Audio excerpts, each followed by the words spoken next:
bring the fire that bloom in May. Oh, it's raining, have no regret,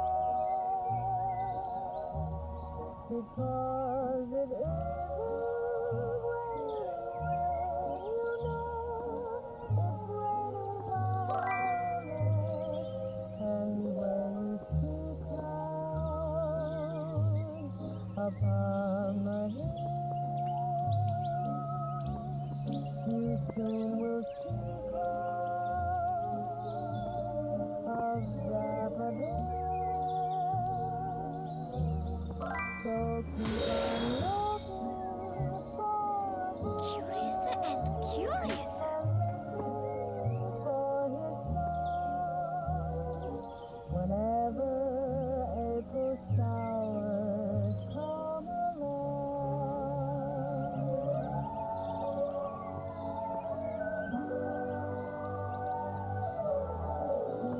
and where you see clouds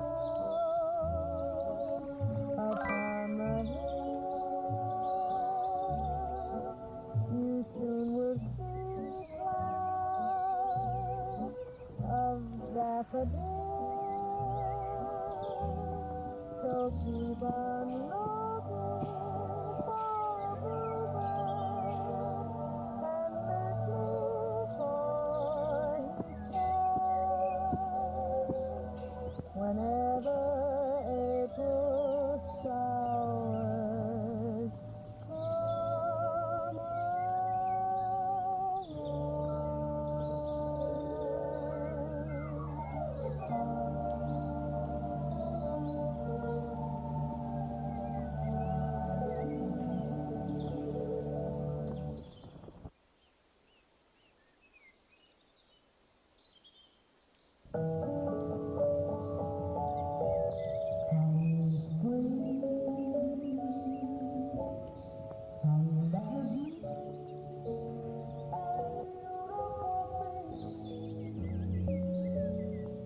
come back, my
Hello.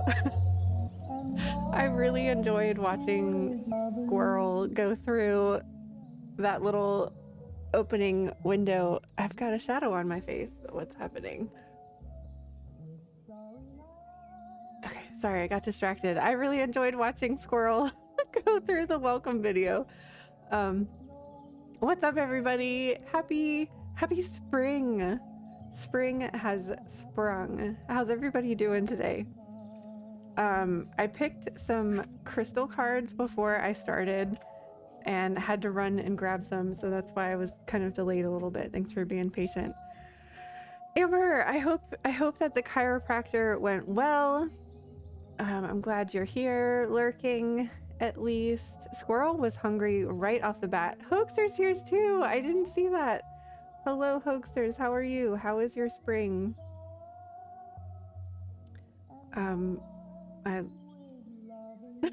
I'm feeling weird today. FYI. I was starting to get a little bit of a headache, maybe like 30 minutes ago or something, and I was like, oh no. So I guessed that it was like a not having caffeine headache. I had some tea earlier that I thought had caffeine in it, but maybe it didn't. So I have a little bit of caffeine and I think it worked a little bit. Or it's like placebo effect, but we'll go with the placebo effect because I have not been feeling well all last week too. So I'm like, no, don't give me a headache this week now. Oh my gosh. I think it's working. And I was feeling kind of sleepy anyway, so maybe a little bit of caffeine will be good. You feel weird as well today? Okay, good. I'm glad I'm not the only one. But I'm glad you're doing well, if not weird. Weird is welcome here. And looks like we have a new follower already. Amelia Tarot Hideaway. Welcome in. How are you? Please excuse the chaos that is ensuing behind me as well. I did not get to do my spring cleaning today. Has anybody done their spring cleaning yet? I mean, it's okay if you haven't, because I mean, today is the first day. And it's kind of early, isn't it? Like usually we have, I usually think of like March 21st as the first day of spring. So it's a little early for us. I feel very strange being here, just even though I only missed like 1 week of streaming. I feel weird, so I think today's just gonna be a weird stream. Oh, Amber's cleaning right now. Good job, Amber. Way to go. Yeah, so I haven't uploaded it yet, or I'm in the process of uploading it right now because it takes a million years to upload stuff onto YouTube. But I have the February recap for those of you that are subscribers on Twitch or Ko-fi, or those are the only ways you can subscribe. So if you're a subscriber on Twitch or Ko-fi, I have my February recap video coming out that is no longer the February recap. It is now the Aquarius moon cycle recap. Because what was I thinking trying to do a monthly recap like January, February, March? So it's now going to go along with the moon cycles. So I hope that doesn't upset anybody. Curiouser and curiouser. Wait, what? Oh, you're laughing at cleaning. Don't you just wish that you could just have like a week off to just like I have this urge to like move furniture and like clean everything. And I'm like not a clean, I mean, I'm a clean person, but I'm not like if you were to run your finger along my windowsills, there's probably a pound of dust there. I mean, I vacuum, and when I say I vacuum, I mean Henry Herbert Hoover vacuums, which is my robot vacuum cleaner. Okay, I don't clean, but I don't feel like a dirty person. But I just like have that urge to do that like deep spring cleaning, which I kind of did like around Imbolc, but only to like the guest room. I moved some furniture in my guest room.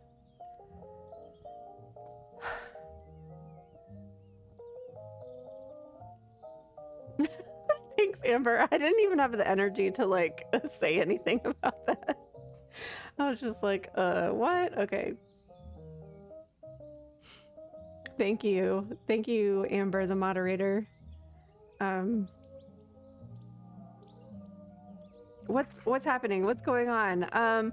Thank you for being patient with me while I was sick last week. But you will have your February Aquarius moon cycle recap coming either tonight or tomorrow morning. It takes so long to upload them. So that's coming. So I've been just kind of like reflecting today a little bit because I've been thinking about the previous moon cycle, and just kind of like anticipating what is to come, like with our eclipse season. And April's got like Jupiter and Uranus conjunction, I think it's what it is, or I don't know. I don't know what's going to be in store. I think the solar eclipse in April is going to be kind of crazy. Just even from just like a kind of practical, mundane standpoint, just because so many people are traveling to go see it. I think it's going to be wild. Like I know, especially like the small towns that aren't used to that many traffic, like people are preparing for like food shortages, like grocery shortages, gas shortages. I'm house sitting for somebody that's traveling to Ohio to go see it. And I don't know, it's gonna be crazy. I'm not going anywhere. Is anybody traveling? I think I'm gonna be able to see part of it. And because I'm so close, I don't really think that it's that big a deal to like travel to go see it. And I'm house sitting for somebody, so I can't go travel. So what am I talking about?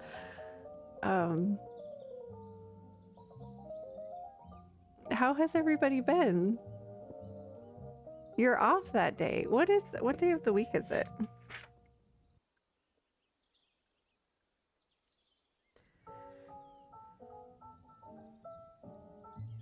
Let's see. Oh, it's a Monday. April 8th is a Monday.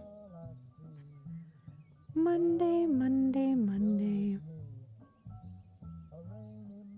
So what I was thinking though, because we talked about having a Aries season eclipse party, I was thinking we could do like we've done before for the eclipses last year of streaming when it's gonna pass through Texas first, which I'm assuming will be around like 11-ish, because I think it's supposed to reach the East Coast around 2 p.m.-ish. So I'm thinking we could maybe stream in the morning and watch it, and then run outside, like end stream, and we can all run outside, those of us that are on. I feel like most of us are on the East Coast. If I'm excluding people, I don't mean to. I just feel like the majority of the people here are on the East Coast. I could be wrong, but I don't know. I've been thinking about doing daytime streams anyways, or trying to figure out how to work that in. So that might be fun to do.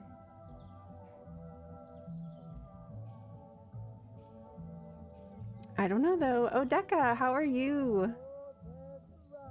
I'm not really sure what we're doing today. I'm in the tarot category, so let's go ahead and open the tarot queue. How about that? Oh my gosh. Oh yay, it is here. Yay! I remember we were having trouble like one of the last times. So I just got to enable that. Yay, it totally worked. So the tarot queue is open if anybody would like a tarot reading. I don't know, it's just been so long since I've streamed, and I feel like I don't know, I feel like most of the time we're just like unboxing decks. So I had an idea, since we don't have a deck to unbox. I was thinking of maybe it would be fun to kind of go through my collection throughout the streams that we do this year and do like a flip through of a deck.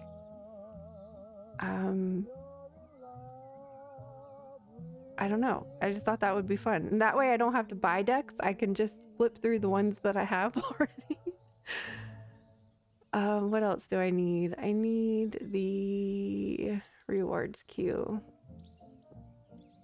We've already had to treat Squirrel once. Today, he's getting the treats early.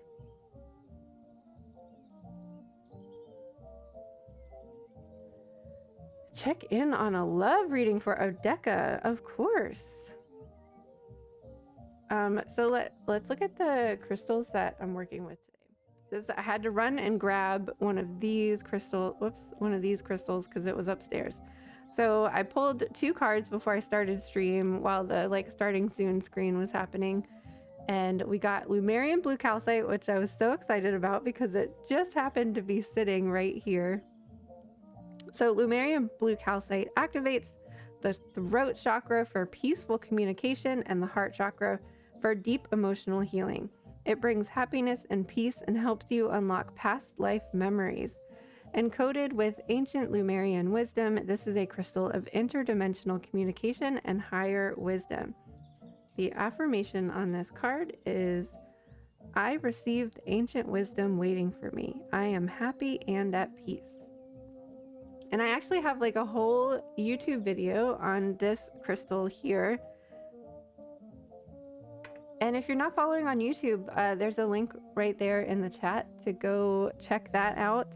I'm really, really close to getting monetized on YouTube, or at least like one step closer to being monetized on YouTube. I think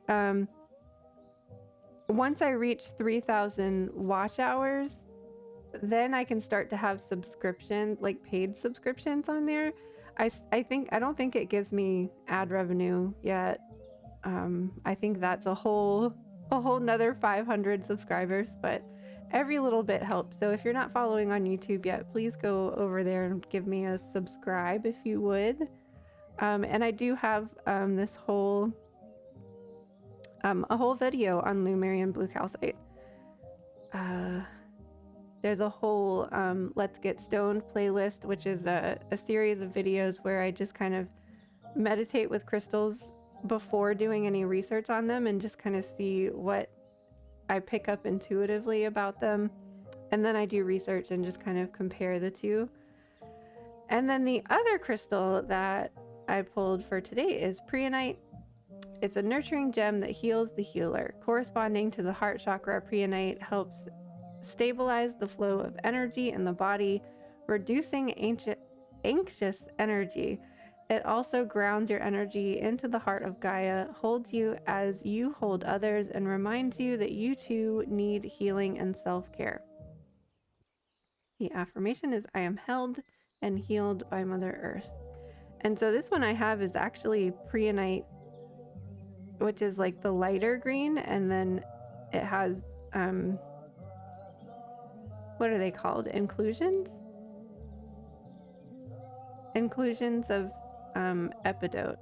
And that's commonly how you will find Preonite, is with the epidote inclusion. So it's little, like, they almost look like confetti or like shards of glass. And look at this cool gemstone that Amber made me with my word for the year. It's on a rose quartz heart and it says magic. I love it. So these are the crystals that are going to be hanging out up here today. All right, Odeka, what is going on in the love department?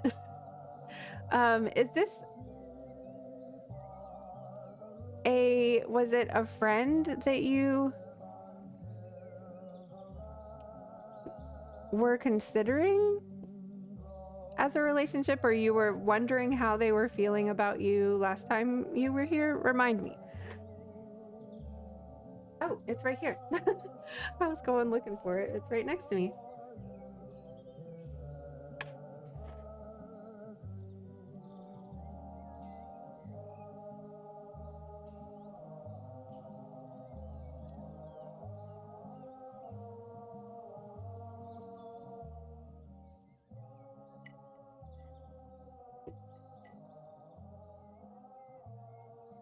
Wow, I can't believe how quickly that headache just I've only drank half of the coffee and I feel like the headache is totally gone. It's crazy. Still thinking about the same person. Friend in the sense of we're not together yet. Okay.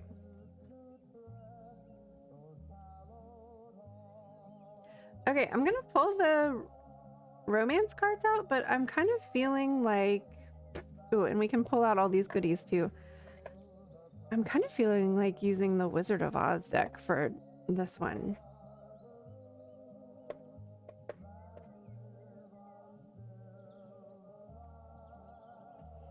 So let's get all this rose quartz out. Oh wait. I feel like every time I use OBS the camera seems different. Like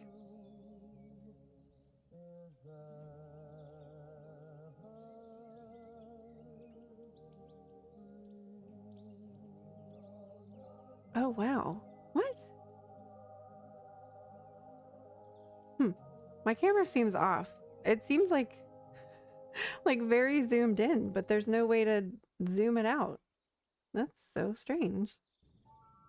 I mean, like this mini deck barely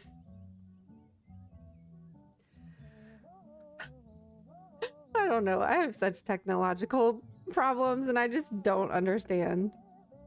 Why do you change? Why do you change? I wanted you to be able to see the rose quartz in the screen, but like it's very zoomed in for some reason. Am I on? Oh, wait. No, because I have an even closer one. What? Okay, hold on. Let me try something. Please bear with me, Odeka. I'm so sorry. Let me try... Maybe the actual camera is in a different place? Let me try to move it up a little bit.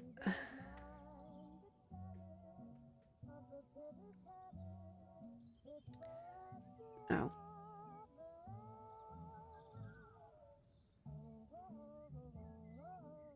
I just feel like before, like, I wouldn't be able to... I'd only be able to fit, like, 1 or 2 cards there.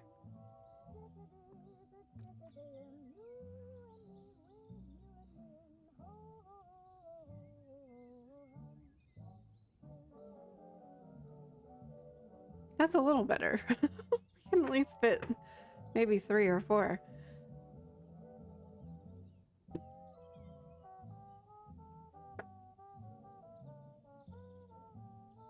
But I really wanted you to be able to see the rose quartz, but whatever. Okay. So any specific questions about this potential relationship, or what do you want to talk about, Odeko?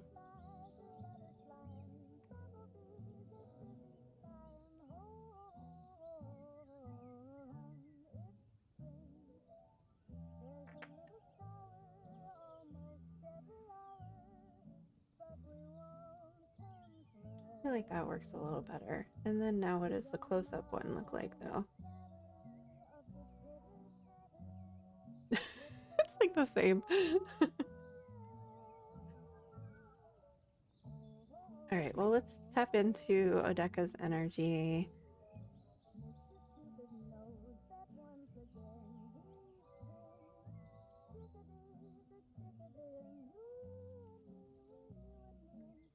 Yeah, I don't know. I'm really feeling the Wonderland deck or the Oz Wonderland deck for some reason.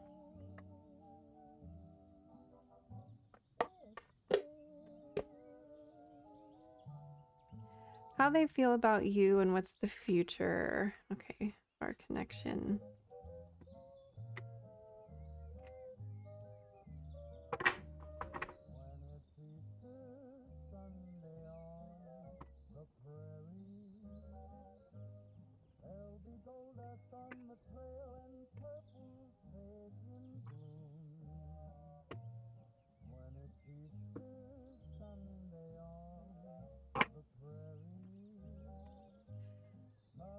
Have we done a a relationship spread for you, Odeka. Of like I have a relationship spread of how you're feeling, how they're feeling, and what the outcome could be. Have we done that for you? I feel like that might be a good one.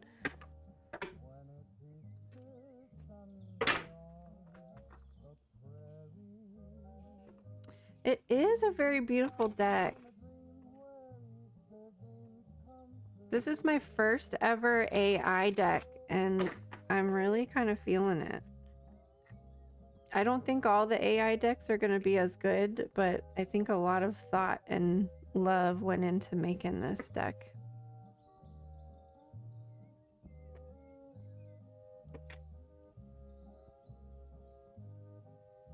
Okay, let me bring up my cheat sheet so I remember which card is which.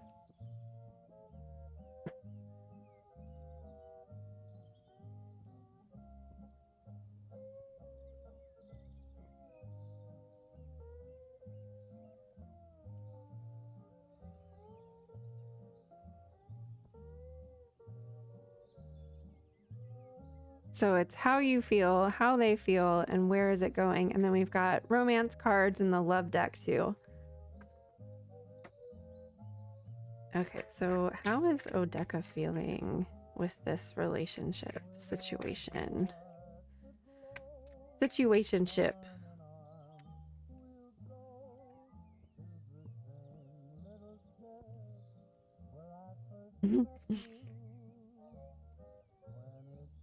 Oh, good. We got a new character. I want to read this one. Hmm. Okay. And how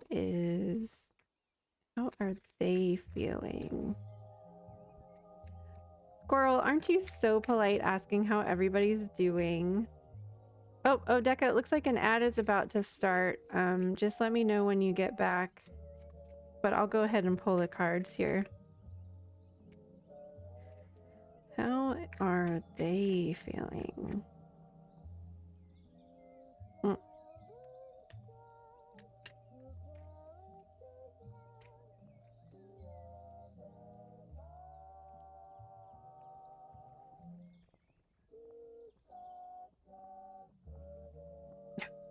Interesting. Oops, let me back out a little bit.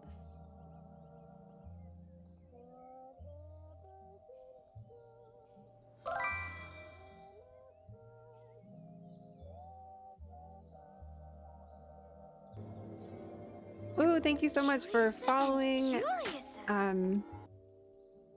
Weird, I read that as hit me up.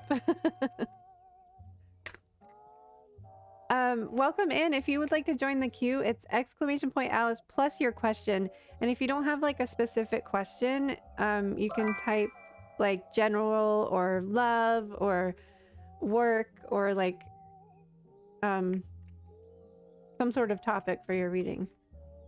Whoops. Oh my goodness. Okay. So where is this relationship going? See, I knew all the cards weren't going to fit on here. That's so weird. Oh, my camera just changed positions on me.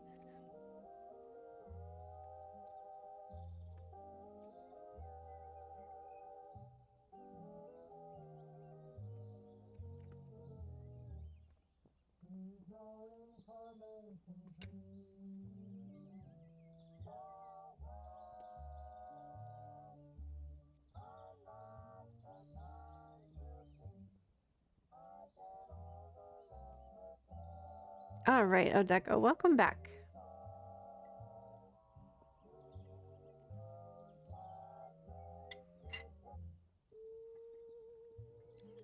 Okay, so I was getting excited about this Knight of Pentacles here because it's the first time I've pulled this card from this deck. And this is a character, the Shaggy Man, that I'm not familiar with from, I'm assuming it's from the Wizard of Oz story. So I want to read the message for him, just because I haven't encountered him before. I mean, I know the Knight of Pentacles is about like slow and steady wins the race kind of energy, like taking one step at a time. And I think that is kind of the way this is representing how you are feeling. And it does kind of sound like, from what you've shared with me, of how you're kind of approaching this situation, like taking it very slowly, one step at a time. But I just want to read him because it's the first time we've met him. The Shaggy Man. It's gotta be the Wizard of Oz, because I feel like I know all the characters in Alice in Wonderland. Where's Pentacles? Wands, Cups, Swords, Pentacles. There we go.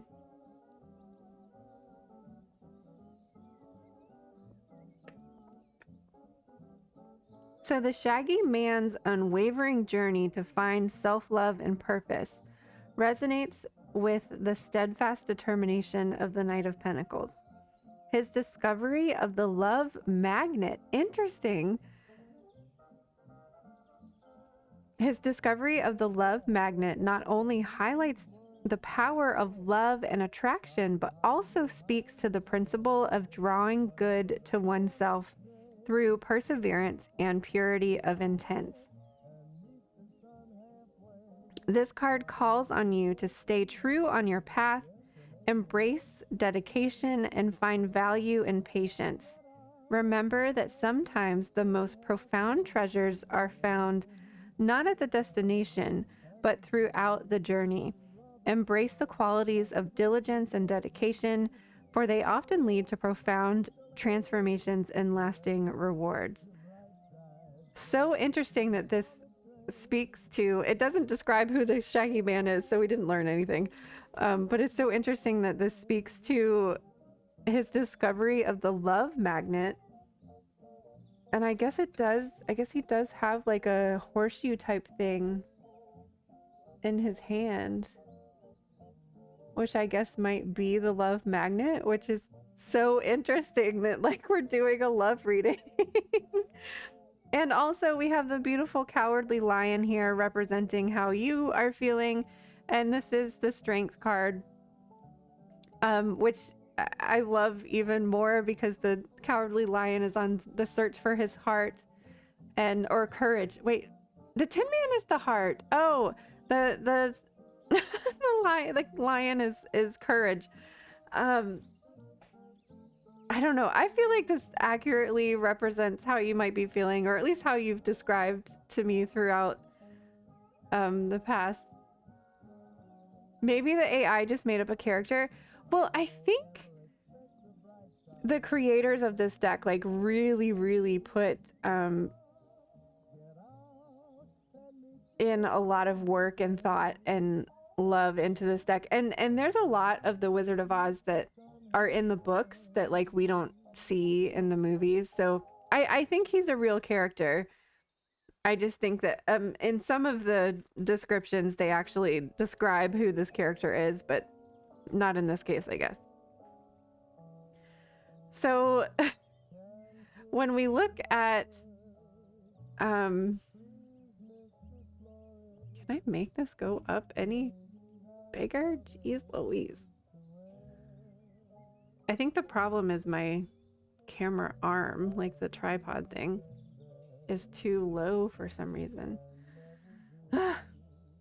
So when we look at how they are feeling though, we have the Tower, which is represented by the tornado, and then we have the Queen of Pentacles. And I feel like this person is just in a situation right now where they're not thinking about relationships. But I feel like that can be okay in your situation because you're willing to take things slowly. You're willing to have things. You're willing to be patient for this. But with the Tower showing up for them, like, it sounds like they're going through some big life changes right now.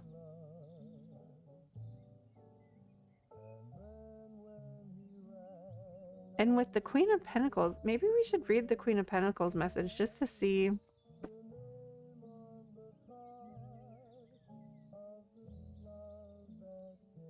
if anything jumps out at it. So the Queen of Pentacles symbolizes a nurturing spirit coupled with the prowess to manifest abundance. The Duchess, who's the person in the card, even amidst the chaos, showcases her ability to care and provide, exemplifying a balance between emotional warmth and material well-being. Her commitment to the baby piglet, despite the bedlam around her, highlights the essence of maternal affection and practicality. This card beckons you to ground yourself in the practicalities of life while still radiating warmth and care from within. Ensure that your pursuit of material wealth does not overshadow the genuine connections and emotional richness life has to offer. Remember, true abundance isn't just material, it's a harmonious blend of love, care, and worldly comforts. So because this is a pentacle card and this is the description that these creators intended for this card, is speaking so much of financial abundance versus emotional abundance. I'm wondering if they are feeling like they are not, like a lot of people feel like they have to, in order to be in a relationship, they feel like they have to have X, Y, and Z in order to, oh, thank you for treating Squirrel. He was crying about it. Like we think that we have to have the job and the house and before we can do anything involving relationships. And it sounds like that might be where the perspective that this person has, like they want to be in a position where they're able to provide for their partner. And it seems like they are, I don't know, that almost kind of makes me wonder if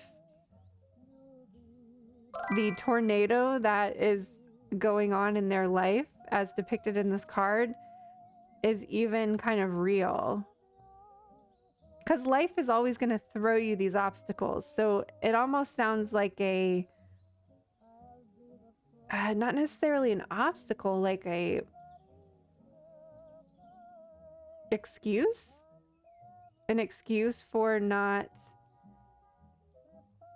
trying to move forward with the relationship, using it as like, well, once this settles down, then maybe we could try being in a relationship, you know, that kind of energy.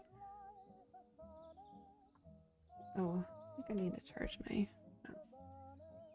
mouse.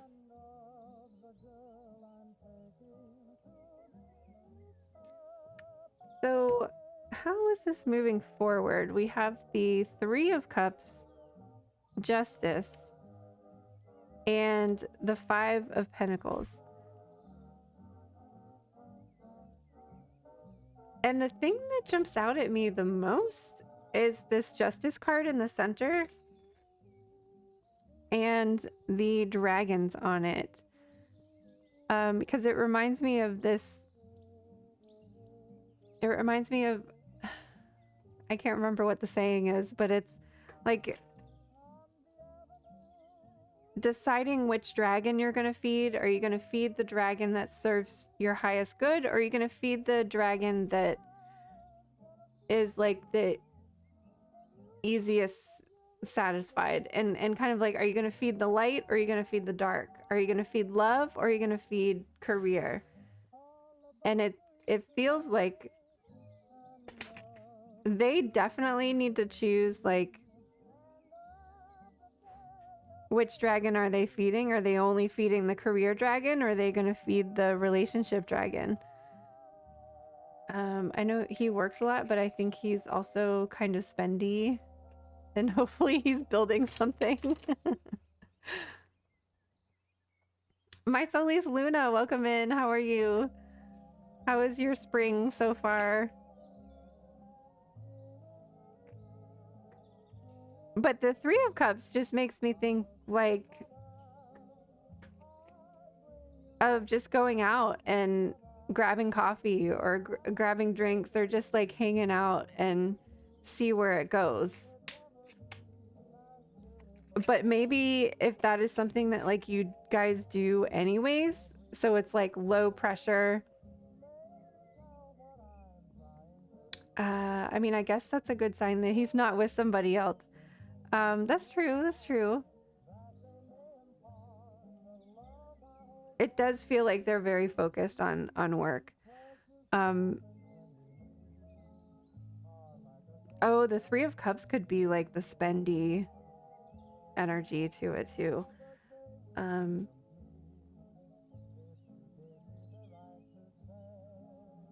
But when I first pulled the Three of Cups, I was thinking, I was feeling like this was a sign of like having it be like a formal, like if you guys go hang out and grab drinks or go to the movies or get dinner or whatever already, just as like friends, that's just something that you do. For some reason, this Three of Cups makes me think it would be a good idea to like have that intention and the verbal communication of like, hey, let's try to go on a date, or like this is something more, like, you know, like kind of making it official.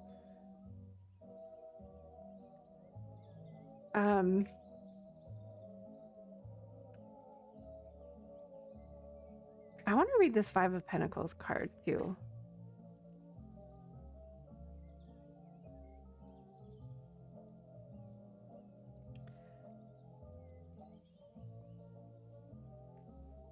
Yeah, because I'm not really picking up like what that means like for the relationship.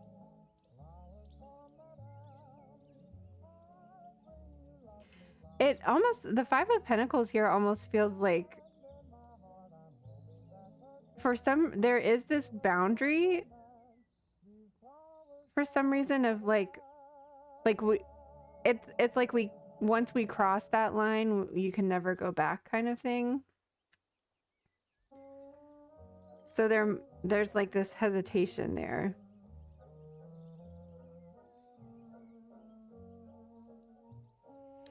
So the Five of Pentacles depicts challenges and humility, embodied by a surprise encounter with the haughty Humpty. Wait. This is the Four of Pentacles. Okay, so definitely a boundary. I'm like, wait, Humpty Dumpty's not in this card. This is definitely the witch. I was totally reading that as 5. Sorry. It's a 4.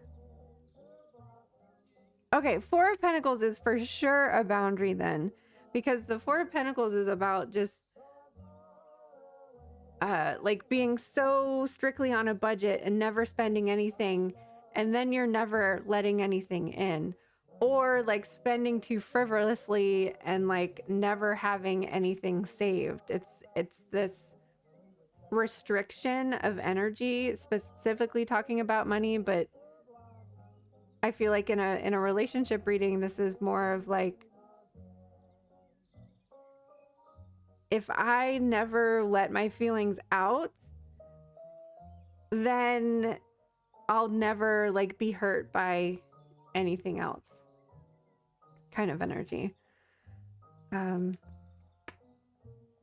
that makes so much more sense. I was trying to like, I was like the Five of Pentacles. I was just totally reading it backwards. I was like, Five of Pentacles, I don't understand like where this is coming from. So, but let's read it anyways. So the Wicked Witch of the West, captive to her hunger for power and material gain, uses her crystal ball and the golden cap in a, what's the golden cap? Apparently the golden cap is sitting on her table right there.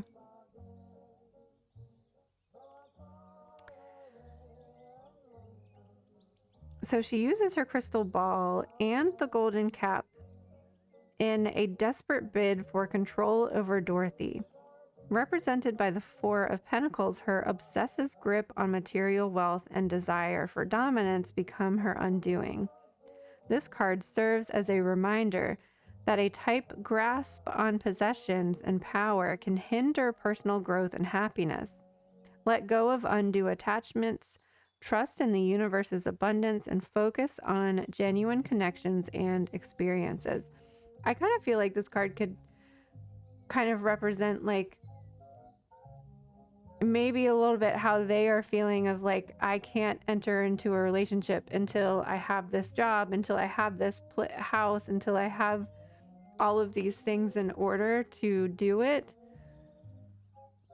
But I still think it feels of that like crossing boundaries of like once we take it past the friend level, like it feels like there's no going back from the relationship level.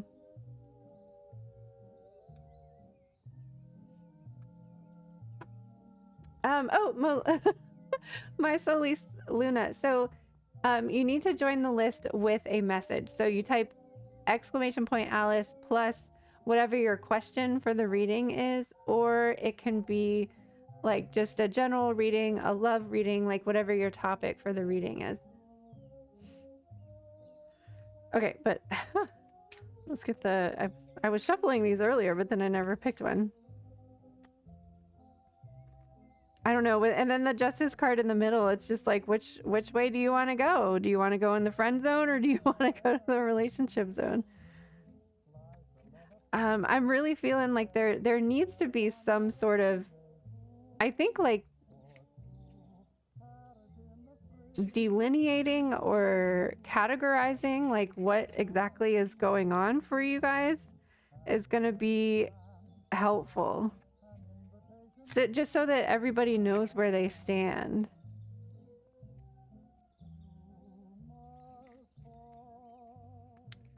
You did it. Good job, my Solis Luna. Everybody trips over that, and I feel really bad because I know, like, believe me, like everybody has trouble joining the queue. Even people who have like joined the queue before and know what they're supposed to do. But it helps me so much to have your questions there, so I don't change it. I keep it there. I make it complicated to make me easier. Your little neurons started to spark their connection. All right, Odeka.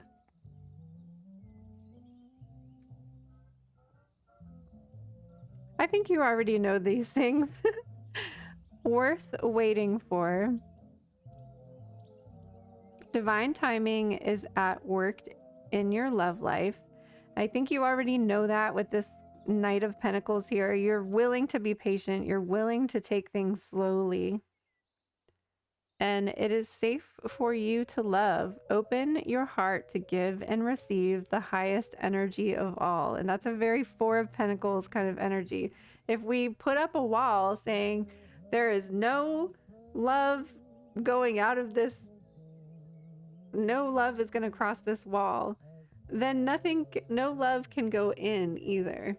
And the same thing with money and finances. If we don't spend anything, we also restrict things from coming in. There has to be this give and take, this two-way street.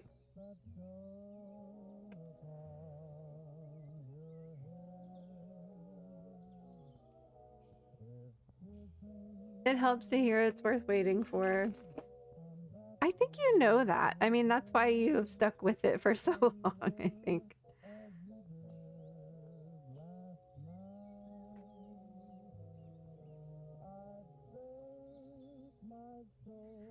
All right, can we have a love card for Odeka, please?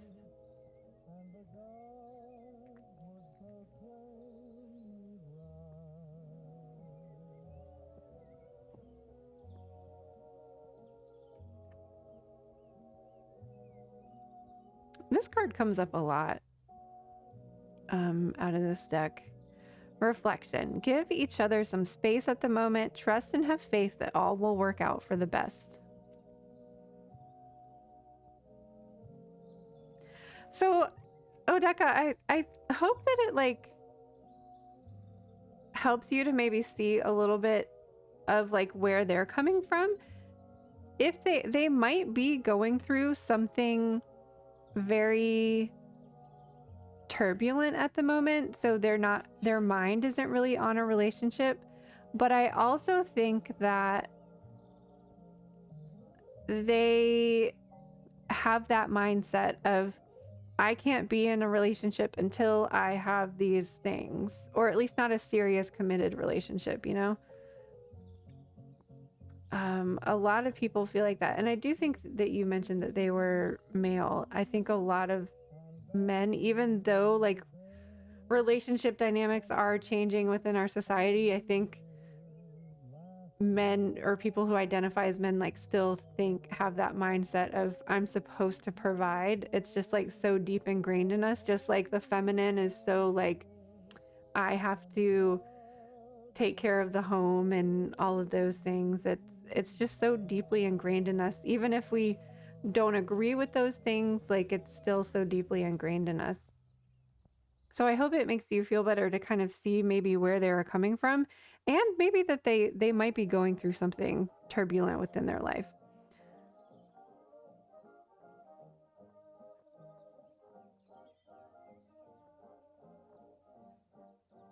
I do think it would help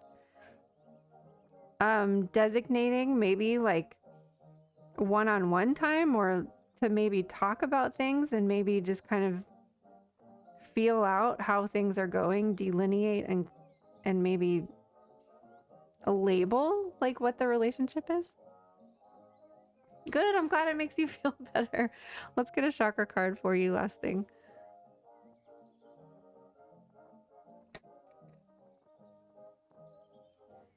We have a chakra card for Odeka, please.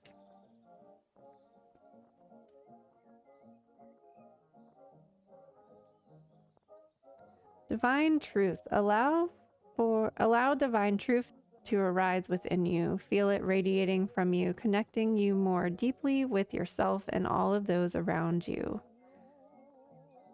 Know that the truth you hold is meant to be shared with the world, empowered by compassion and conviction, delivered with love. Truth is a source of deep healing of deep healing for you now on all levels. Alignment with your truth can manifest miracles within your body, mind, and spirit. Yeah, I kind of feel like you're reaching a point where I think that you will have to be open and honest with them about like what your feelings are.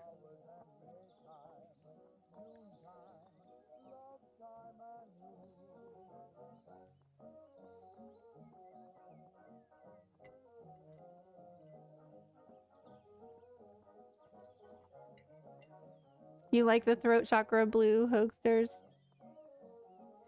The crystal I recommend is turquoise, and the herb is bay laurel. I always think of bay for prosperity. So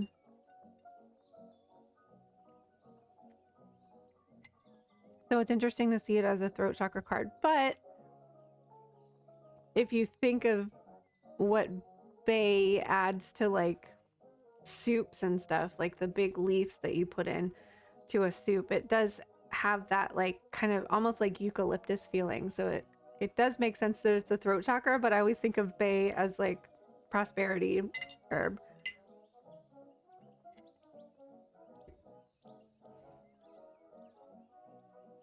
Your eyes change colors? I think a lot of people's eyes change colors. That's so cool, Hoaxsters. All right. Thank you so much, Odeka, for being here. I hope that reading resonated and helped with you. Thanks for introducing us to the Shaggy Man from this deck. I like him. He's got like I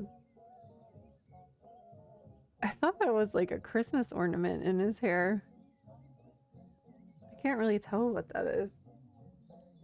But he's definitely got like a bunch of pocket watches and compasses and stuff. I like him.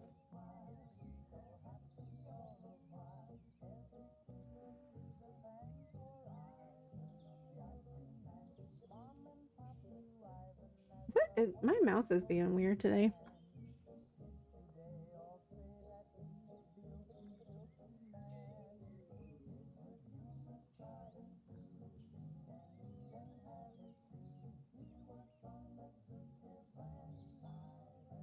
Oh my gosh, I think I was saying,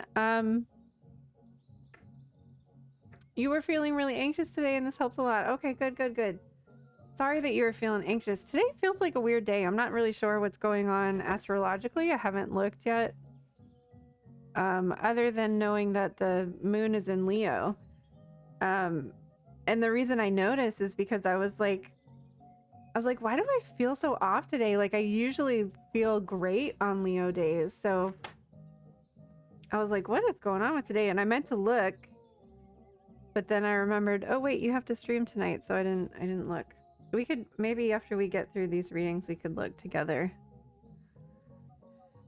See what's going on. I don't even think I usually listen to Channy Nicholas's astrology report for the week. I don't think I even have done that yet. I'm just like, last week just totally threw me for a loop and I don't even know where we are right now. We're in Wonderland. Here we are. Just realized that cards may have called you Shaggy. You do need a haircut. I do too, but I don't want to cut it because I'm finally able to like put it up now. So I'm waiting for it to grow out just a little bit more so that I could trim it because it's shaggy. It's super wonky Wade. You're not alone in the shaggy haircut.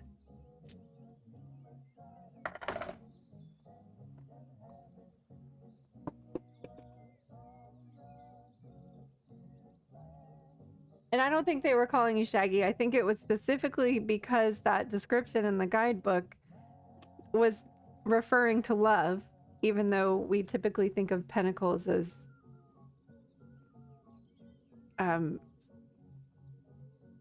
the material kind of things. Okay, anyways. Oh no, another ad already? Jeez Louise. Jeez Louise.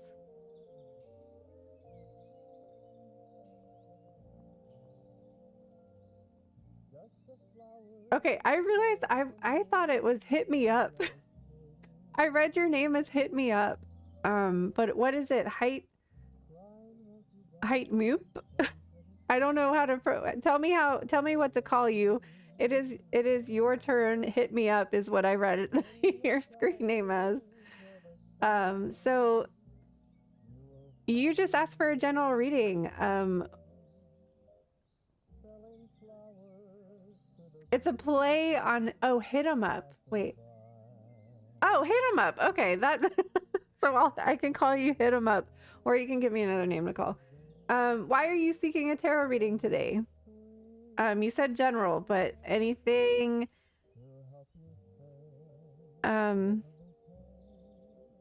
anything specific what you're looking for? Let me think of what decks I want to use. Well, let's put the Wizard of Oz out here.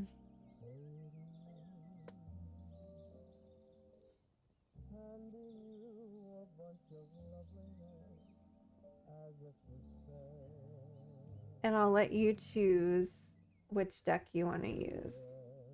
So let's do deck number 1, deck number 2. Ooh, let's do this one.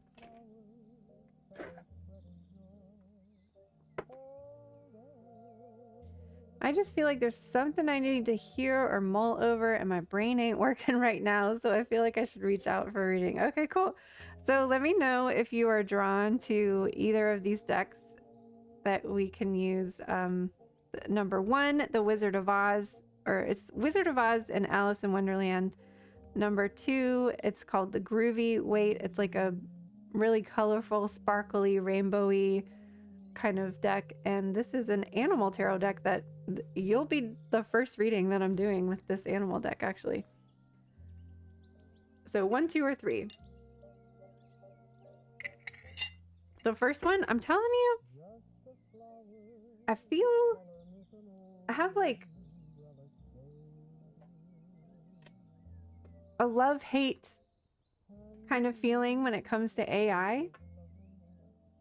Like, I think it has the potential to be so wonderful and great, and I think that this Wizard of Oz deck proves that, proves how magical and beautiful the world of AI can be. But I also think that there's a lot of things that could go wrong with it. But this, I love this deck. It works for like every situation so far. All right, so we're just trying to figure out what you feel like there's something you need to hear.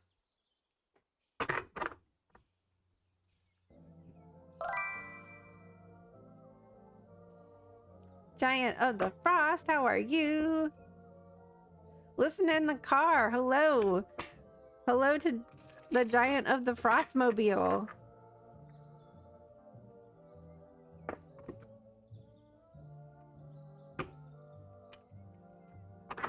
Oh wait, you know what? I need to... Let me disconnect from the last reading for a second. I forgot to do that.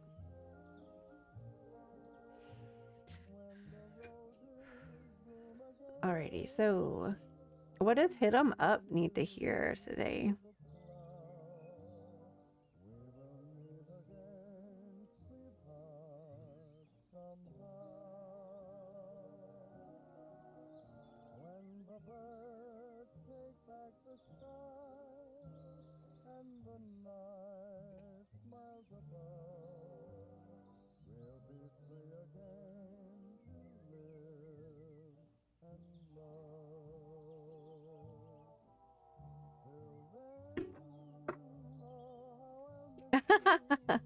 Hoaxers was calling for the Giant of the Frost tech support department.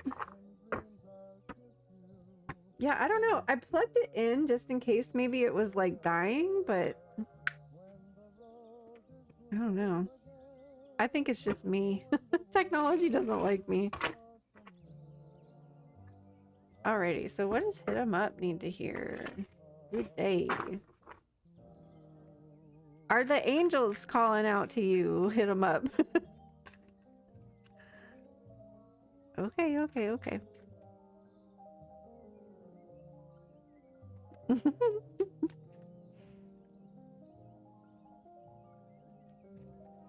Yay, we have the caterpillar. Oh, oh, geez. Oh, and Jack. Oh, yay.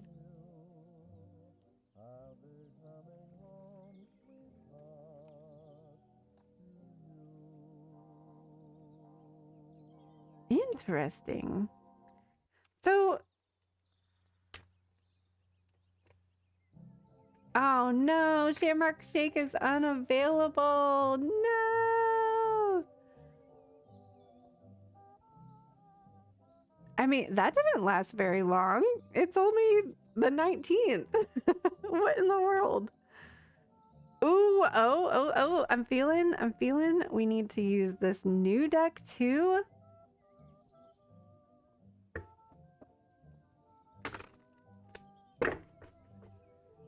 Hit 'em up. You're new to the channel, and how woo can you go? How woo are you? Asking for a friend. What? That didn't even make any sense.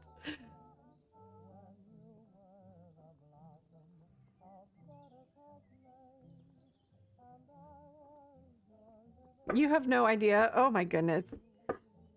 Oh my goodness. Okay, maybe this deck is too woo. Too woo for you. Oh my gosh. Chat, help me out. What is my least woo deck?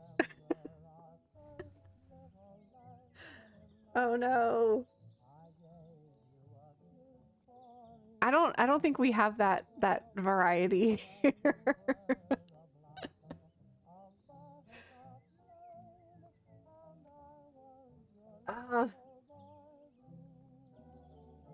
Okay, well, let's just talk about the tarot cards. I'm feeling like, okay, you were feeling like, what? Let me read your words. So I'm like speaking on. Let me go back up. There's something that you need to hear or mull over, and my brain ain't working right now, so I felt like I should reach out for a reading. So the good news is when your brain's not working, that's a good time to like connect into your spirituality. And we have for you the Hierophant portrayed by the beautiful caterpillar here. And we also have the Knight of Wands. And I feel like this for you has a potential to really open and like awaken your spirituality at this time.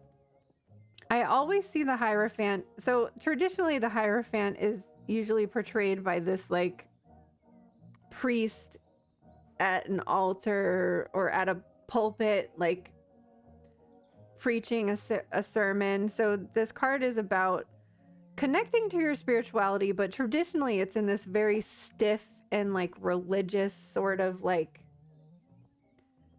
follow these steps and guidelines, and that's how you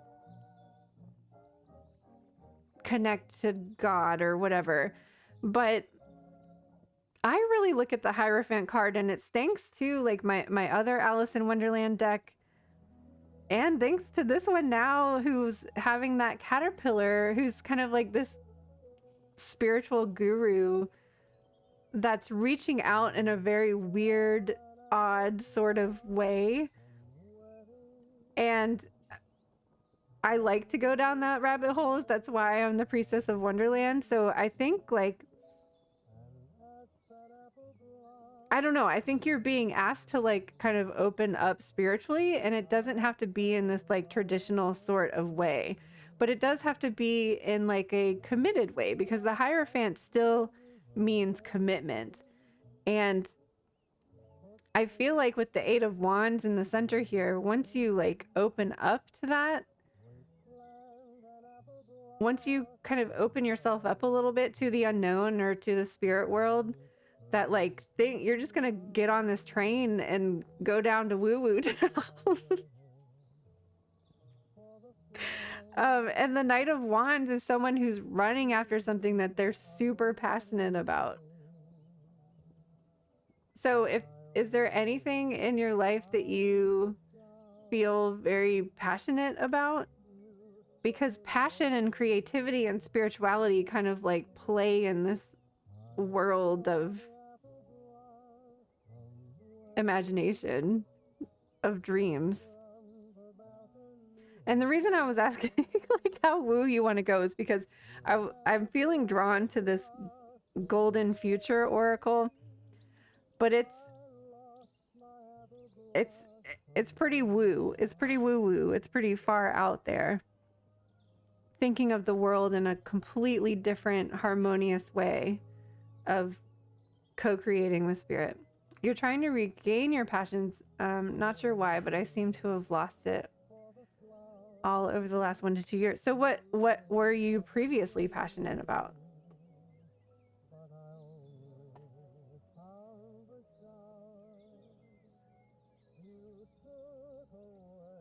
All right, let's just pull some more tarot cards because I'm feeling this deck.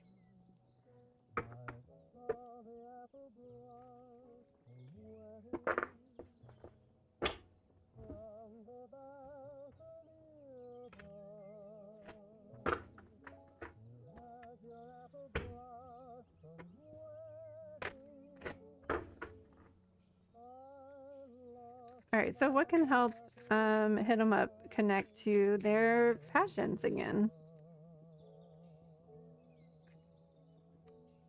Like when you say what you were passionate about,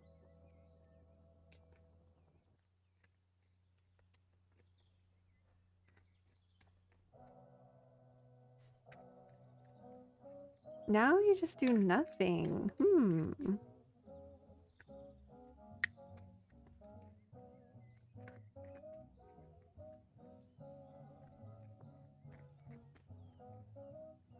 Did you have to stop MMA for any particular reason? Or was it that you just lost interest? Or was there something that like physically forced you to stop?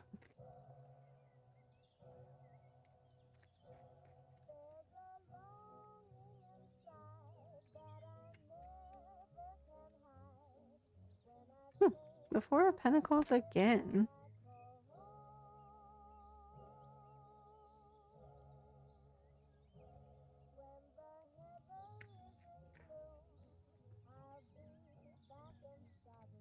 Due to health issues. So it wasn't your choice. Do you feel like the music and like hanging out with your friends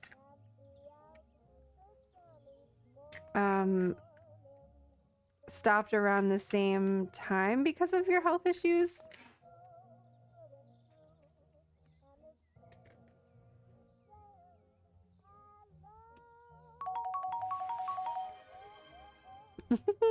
Thank you for treating Squirrel. He is so hungry tonight.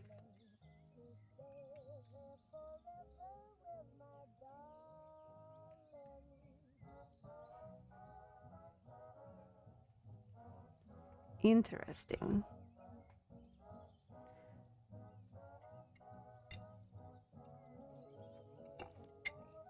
And the reason I ask about like the friends and music, because that doesn't necessarily have to, you can still do those things despite health issues.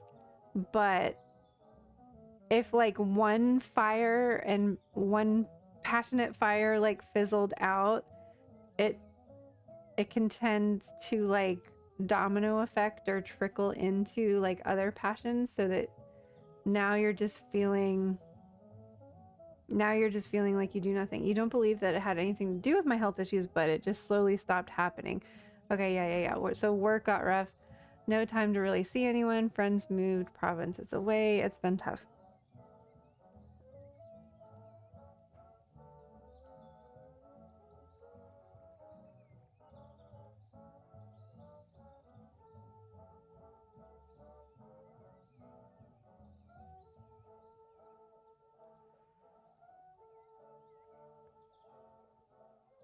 So, like, I'm really feeling like, for some reason, whether that is the actual physical health issues or just psychologically, for some reason, you've kind of put this wall up and said, well, because I can't do these things that I like, I'm not going to do those other things either. So there's some sort of wall there. And I think that's why the Four of Pentacles is here again. If you were listening to the last reading, it's about like when we put a wall up and when we restrict something, say we're trying to like budget financially, if we don't spend any money, it restricts that energetic flow of money also coming in. If we're preventing things from going out, or in the last reading we were talking about love, if we put up a wall and we don't let anybody love us, and we're not putting any love out there, there's nothing, like, energy needs to move. It has to go back and forth. There has to be this give and take. So when we put these walls up saying like, well, I mean, obviously MMA is something that is going to give you like you're going to feel good about it because it's something that you're enthusiastic about it, but it's also going to give you the physical benefits that like you really enjoy. But if you put up this wall like, well, I can't do this thing I like anymore, then I'm not going to do anything else that I like either. And that might not even be something that you're aware that you're doing, but sometimes it happens because we put up these walls that we don't even recognize that we're doing. So like you're by being restricted without your, like, you didn't mean to have health issues. You didn't want to stop doing those things that you love. Yeah, exactly. It's a subconscious reaction when you just don't even realize that you're doing it, where you're like, well, I can't do this one thing, so I'm not going to do these other things that I like either, and we're not aware that we're doing it.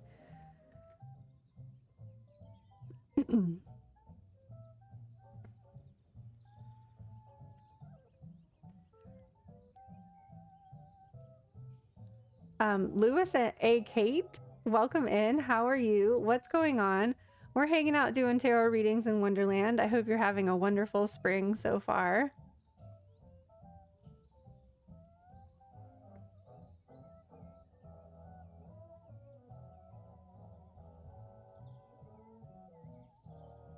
I'm really feeling like for Hit 'em Up that this is a opportunity to explore other things.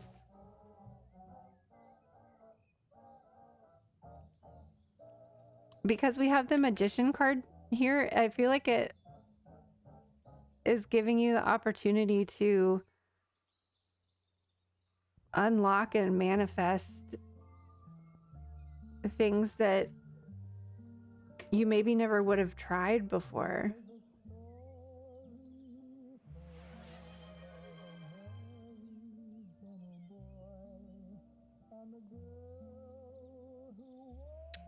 And the Ten of Cups is the last card here, but I'm more interested in like the image here. I feel like you're following the Yellow Brick Road, like following this journey, going down a different path than maybe you had ever anticipated before. That's probably going to ignite like totally different passions than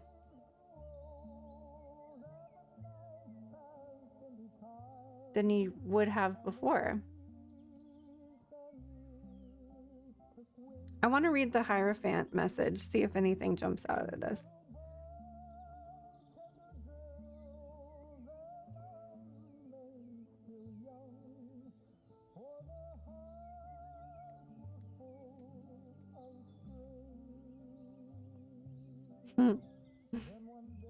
Who are you? After consuming an enchanted cake, Alice shrank to a mere 3 inches tall. Amid towering plants and vibrant mushrooms, she encountered an enigmatic blue caterpillar, veiled in swirling smoke. His perspective gaze compelled her to reveal herself with just one question: who are you? The blue caterpillar offers guidance as Alice navigates the perplexing realm of Wonderland. He is a guiding light that signals the right path by challenging her beliefs. Trust your intuition and embrace freedom from tradition. Balance new experiences with tradition and seek wisdom from trusted sources. I feel like you're being led down. You're like being restricted in one area of your life, but I feel like it's pointing you and pivoting you like in a different direction. There's more of this like you're on this path in this journey. You even see like the S in the caterpillar, you see the S in the train. He's on a path like, and he's super excited and jumping into it. And then the Yellow Brick Road is also going down this path. There's so many things that are maybe like leading you in a different direction. And instead of like resisting, like the Four of Pentacles is restricting, instead of resisting it, just kind of go with the flow and see like what this new path and these new things could offer you. Even if it's just like try something new, trying something different. I also want to read Jack because he's like one of my favorite characters. Who is he? Knight of Wands. Knight of Wands, running towards our passions.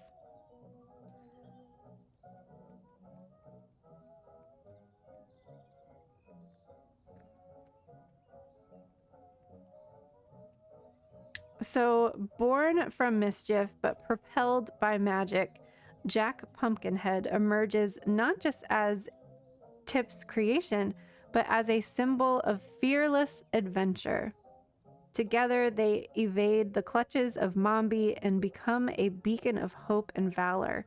The Knight of Wands rides forth, igniting in you an unbridled passion for exploration.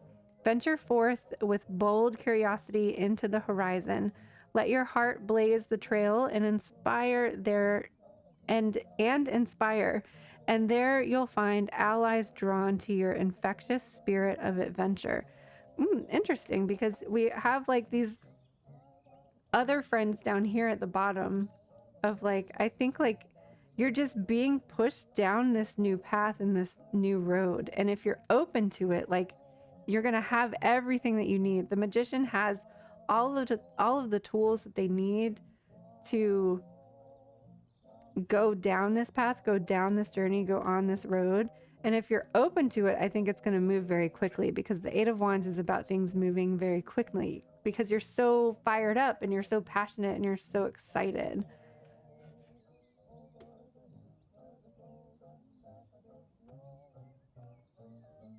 Oh my goodness. Tea Time Talks, welcome in. How are you?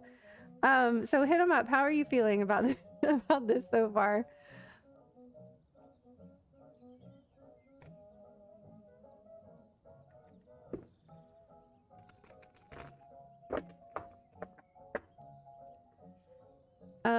Oh, somebody did try to. Lewis Kate, you just have to add !Alice plus like whatever your message is. Did you jump in? No, you haven't jumped in yet. So I know it's confusing, but you just have to, if you don't have a question, you can just put in general or some sort of topic or category like love or general reading, that sort of thing. So welcome in Tea Time Talks. How are you doing tonight? How is your spring so far? Oh wait, you did jump in. Sorry. Oh, you are there. I didn't see you there. Well, if anybody out there needed that description. It's helping a great deal. Never thought from this perspective previously. Well, like when one door closes, you're naturally going to be like, what? But I liked that door. I liked that thing. Why did that just close in my face? And you got to take time to like reset and like reconfigure, like, oh, there's other things that I could explore. Just because I can't explore this thing that I loved anymore, at least not right now, you can explore other things, and maybe other things will excite you. How am I? I'm feeling weird today, but thank you for complimenting me on my pigtails. Yes, it is Ostara. Ostara's here early.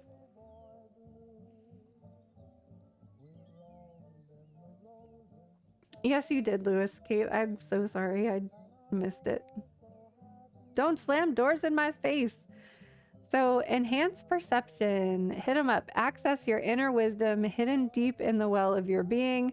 Hear the whispers of benevolent spirits and see visions of things yet unseen. When your intuition expands, your perception is enhanced and you are able to fully transcend duality. In a multidimensional universe, we have access to many more tools and possibilities. Ooh, just like the magician has many more tools and possibilities.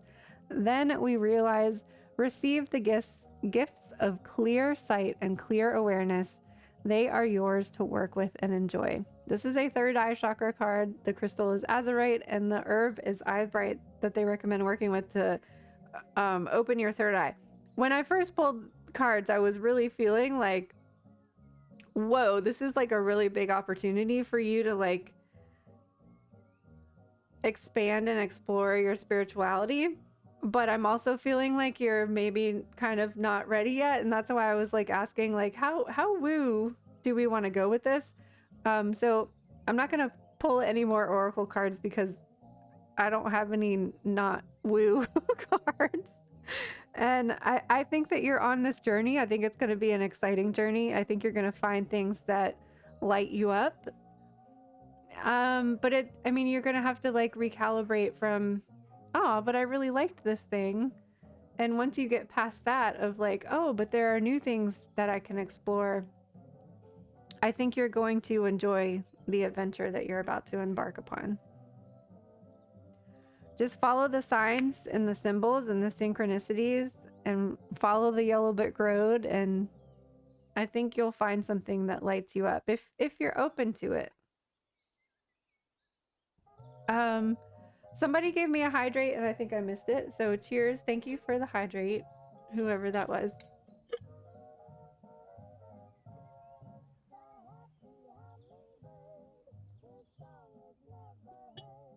You're welcome. Hit 'em up. Welcome. Welcome to Wonderland. It was nice to meet you. Thanks for letting me read for you today. I just dropped a card.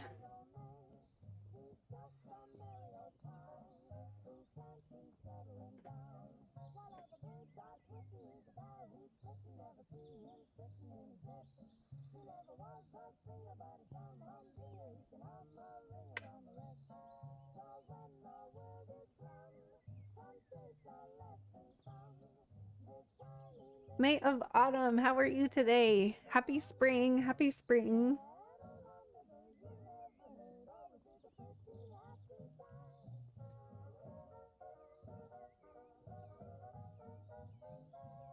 Hoaxers, are you ready to go next? Is that why you're checking the list?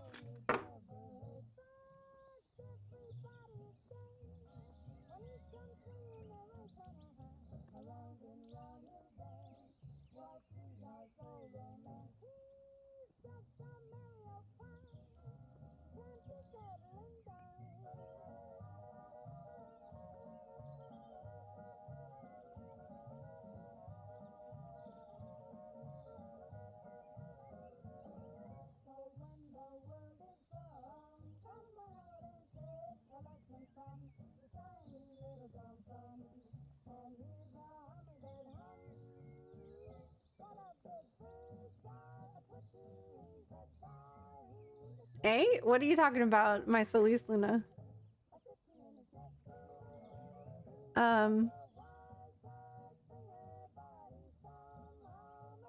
Did I miss something?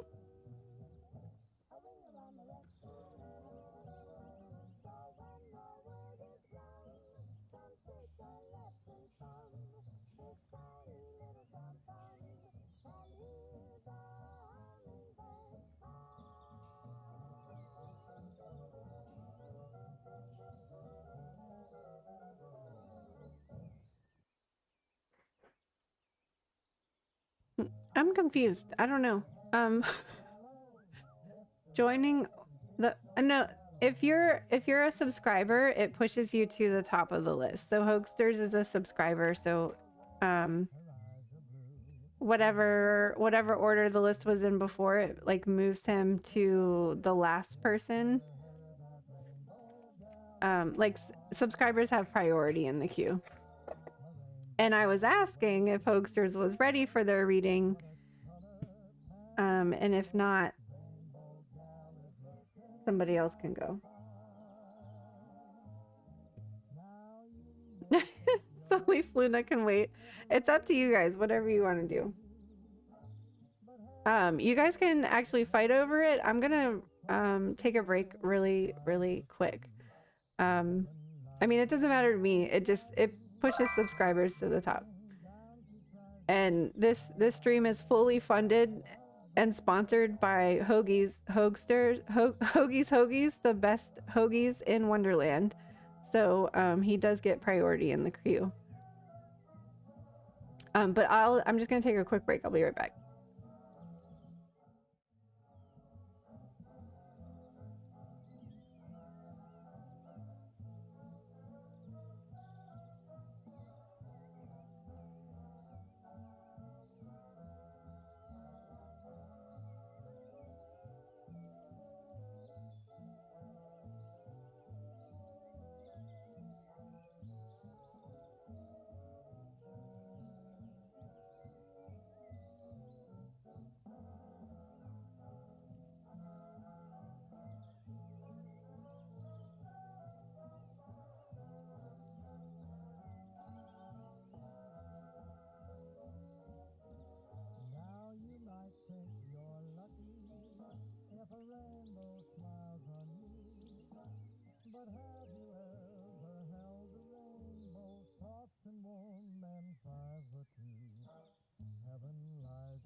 Okay.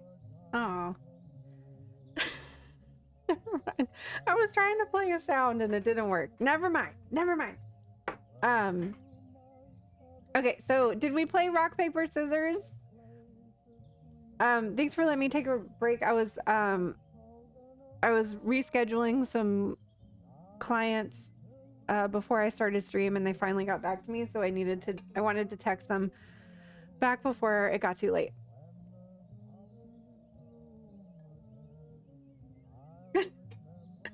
We don't have to fight over the readings. I know Apple Tree, welcome in. How are you today? How was your spring? I don't think I've mentioned it yet, but it got chilly. Like my heat is back on. It got chilly on the first day of spring for me today. Peaceful resolutions for peaceful times. I like that, my Solis.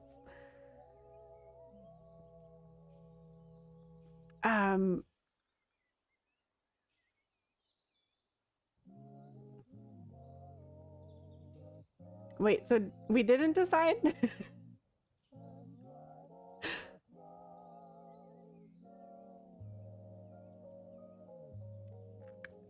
You should be able to play rock, paper, scissors with Squirrel too. If you challenge Squirrel, he'll play rock, paper, scissors with you. Hoaxers first. Okay, Hoaxers, what deck are you feeling?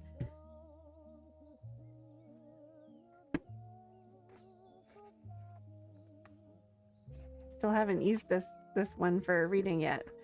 1, 2, or 3? Groovy.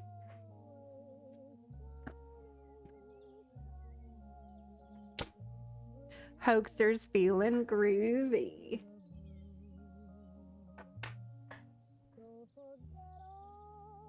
All right, it's a good Aries reading. I feel it. I feel it. What's going on for April and Aries? General read for Hoaxsters.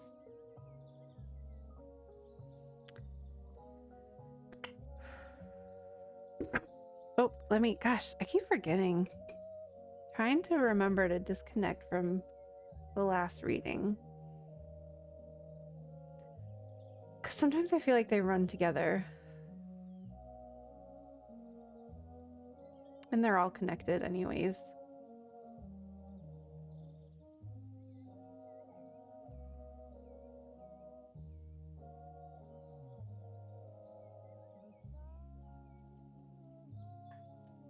Okay. Aries? Can you believe it's Aries season? I'm not ready to go. I'm like, can we take a nap? Can we take a nap, please?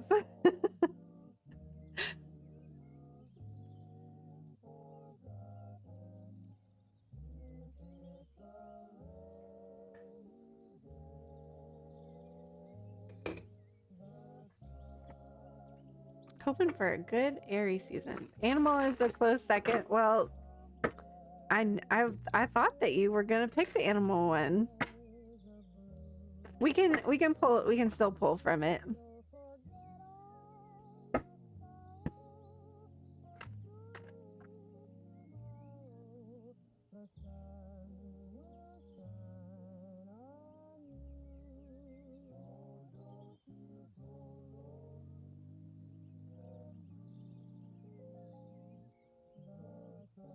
What?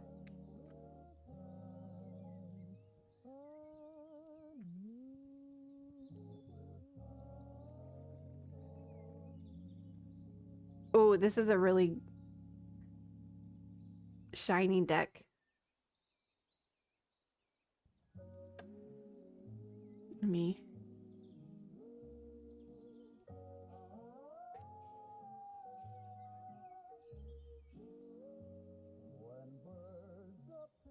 My Solis Luna, you're a fire sign too.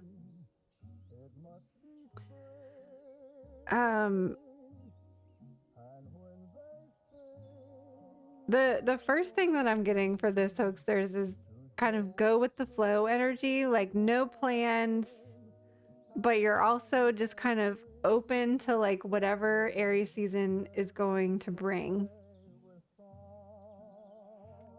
But there's a little grumpy dude sitting here too. And you're like, I'm open and going with the flow if these three things happen. If I don't want this thing, I want these things. So it's like being open, no plans, no plans, as long as one of these things happens.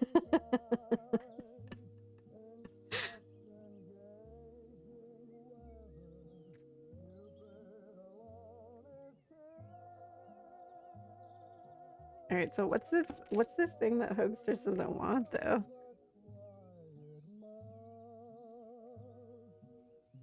Oh my goodness. I'm dropping like chunks of the deck.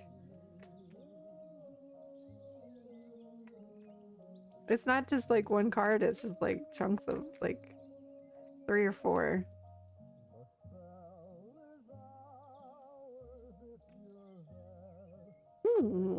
I like this though. I like the feeling of this reading so far though.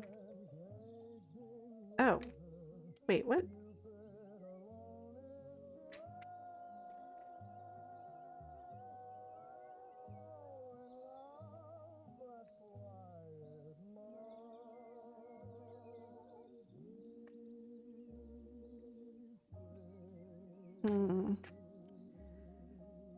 What is...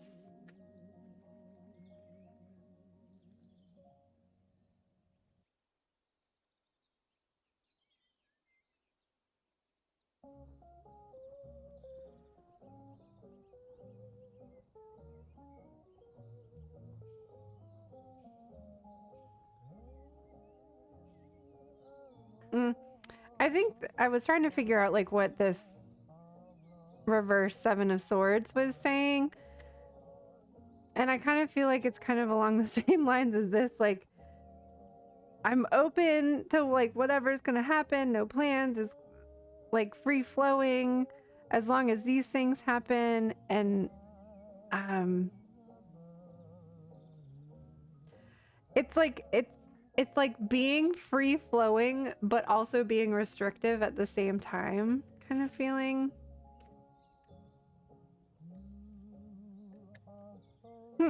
And I think that's because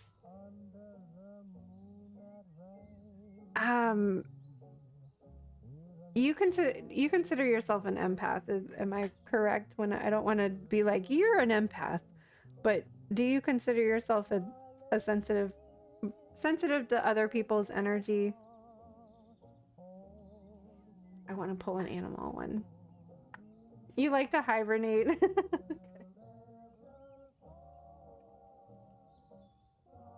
I feel like one of these restrictions is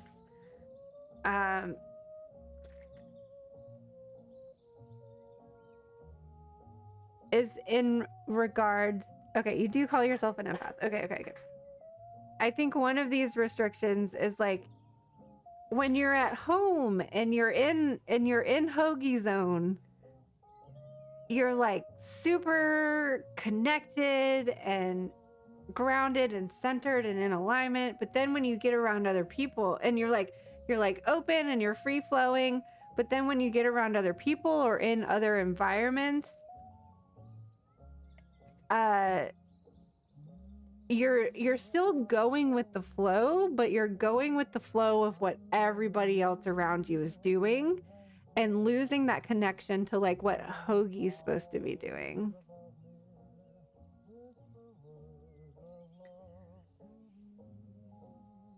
The sun is setting right now? It's been dark for a little while now where I am. Wow.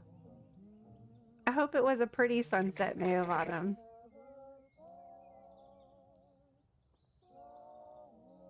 I think everybody gets that way. I mean, we adapt to the environment that we are in. So there is this need for you to like reconnect to yourself, to go home and separate yourself from other situations. I'm not even feeling like it's specific people. It feels just like different, and you would adapt to like different environments. And you're very free. That's still a free flowing kind of energy, but it's a restrictive in the sense that it's disconnecting you from Hoagie, you know?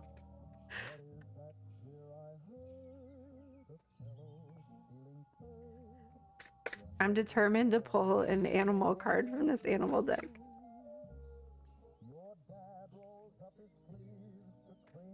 Ooh. Oh my gosh. Oh, well, it's a gecko. Okay, so it's a gecko, but I was thinking along that amphibian lines of like lizards are able to change and adapt to their surroundings. They change their like skin tone to whatever their surroundings are. So be assertive, believe in yourself, and don't let anyone take away your personal power. Trust that your inner guidance is true and follow it completely. Different groups of people do have different energies and vibes. And as empaths, we're able to kind of adapt to that, but it kind of makes you lose yourself. So I think with Aries season and all this action and spring and fire and all of this excitement can tend to make you, especially fire people, lose yourself in that. So there's this need for you this month to remember to like reconnect to Hoagsters and come back to yourself. And the last card here is the Six of Cups, which is what I feel like is coming back to Hoagie.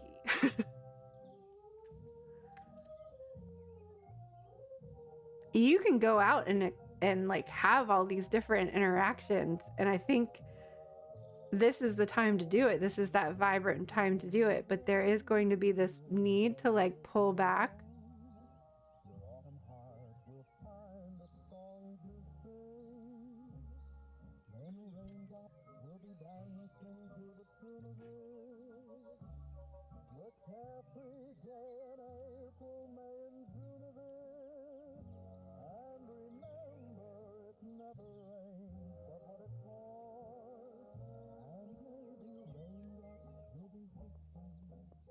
Can we have a chakra card for Hoagsters, please?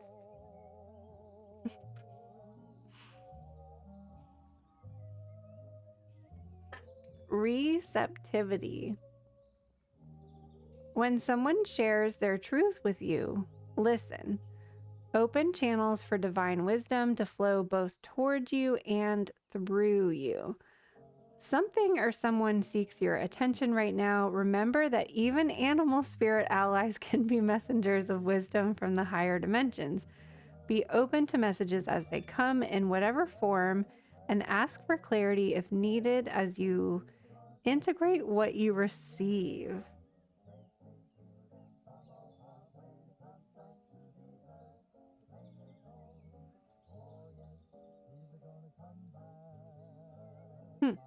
It's kind of feeling like Aries season in April is going to be very like open and expansive for a lot of us, like collectively. And being open and receptive to it, I think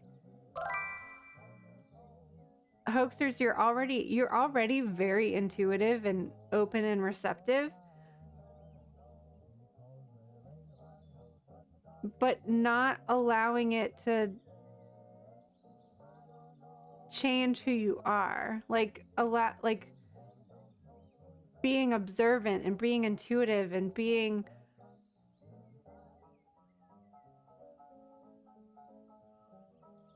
I don't know, just being open and receptive, but not changing who Hoagsters is. That makes sense. Like a lizard is going to change depending on the environment and the background and the encounters that it has. But that for you this month, there's going to be this need to like come back to yourself, to go into that hermit mode, to rest and recharge, and then go back out and experience and receive and give and receive. But then you need to come back to who you are at the end of the day. The real Mr. Weird is here. How are you today? Let's go, Aries. Here we go, here we go, here we go.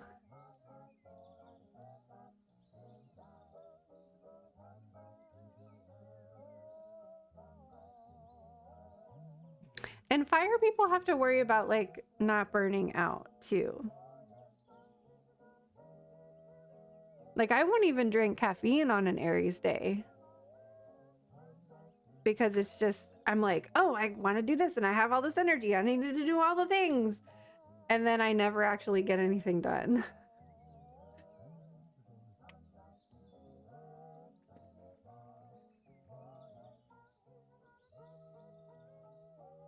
I'm doing okay. How are you? Today was kind of a weird day. You're a raging inferno of energy right now, doing all the things. I'm like, I gotta do all the things. I gotta do all the things. And then I never get anything done.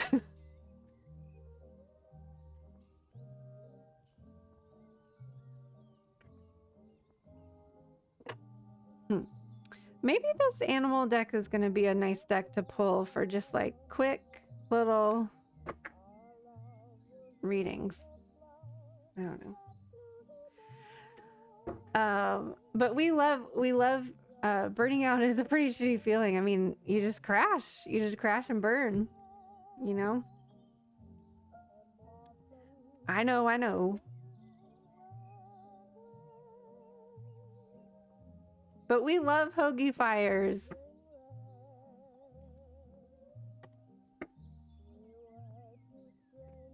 You just built a website, registered a business, unclogged the toilet, cooking dinner, and making coffee, hoping to stream later. Oh my goodness! Don't have the coffee! I'm just kidding. I just had coffee too. Well, today's a Leo day. Leo fire is very different from Aries fire, for me, at least. Aries fire is just like, woo! But the sun is in Aries, so we have Aries fire and we have Leo moon today. My Solis Luna is a Leo. I'm a Leo too. Where's my next button? It's behind my camera. And it's my Solis Luna's turn. You're a Leo sun with an Aries moon. Wowie zowie. Wowie zowie. What's that like? What's it like being a My Solis Luna?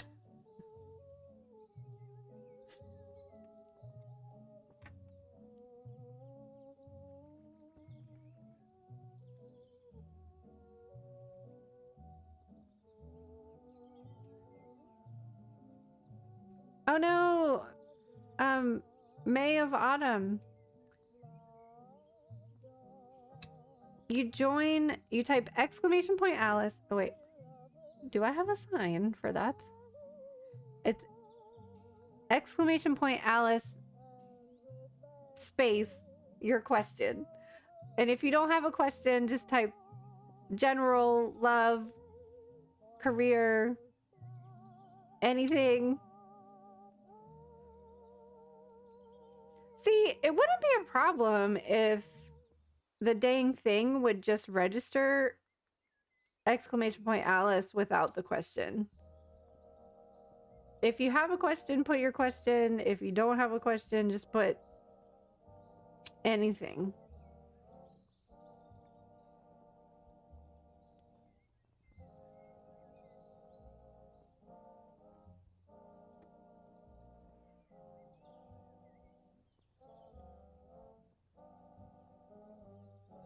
All right, the real Mr. Weird is here to calm us down with some Pisces moon and some Libra.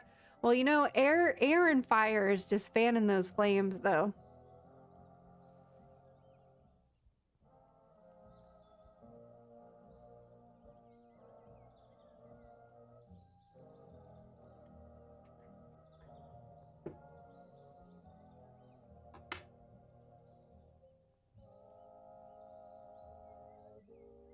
May of Autumn, you did it.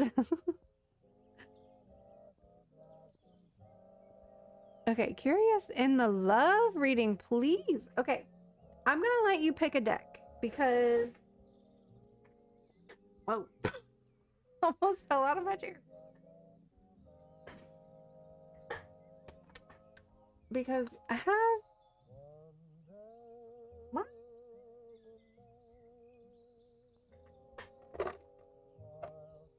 Oh. I don't know how I lose things right in front of me. So this is technically my relationship deck. But I don't know, this one was doing a pretty good job at a relationship reading. So I'm gonna, well, no, I'll give you 3 choices. Because I've been giving everybody 3 choices. I'll let you pick a deck. Deck 1, 2, or 3.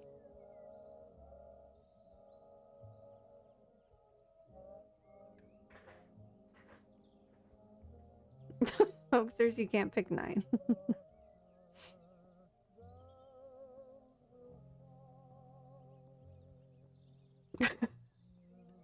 My Solis Luna says, let me tell you. Number 2. Okay, I had a feeling. I don't know. The people like the Wizard of Oz deck, and I am part of the people, and I like the Wizard of Oz deck as well.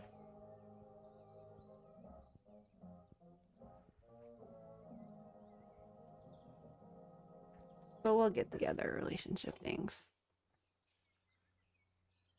A love reading. Are you in a relationship?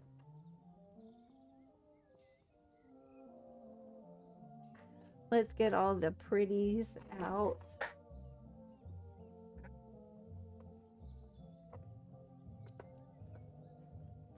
Nope.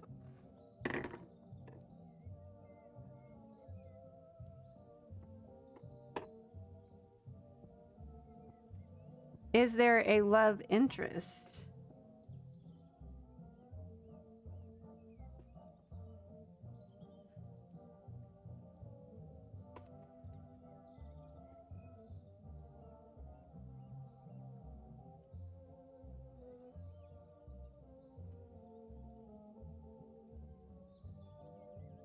This reminds me of like a Ferris wheel song or a merry-go-round song. Just curious.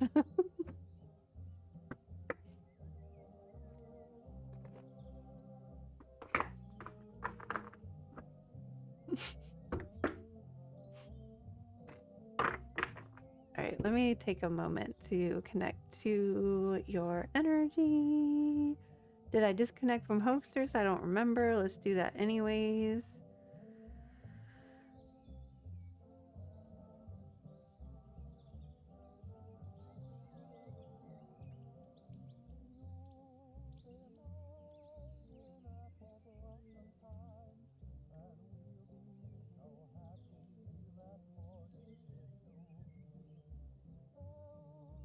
Curious love is fun. I agree.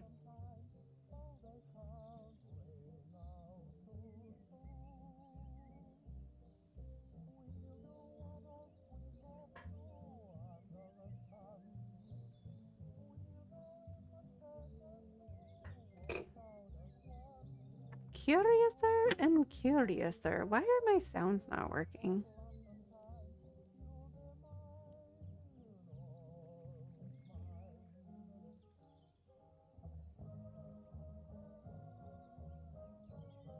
Oh no, what'd I do?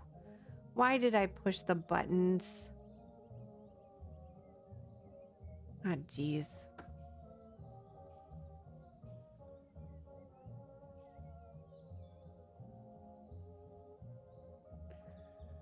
I was trying to see if I could get the sound alerts to work, but just...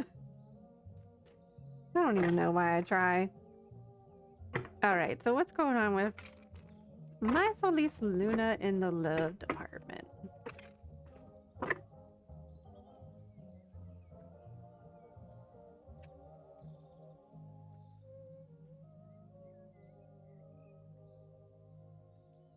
Ooh. Ooh, pretty shiny things. Ooh.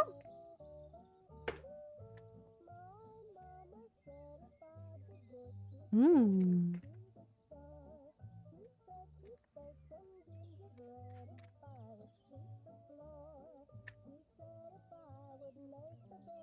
I believe in the hammer. I believe that the hammer can fix things. Who's this? Hmm. Hmm. Hmm.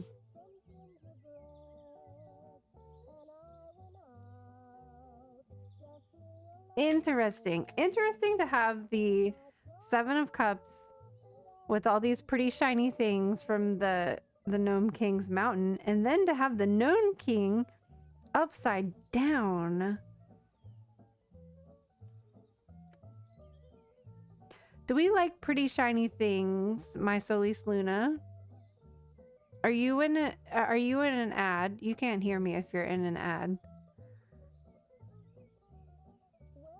Let me know if... Okay, the ad just ended. You are in an ad? What? Okay, yes, you like pretty shiny things.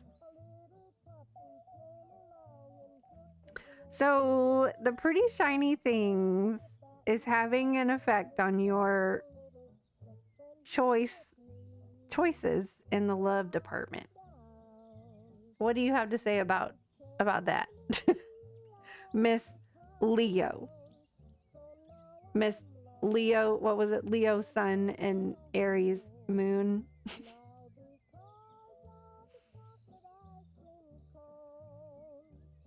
Ooh, Real Mr. Weird has got a 5-stream streak. Thank you so much for watching for 5 streams in a row. I don't stream that often, so that's a very wonderful, wonderful feat to overcome.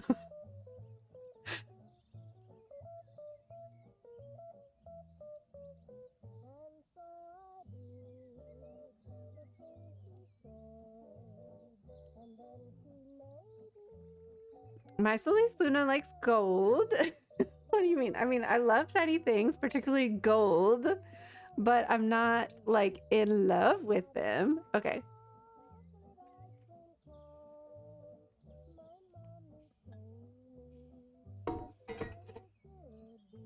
All right, so let's be real.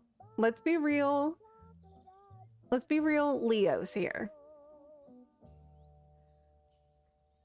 Leos want to be treated with respect and loyalty and sometimes fancy, shiny, sparkly things. We want to be wowed and wined and dined. And yes, all of the other astrological things in your birth chart are going to change and interact with that energy. But of course, girl slay. Like, we gotta be like, treat me like a queen because I am a queen. Okay? Okay. And I feel like just people aren't meeting your expectations.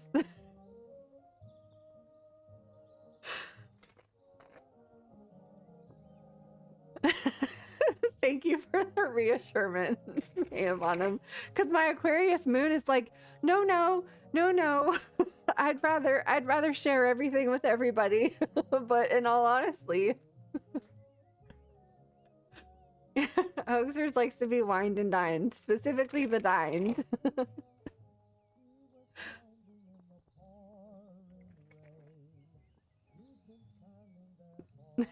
We are royalties. Come on.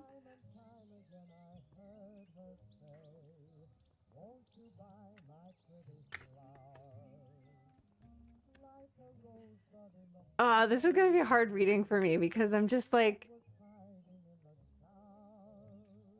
I don't think it's like irrational to I don't think it's irrational to like demand respect in any relationship, no matter what sun sign you have. Like everybody deserves respect. Everybody deserves respect. So why is that?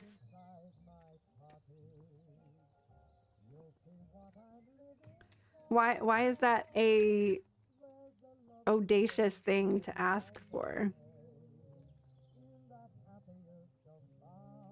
Ooh, we have the butterfly.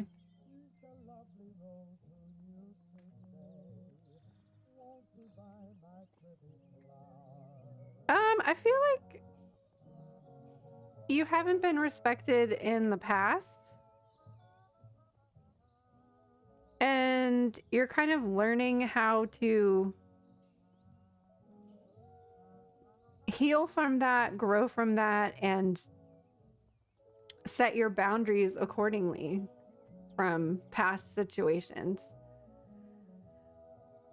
The central star of our solar system.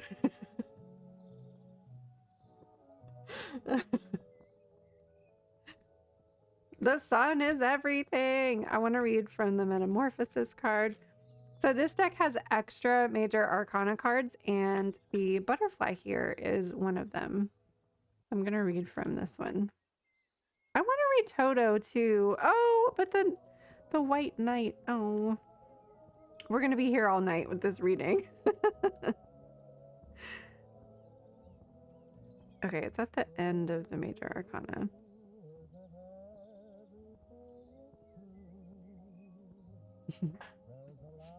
This is going to be a good one. Well, perhaps you haven't found it yet, said Alice. But when you have to turn into a chrysalis, you will someday, you know. And then after that, into a butterfly. I should think that you'll feel it. A little queer, won't you? Not a bit, said the caterpillar. In the wee hours of dawn, Wonderland witnesses a miraculous event. The bird's chorus harmonizes with the river's song as a splendid blue butterfly emerges from a cocoon, unfurling its wings in glorious splendor. Surviving the egoic death, it gains profound wisdom. Renewed and purposeful, the butterfly seeks to share its enlightenment. The blue butterfly embodies the metamorphic rhythm, gracefully embracing change and accepting it with unwavering confidence. Through transformation, it aligns with the potential of renewal and allows its true essence to shine. Embrace change, trust the journey, and you too can emerge wiser, more beautiful, and ready to soar.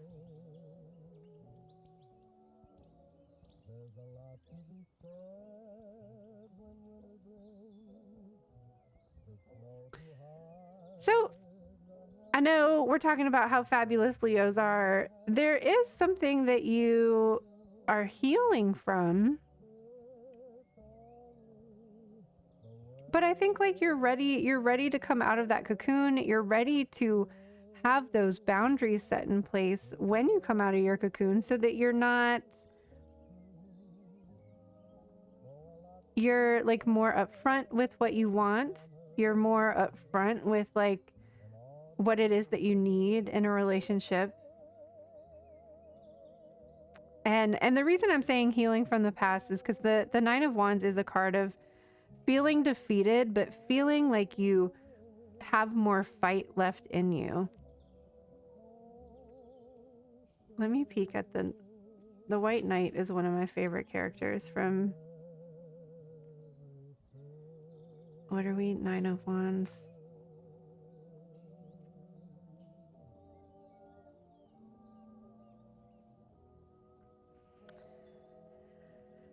Amidst peril, the gleaming white knight emerged, a beacon of hope in Alice's darkest hour. With blades sparkling and determination unwavering, he championed her cause, a symbol of valor and unyielding spirit. Similarly, the white knight's aura envelops you, urging you to face life's battles with an unyielding tenacity and noble grace. Harness your inner strength and charisma, letting these virtues guide you towards your own eighth square of triumph. Every challenge is but a step closer to your destined victory. So, seeing past relationships not as something that's defeative, it's something that's making you stronger. And it's interesting. Like the white knight literally is like Alice's knight in shining armor. And I don't think it's unrealistic to ask for that respect and protectiveness, like from a partner in the future.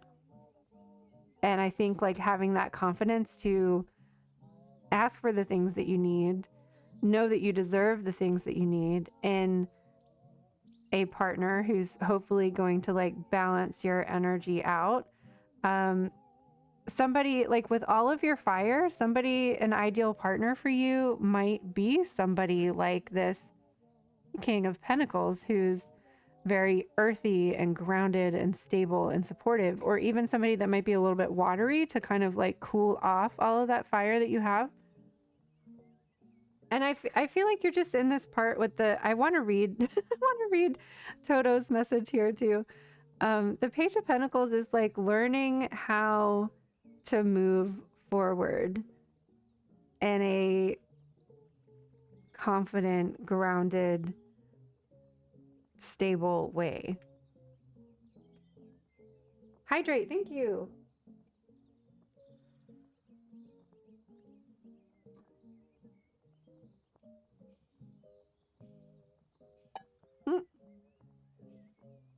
I was trying to type with one hand.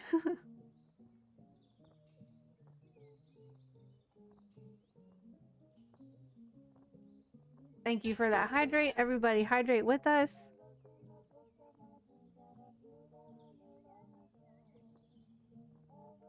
Where's Pentacles again? He's so cute.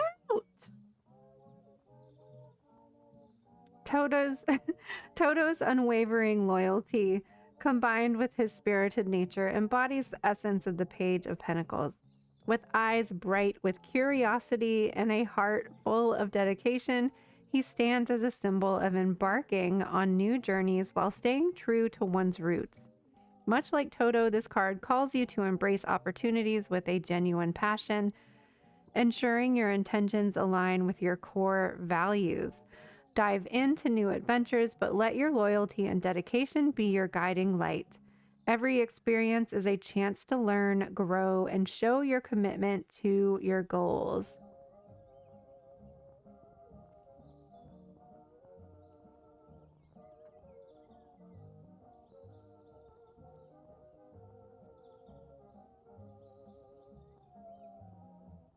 I don't know. My Solis Luna, I'm feeling like don't look at past relationships as failures, and don't look at like the things that you want as something that you're not allowed to ask for. Like you're worthy of the things that you want and need and desire. And I don't think it's unrealistic to ask for those things.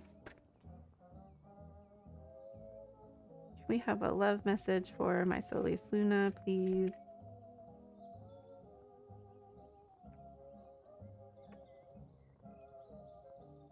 If you could do anything, what would it be? The answer dwells in your heart, not in your mind, for the heart is the gateway to the soul. You learned your lessons. Well, that's good. It's good to be aware of that and to not have like resentment from the past. Like, you know that like you learned what you did so that you could move forward and morph into the butterfly that you're supposed to be. We have a romance card for my Solis Luna.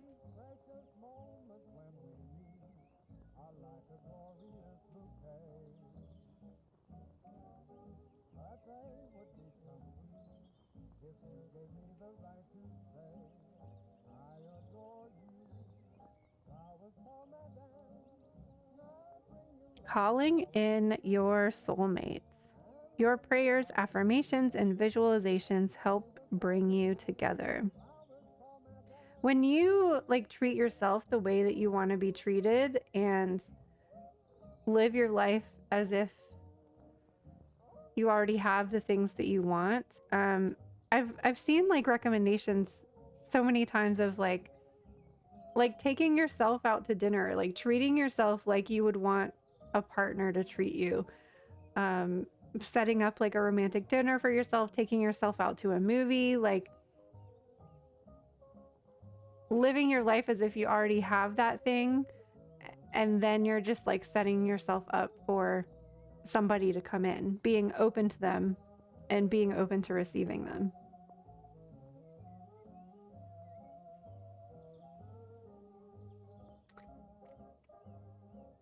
Wine and dine yourself.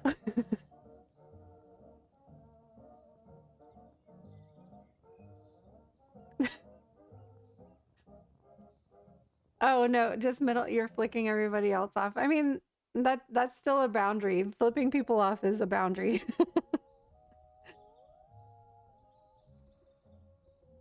And thanks for being patient. Everybody that's in the queue.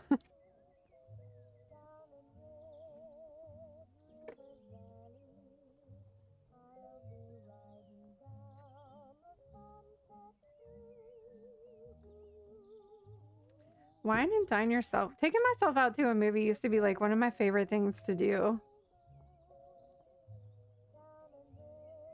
I don't do it anymore really, because it like an hour and a half like isn't long enough anymore. Like an hour and a half used to like reset and recharge, and you could just like sit alone in a dark theater and like watch the movie that you want to watch, and then you come out of it like refreshed and rejuvenated. But like an hour and a half is too short now for me. I'm like, I need like a whole day. I need a whole day to sit in this dark theater to recharge and recuperate, please.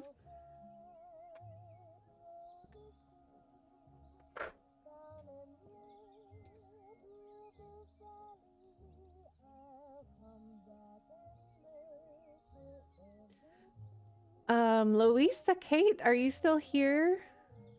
We are coming up on your turn. I'm a little bit confused by your question, though, so let's talk about it if you are still here.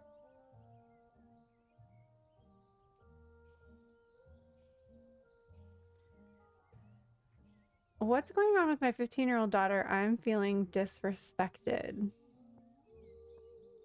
So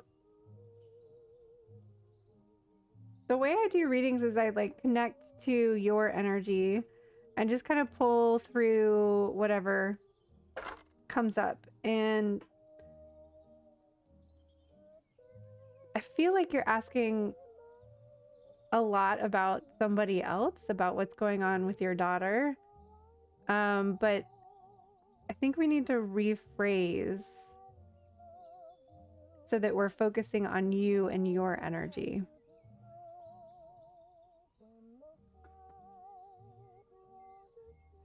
So you're feeling disrespected.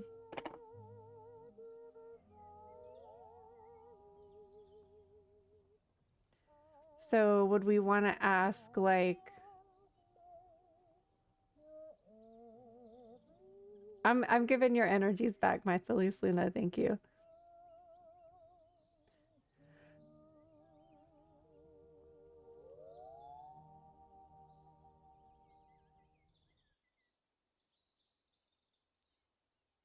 How about, what do I need to know about your relationship with her?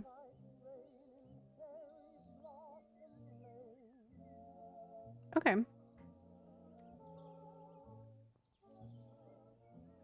Let's see, what decks should we use? All right, so let me know if you are feeling called towards one of these decks. I'm going to put 3 out here. 1, 2, and...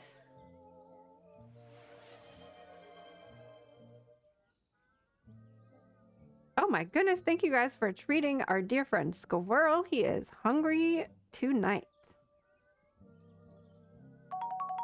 All right, Louisa, we've got deck number 1, 2, or 3. Are you feeling called to either of these?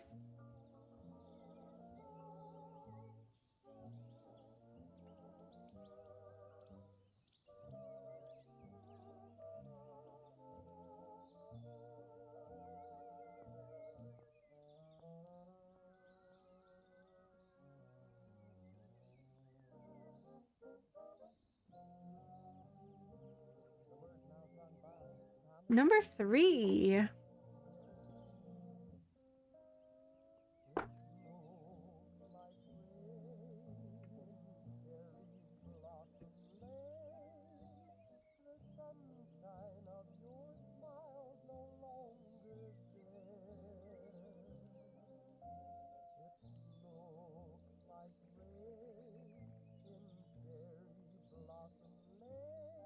Alrighty, so what's going on with Louisa and their daughter?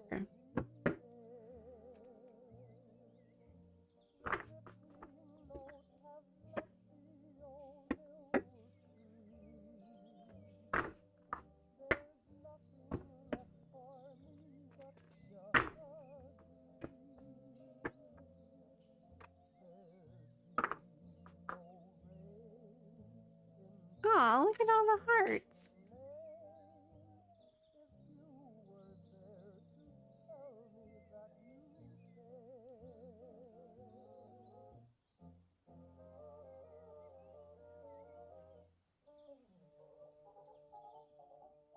Oh, yay!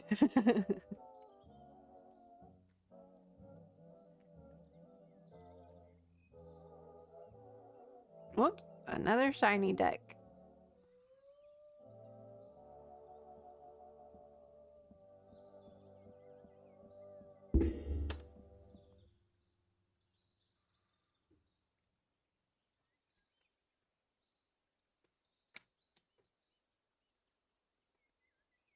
It also looks really yellow, though. Let me see. A little better.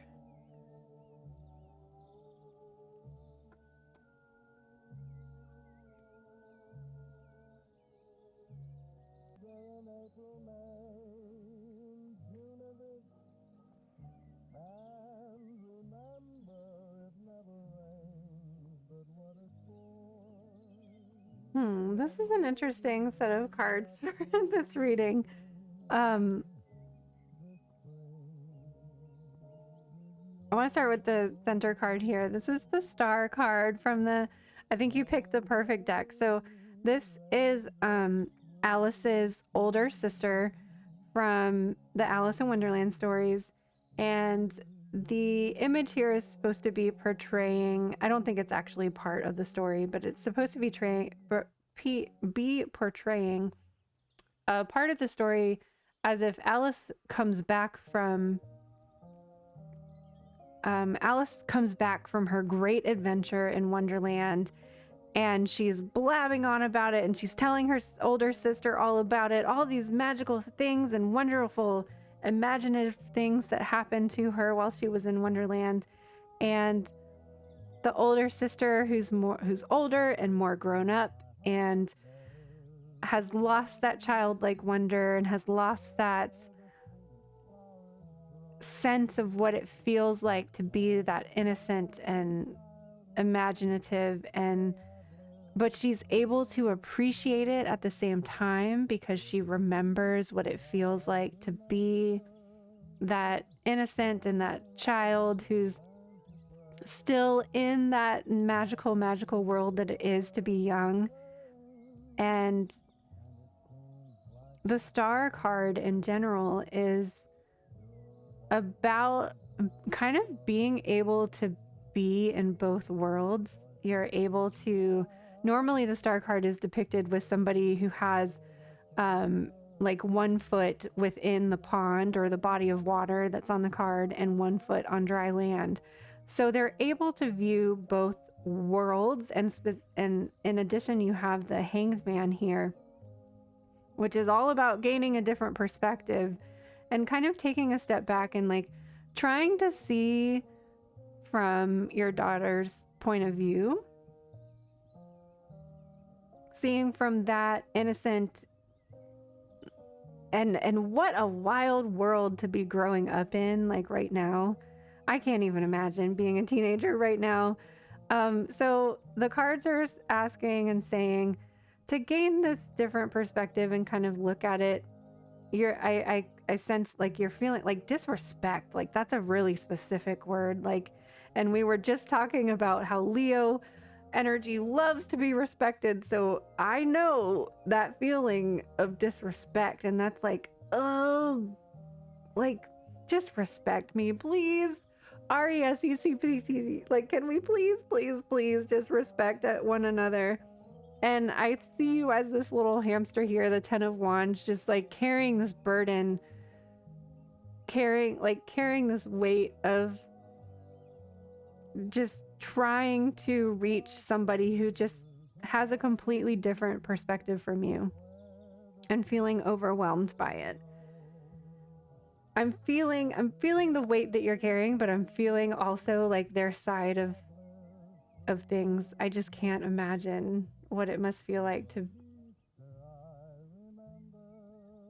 be young, a teenager right now. Holy moly. I don't like the blue light. I like the yellow light. You are that hamster. I feel it. I feel it. We've all been this little hamster dude.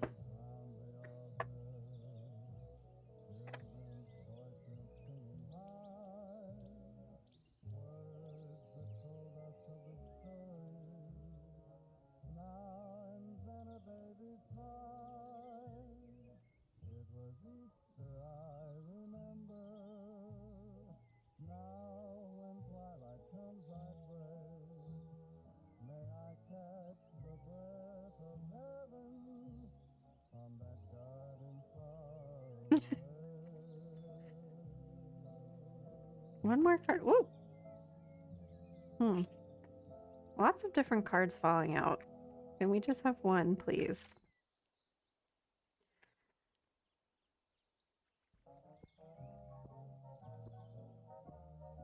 I feel called towards this fairy godmother deck.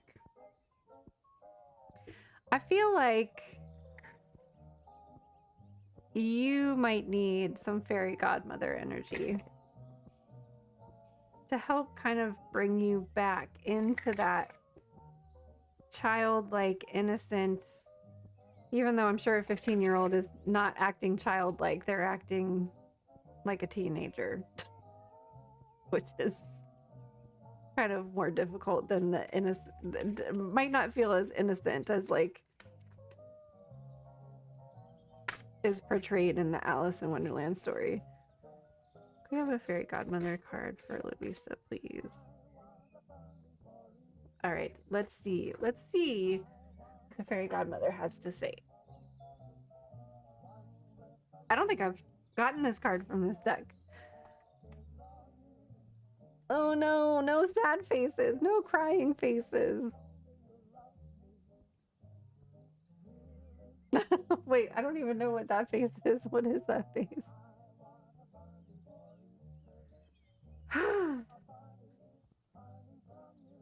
The trumpet blasts out loud and clear, announcing words you want to hear.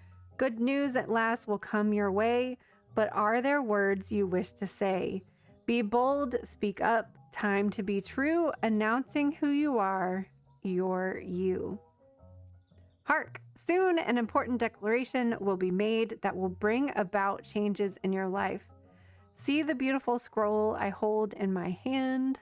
See the beautiful scroll she holds in her hand. It contains the very words that will be pronounced in the not too distant future. Something that you have been wanting for, or something that you have been waiting for, is soon to be revealed, and I, your fairy godmother, wish to inform you that it could be very good news indeed. I must say that you have been a little less than patient in your waiting, forgetting that no news is indeed good news. But nevertheless, the time has come for news to be finally announced. So allow the roll of the drum and the blast of the trumpets to sound in preparation of the impending words that you have been waiting to hear. As your fairy godmother, I too would like to make a small announcement of my own, if you will allow. I pronounce that having been at your side through all of your trials and tribulations, and having smiled and laughed with you, having comforted you, I know better than anyone. I therefore urge you to share with the world that which you have been holding back. Be brave, clear your throat, and speak up. For too long now, you have held onto deep-seated fears that have prevented you from saying it as it is. It is time to face those fears and put any worries to the side. I promise to give you the strength and moral support you need to declare all you need to do so that you can move forward and be authentic. Oh no, are you in an ad? I'm gonna wait a second because it says that there's an ad. I don't want to finish the rest of this if you're in an ad. Let me know. Okay. Oh, you're here? What? Okay. Okay, let me... Good, you didn't miss any of that. Okay, so remember that what anyone else thinks of you is none of your business. So allow opinions of others to fall away, for they matter not. Instead, stand strong in your convictions and speak confidently your words to everlasting freedom. So none of us know, like, the situation that... Oh, Hoaxers, thank you so much for gifting a subscription to Louisa.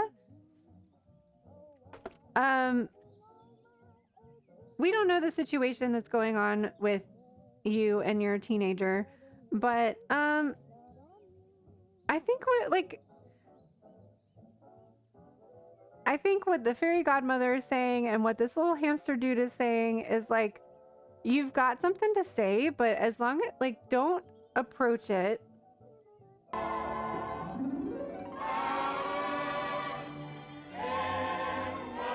Wow, that was a very delayed reaction. Thank you.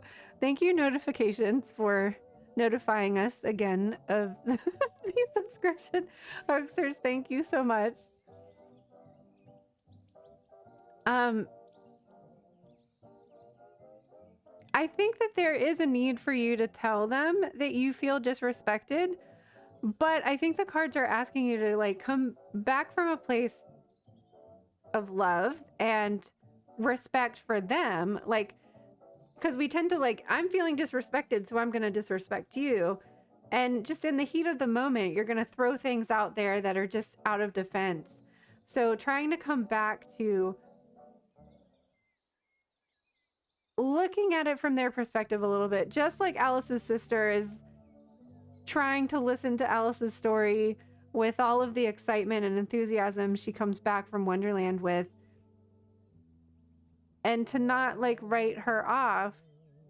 The high priestess is here too, so, like, you know that, like, a line has been crossed. I think, like, you feel that, you know that this isn't, I think you were, like, seeking outside perspective to kind of be like, am I in the wrong here? Am I in the right here? To kind of, like, feel out what the situation is. And I think the cards are saying, the fairy godmother card is saying, like, this is a line that was crossed and needs to be, like, hey, you crossed this line. It needs to be known, you know? You crossed this boundary with me. But not to go at it from a place of anger and disrespect towards them. Respect where they are, and then in return, hopefully they will respect you as well. So if you can get to a point where you're, like, cooled down enough to have a conversation where you're not just reacting and they're not reacting back at you, it feels like this will be, like, new ground for both of you of, like, I don't know, it feels like the need for them to come back and say, like, yeah, I know, I'm sorry, Mom, like, I crossed the line. I didn't mean to disrespect you. It feels like that conversation needs to be had. But, like, take a step back before doing it, because the Hanged Man is like, let's look at this from their point of view. I think maybe you'll find that you know that they didn't mean it to be hurtful.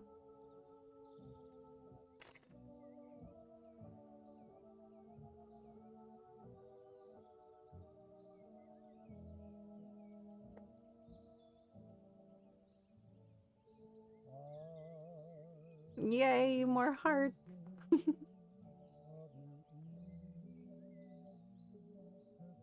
Oh, those are Odin's hearts. Very pretty. We have a chakra card for Louisa.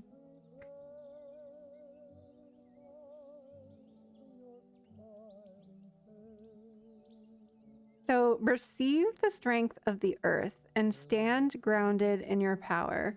Remain steady and sure as you pursue your goals in alignment with your highest path. Remembering that your dreams have been handed to you for a reason, you have everything you need to overcome challenges. You are stronger than you know. Let Gaia's crystals and minerals remind you of your innermost strength. Like, approach this situation from a like grounded position and not a reactive, fiery, defensive position. Like, stand strong and like create this boundary that has been overstepped, you know?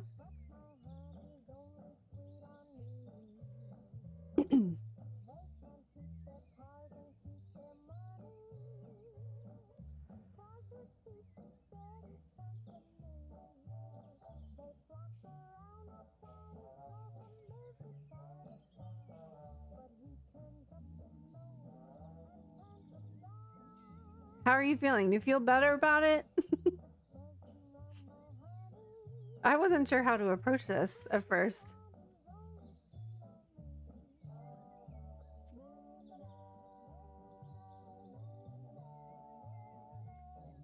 Thank you, Fairy Godmother.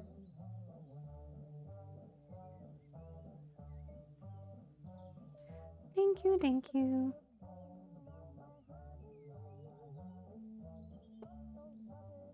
That deck is always just like straight to the point. I love it.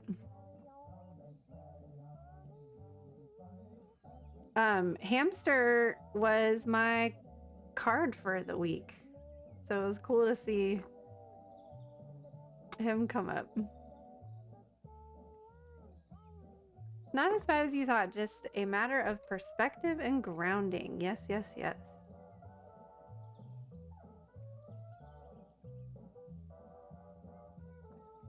But let's be real, most teenagers don't really mean to do the things that they do. They're just like, they're moving so quickly and they just like do things without even thinking about it.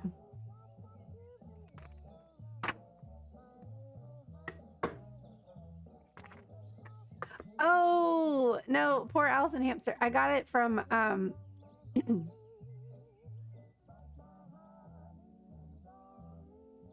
sorry, I got it from the animal deck, not from this deck. No, Allison is not the hamster. Allison didn't work at all last week. Well, kind of.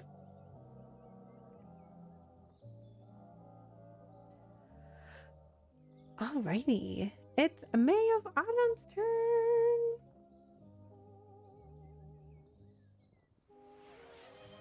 Oh, thank you for the hydrate. I might have to grab some more water in a little bit.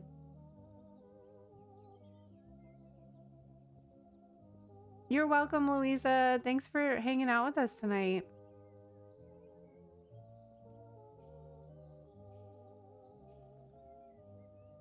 Oh, I didn't read the message. Spring seeds.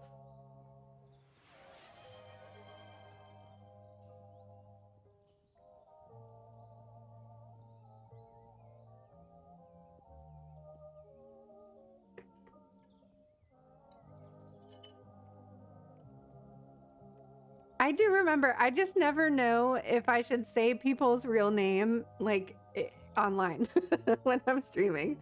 So I just say May of Autumn because I don't know. I don't know if you want me to call you by your name.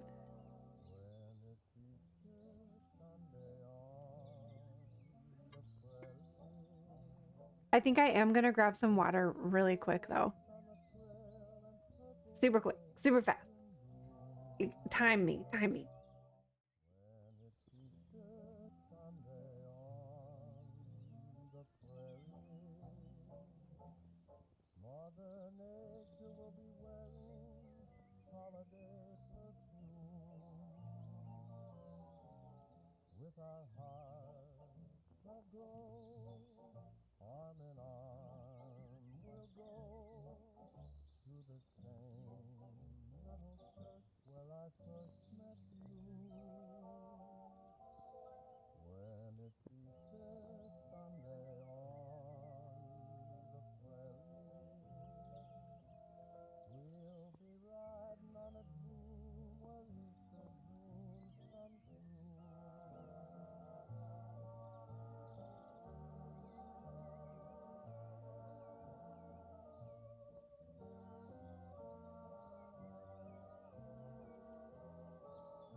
I'm back.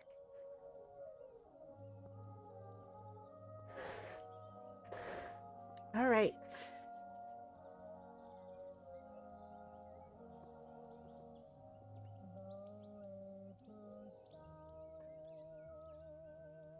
Let's do. Oh, whoops. Wrong screen. Let's do deck number 1.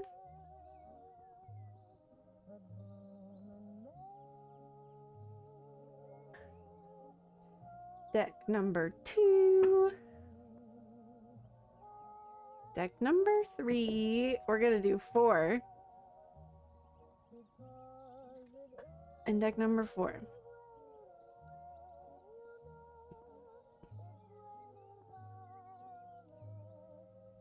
Two minutes? Really? Wow. That feels long, doesn't it? And Louisa, I saw the where is the moon? We will get to that after Chelsea's reading. She's been waiting a while.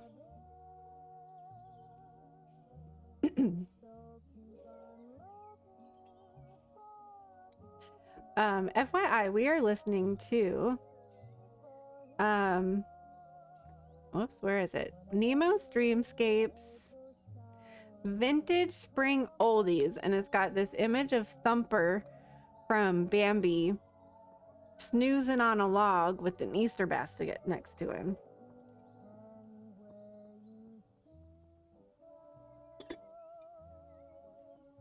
And if you guys aren't following Nemo's Dreamscapes on YouTube, I highly recommend it. And I just became aware of they also like sing and like create their own music. Like this is just like old vintage oldies like playing in the background, and they mix like different images, and they mix like there's birds and other audio things in the background. Sometimes it's rain or ocean or fire crackling to create like this ambient effect. But they also sing like oldies music, like 40s music. And they can really sing. It's kind of cool. You gotta kind of look for it on their channel, because there's like 100 videos of the ambient background music, and then there's like a few of him singing. I'm like, whoa, I had no idea. I just discovered it. I know, I had no idea either. And even in the description, it's like, most of you probably don't know I'm also a singer. And I was like, what? I've been listening to him for like 2 years or whatever, or listening to this channel for 2 years. You love Nemo too? Yeah, I love it.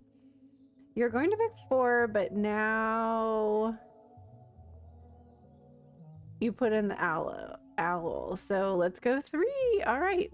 Well, we can, let's see. You said 4. We could do 4 and then do like a card or 2 from this one. That's what we did for Hoagsters.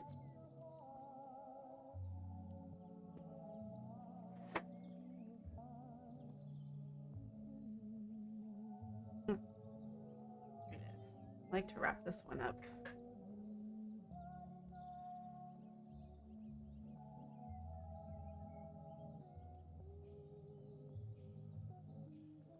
Chelsea, I could see you doing something like that, because wouldn't most if not all 40s music be public domain, like copyright free? Could you do that? Could you like record old songs like this? Oh my gosh. I would love that. You have to do it just for me.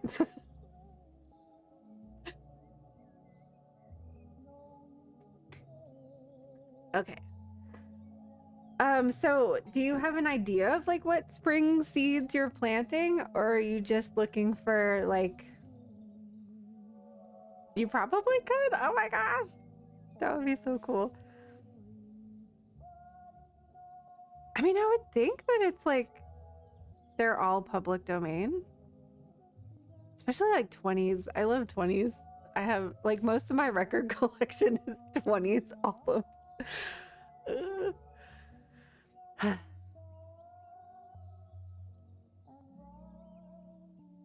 Alright. Well, we don't even have to pull cards. You're going to put out a 1920s album. End of story. Career, but take it general if you are picking up anything else. Let me see.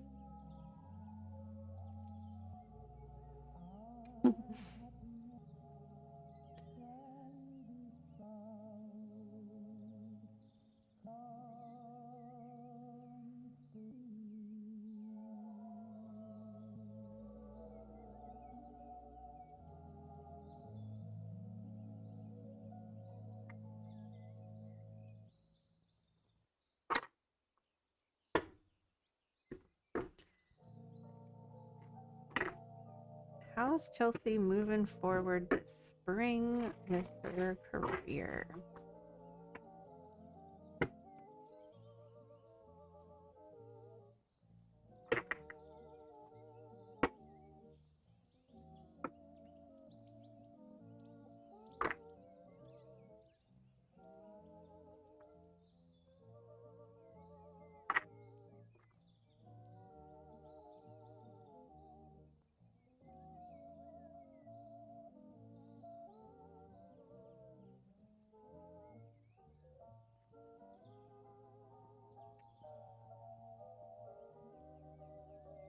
Oh my goodness. Whoop. It's funny that we're talking about pulling a card from the animal deck like we did for Hoaxster's reading, and Hoaxster's got this card too. I promise I was shuffling them.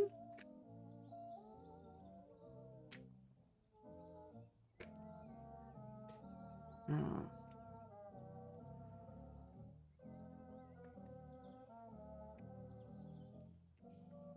I don't like that. Emperor.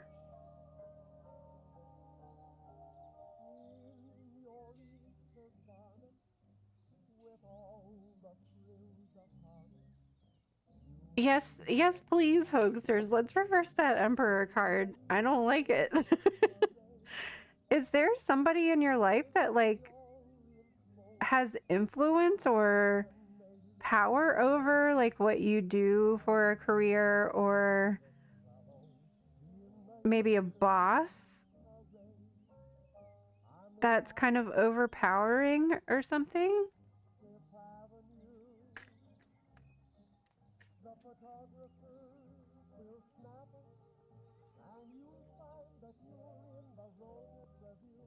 You are your boss. Are you too overpowering with yourself, Miss Chelsea?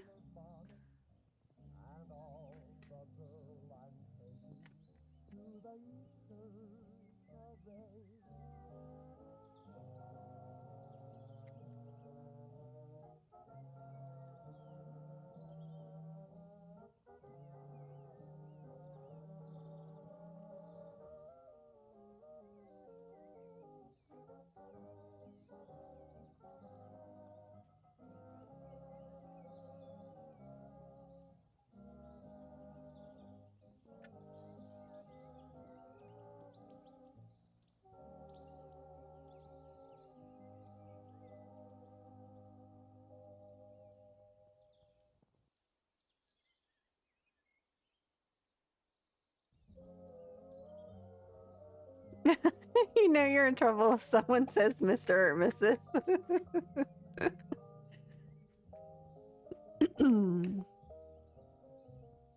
Whoop.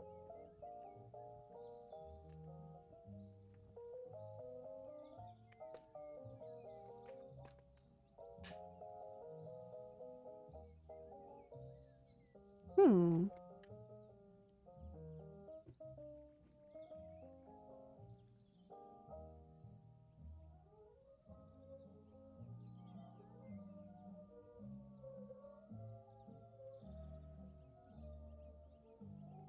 I feel like there's a lot of elements at play.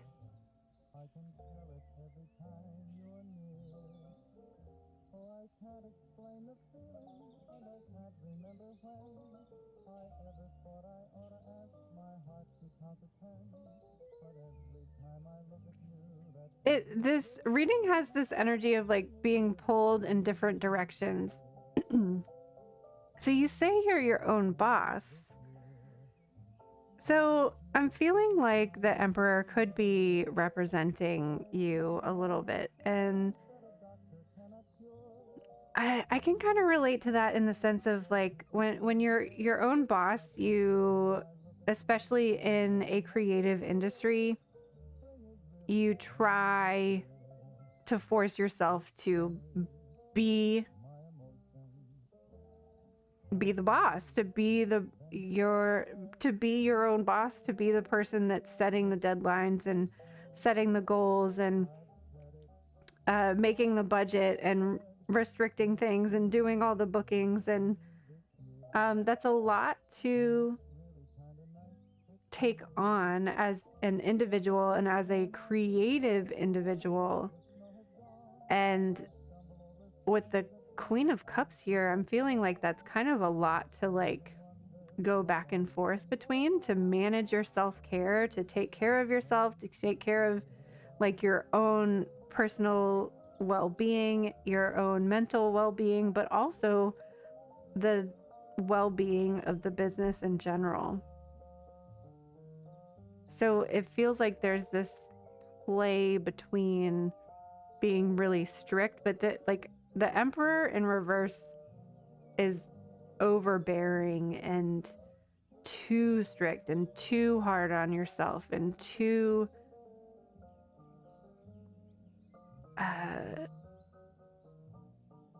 much. I'm just gonna stop there. So I mean, it's nice to have both of these energies here of the nurturing, caring, well-being, and the like strict deadline seeking, but we want to see him upright. We don't want it to be, this is, Emperor in reverse is very overwhelming and very masculine energy. You're feeling like you need more masculine energy.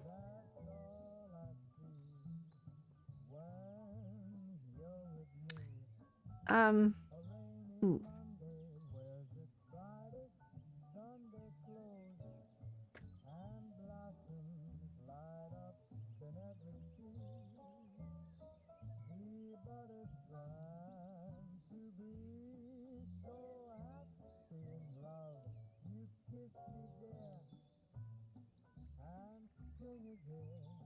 I'm feeling the sense of like there's so many like different players within what essentially comes down to you. You're the creator, you're the business manager, it's you. But then there's all these different little aspects and strings, whether that's your mom, the Chelsea boss that like you have to like kind of fit that role at times. And I guess just even like the different scenarios and people that you're working with different venues and different events or gigs or that you're receiving. So it's almost, it feels like you're like having to wear so many hats. And then there's also other hats that come into play, whether that be the event or your mother stepping in.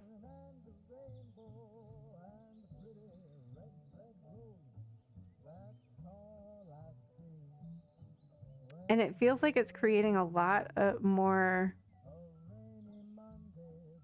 stress than it is helping.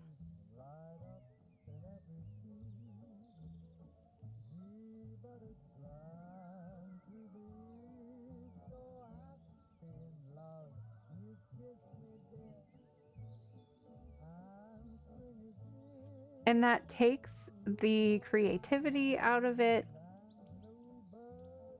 And I mean, that's why you're doing it. Like that's like the bread and butter of your business is the creativity of it. And with the Knight of Cups is kind of sucks the creativity out of things. And then I feel like you're forced to make decisions just because you're just like, okay, I just don't want to deal with the headache and the anxiety of like playing all the roles, doing all the things. Is this making any sense at all? It feels like a lot. And I don't know, I can almost kind of relate to it in a way. It's like the business aspect of a creative business a lot of times sucks the creativity out of the thing. Like you're like, I have this great thing and I want to perform and I want to do the thing, but having to be like a business person at the same time, you have to like take off your creative hat and put on the business hat, and that transition is a lot in and of itself. Don't really have time to actually be creative.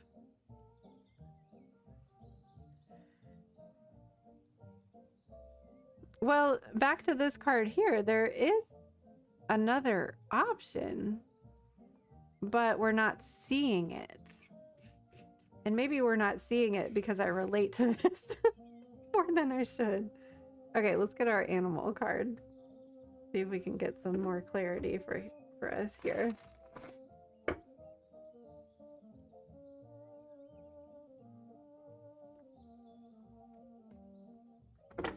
And I don't know if I really explained. The Knight of Swords in reverse is kind of like making a decision very quickly and rapidly, that just so that the decision can be made and you can focus on the creativity instead of like actually thinking about where it is you want to go, what it is you want to do, thinking of the big picture, like you're saying.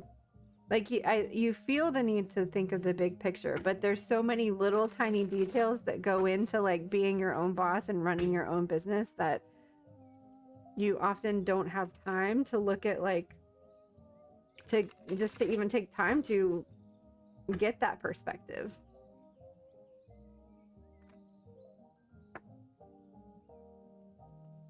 All right, can we get some animal messages to clarify some of this spring energy? Is this the time when you're like booking events and stuff? Or have those already been planned? Oh my goodness, the dang panda bear.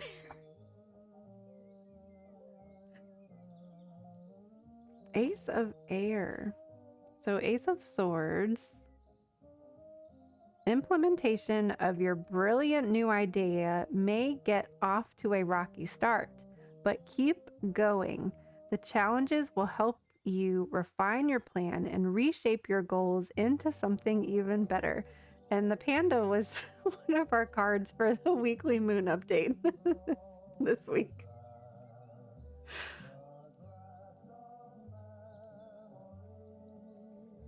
You have to book some I would think that there would be like spring events and summer events that would be booking right now.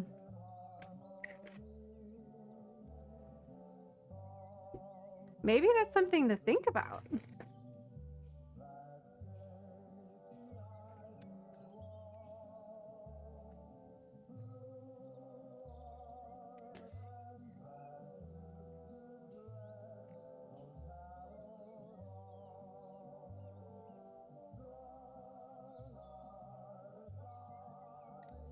Inner well. Tap into your well of strength and draw from your inner reservoir of divine power.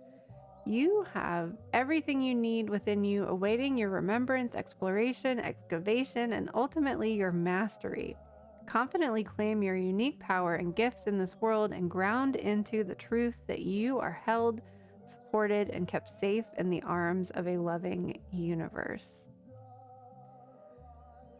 So the message that I'm kind of getting with both of these things is figuring out how to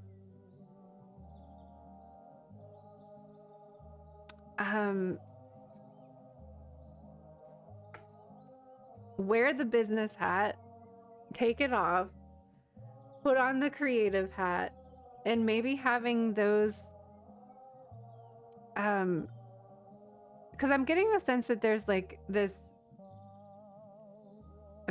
feel for the like with the Emperor in reverse. This is just like going too far with the wearing the business hat for too long, and there's this need for the creativity hat to be separate,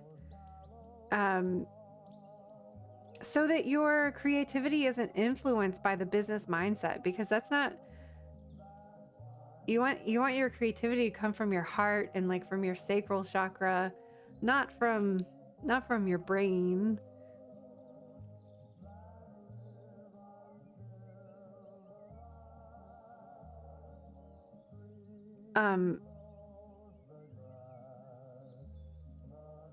So, and I don't know if this helps at all, but to, like, sometimes, and you mentioned taxes. So, like, if I'm doing like bookkeeping or numbers or booking, scheduling, any like paperwork kind of stuff, I don't do it on a day that I'm doing massages. I don't do it on a day that I'm doing readings. I don't do it on a day that I'm trying to be creative, or because it's a totally different mindset. And that's just something that I've had to do to like separate, because they were intertwining too much, and it was kind of like watering down the spiritual work and the of like doing energy healing and body work. And I can see that like the business side might water down the creative side of things. So figuring out how to keep them separate, unless you feel like you're able to like switch back and forth. I'm just not able to switch back and forth. Even in times that were like,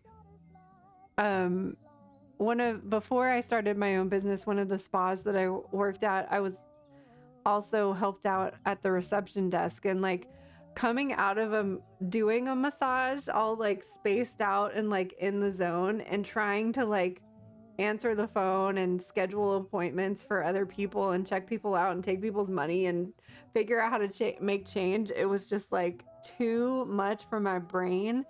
And then like I'd eventually switch on into that mode of like that linear way of thinking, and it affected like the massage and body work at the same time. So it was like I needed to have like this off switch of like, okay, I'm doing massage work now, I'm doing creative work now, and then turning that off and switching into business. I'm thinking, I'm learning, like, you know, like have this separation.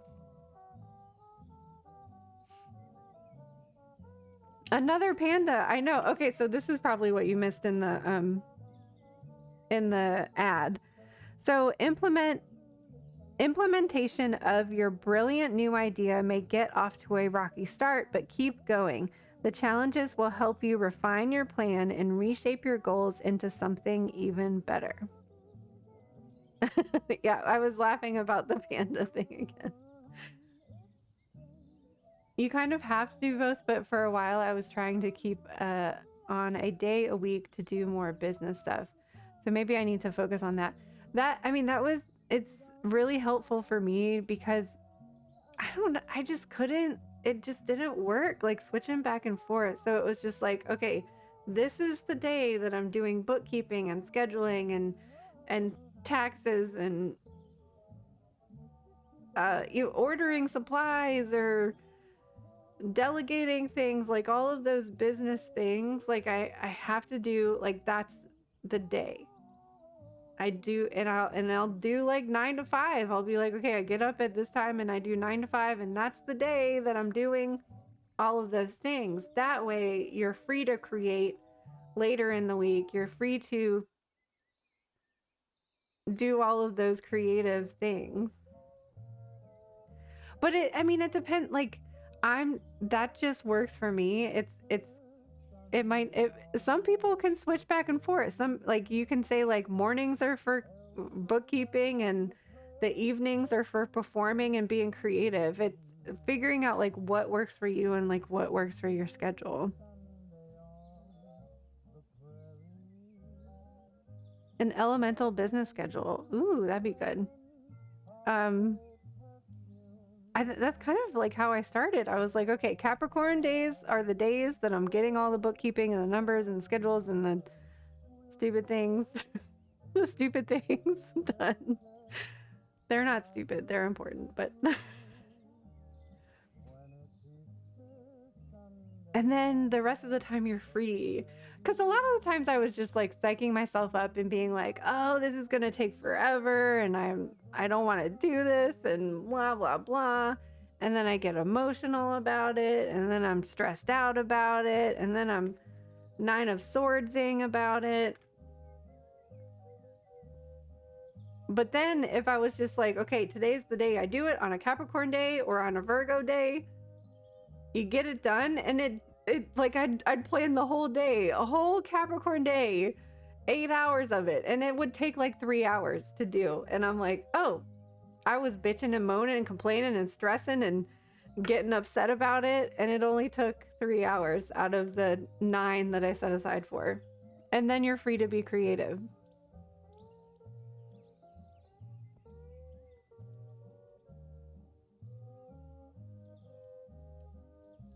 Capricorns really love those stupid things. Yes, find a Capricorn to do it for you. That's even better than doing something on a Capricorn day. Get a Capricorn to do it for you. I don't know though. The only Capricorn in my life is my mom, and she's like, I ain't doing that for you. You need to do that for yourself. And I'm like, Mom, please. You're better at it than I am.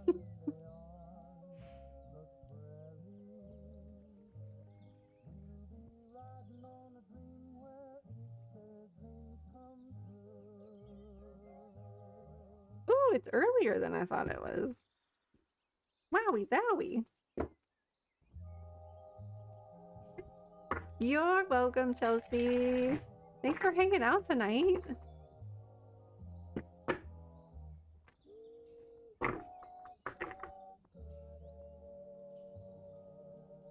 No, they're good at it too, stubborn. I don't know. That might just be a my mom thing. She's like, nope. Nope. Is Louisa still here? Oh, I don't see them.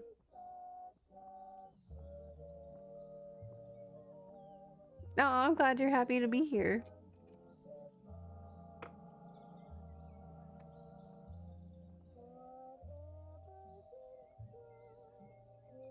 I was thinking that I wanted to give this deck away.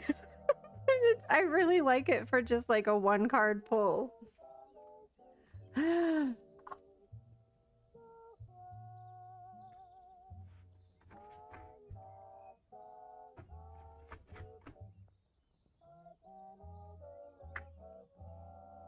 I mean,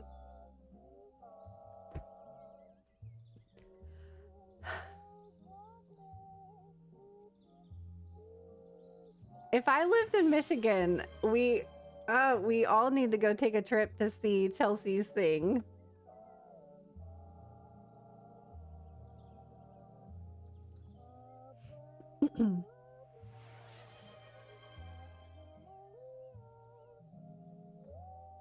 Oh my gosh, what is my mouse doing? My mouse is being so weird. Ah!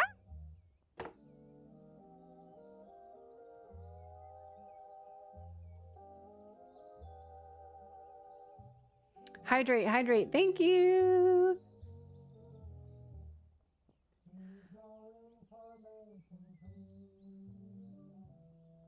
Two hydrates. Is Louisa still here? Cause they were asking where the moon is, but I feel like everybody knows where the moon is.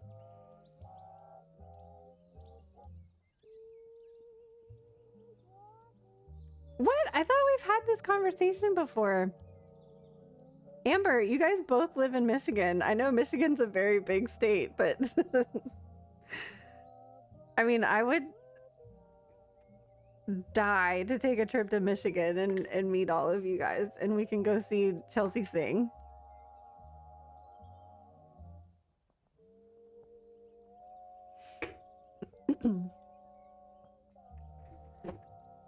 You don't have to share where you guys live on here. I understand, but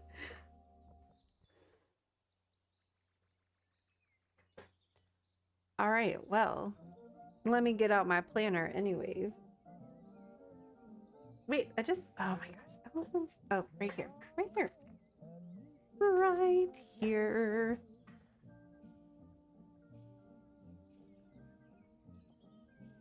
Where is the moon?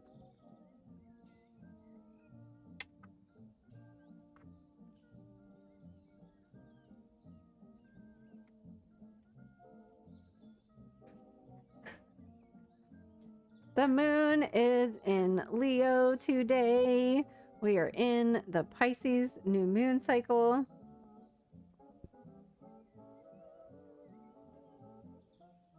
The moon is in Leo, and we have a waxing gibbous moon. We're gonna have our big full moon next week, next Monday. We just moved into Aries, the Aries sun season, so we've got a lot of fire today.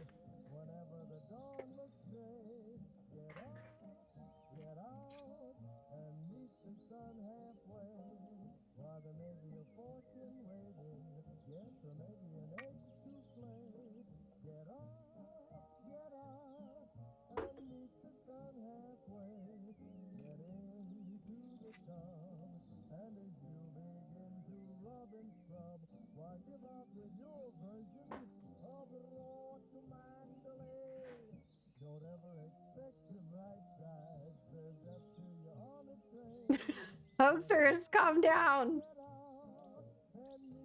You're acting like the Kool-Aid man breaking through walls.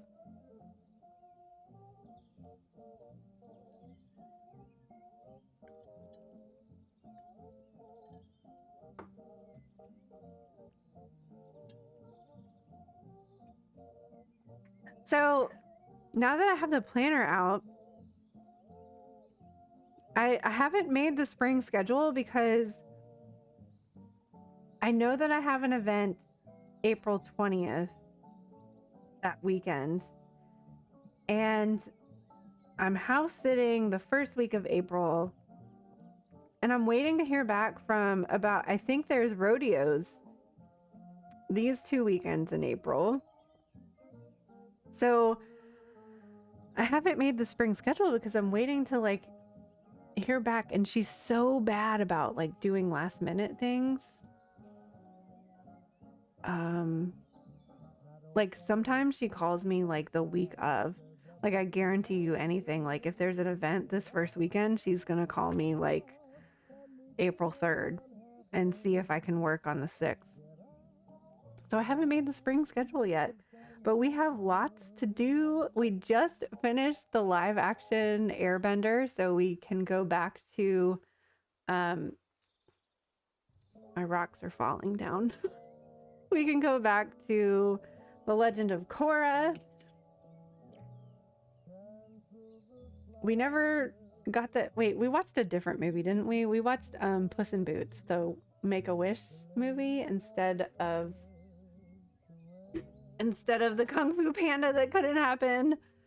And I owe you a Crafternoon. So we might have to figure out how to do 2 crafternoons in April.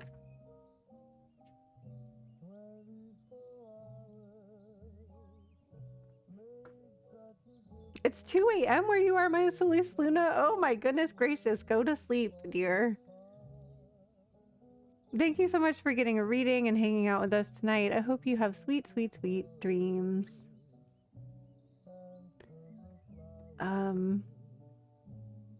What's going on Twitch? I might, the queue is empty. If anybody's been lurking, if you want to jump in for a reading, I was talking at the beginning of the stream about just flipping through a deck, like flipping through a random deck, because we love unboxing streams so much. But if you guys want to stick around and hang out, I could flip through a deck. I wanted to pick one that was like a springy deck, but I don't know if I have very many springy decks. Anyway, so that was just an idea that I had. I wasn't expecting to do so many readings this evening. I just thought, well, if I can't unbox a deck, then I may as well flip through one. And I don't know, I thought it would be kind of cool to like get to know and use a deck that we don't maybe see that often on stream. Oh my goodness, Jenny's not even on tonight. Was Jenny streaming tonight? I was just looking to see if there was anybody to raid. But if you guys wanted to stay and hang out, we can flip through a random deck. And Hoaxers loves unboxing streams. I do too. I watch them on YouTube all the time. That's how I like get a feel for like if I connect to the energy of the deck or not.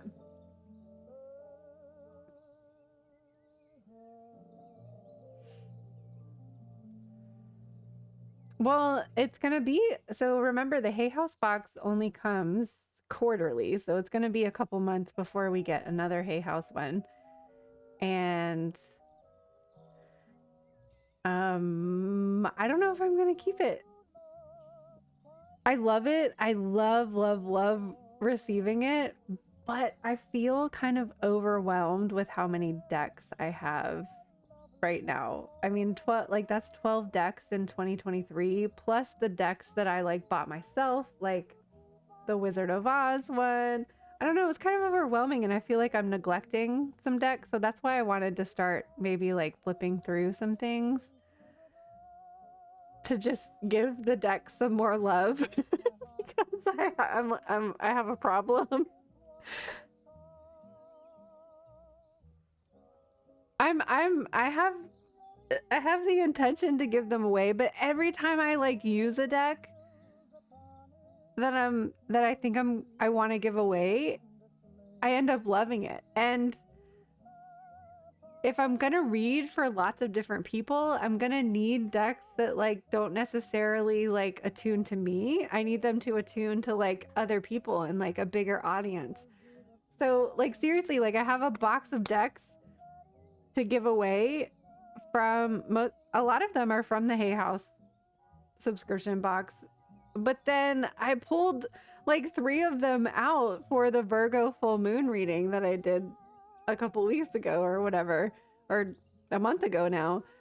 And I'm like, oh, I just need more space to hold all of these decks so that I can have the energy that I need like when I need to. And I don't think that's me just making excuses for having so many decks. I really do generally, like, honestly feel like, oh, that was the perfect deck for this reading that I needed to do. I still feel guilty about it though. I still feel like, I don't know. I have a problem. I have a deck addiction, but I also feel the necessity of it at the same time.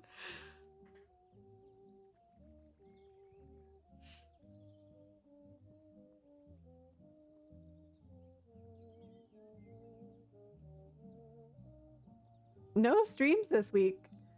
Oh, that's right. Oh my gosh, they were in the car driving earlier. I get it now. I just thought they were just like going out to get some shamrock shakes. They're like on the way to Wanderers Navy celebration. Oh my gosh, I forgot. That's so great and exciting. I want to go on a road trip.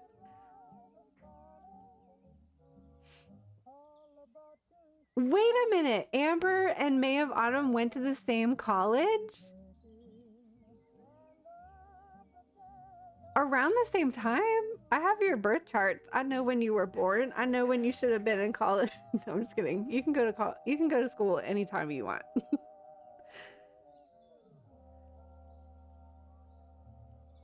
Oh, it's like May of Autumn and oh my gosh, I would kill to like look through your wardrobe, May of Autumn.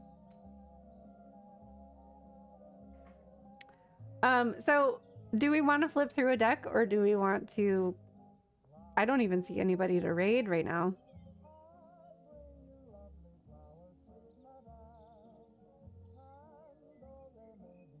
Let me maybe there's some new tarot people. Let me look in the tarot category. Whoops. Oh.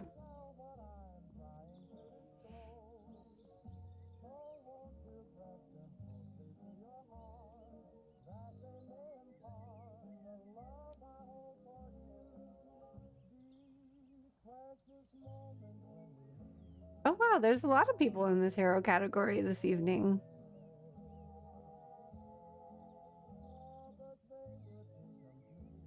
I don't recognize anybody, but we could try somebody new.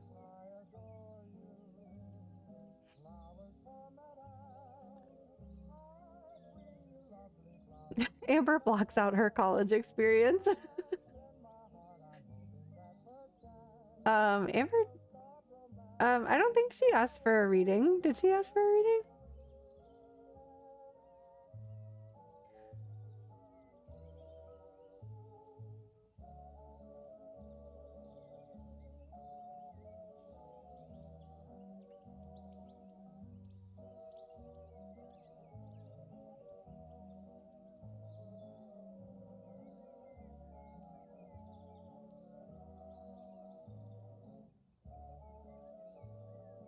Wait, you did try to join? I mean, I wasn't trying to go. Like, I still have more energy. I was going to flip through a deck, but it seemed like nobody was interested in flipping through a deck, so I'd be happy to do a reading. This is the deck that I wanted to flip through, by the way. Let me grab it. This was like one of my first Oracle decks. I wanted to flip through it because I feel like it never really gets any love.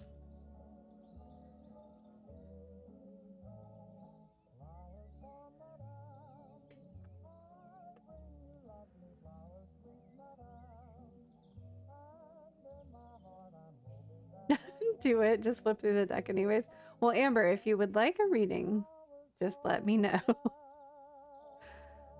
So this is the Wisdom of Hidden Realms Oracle by Colette Baron Reed. When did this come out? 2009. That's crazy. I know a lot of people have like conflicting or differentiating opinions on Colette Baron Reed, but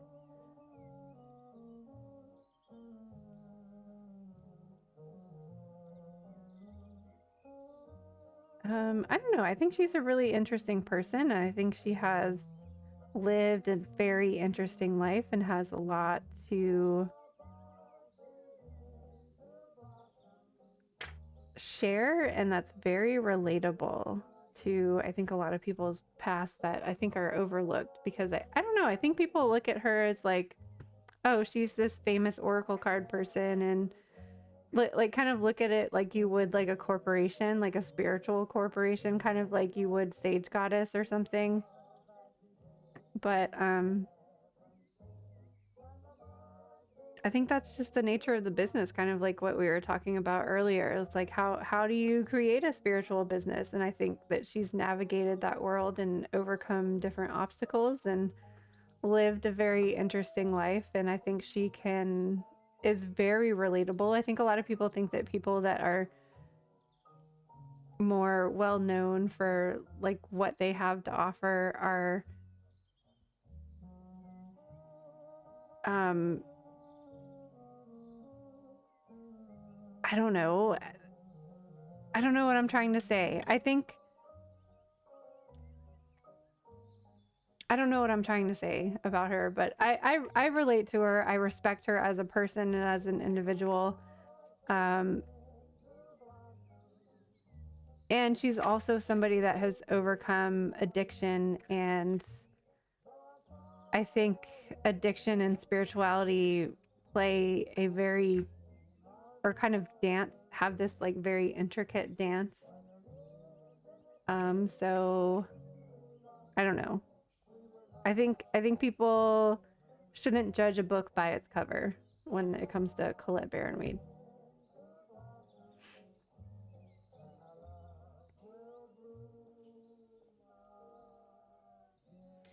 What Amber's focus should be: work, personal, and family. Do you have this deck, Amber? I'm seeing that you love this deck. That was excitement, by the way, not bossy. Oh, do it. No, I got it, made fun. Half of people are jealous and other half are bad apples. Ruin fun for other good apples. I think so too. You don't have this one. I really love this deck too. I don't know why I don't use it more often. That's why I wanted to flip through it. So let's see. What deck should we use for Amber's reading? Deck number 1. Let me put my rocks back in my bra. Deck number 2.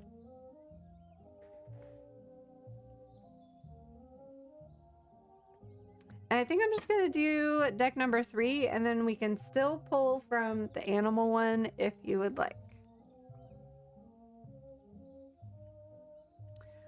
Since I think I do want to do a flip through after Amber's reading.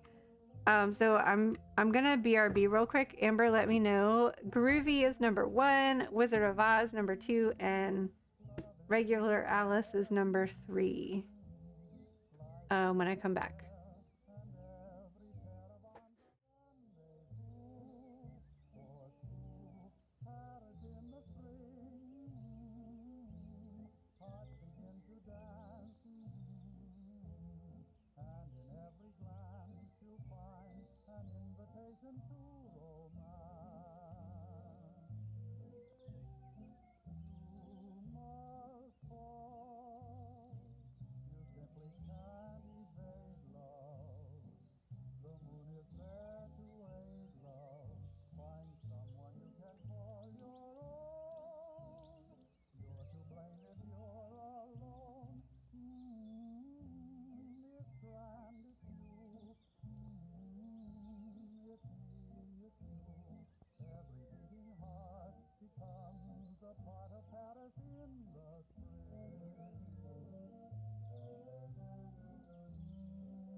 I was trying to switch over really quick so that you could challenge Squirrel.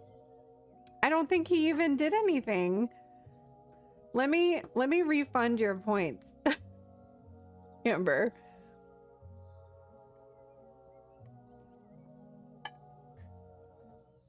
Because Squirrel wasn't on the BRB screen. Let me write that down so I don't forget.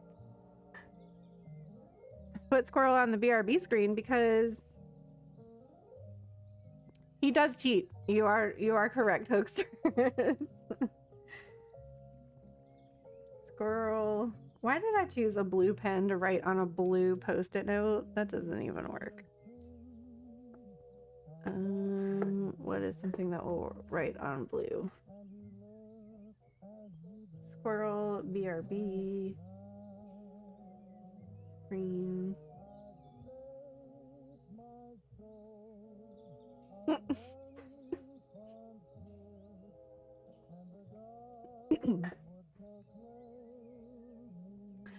Amber could do the business side of things.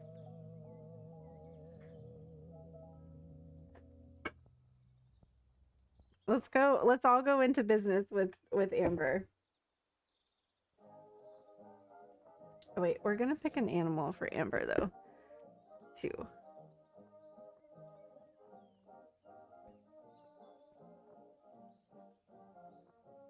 "15 years, Amber. Holy moly! Holy moly! Holy moly!"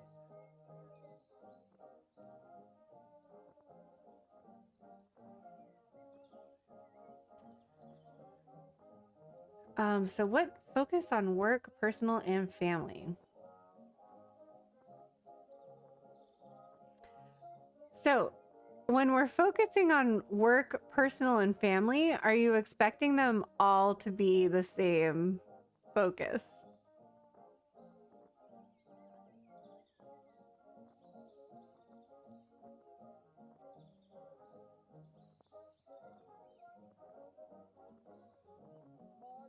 Or are you just saying like what your focus should be, work, personal, or family question mark? Is I might be reading that. What area needs focus? Okay. Sorry. Sorry. Okay. What should Amber be focusing on? Work, personal, focus.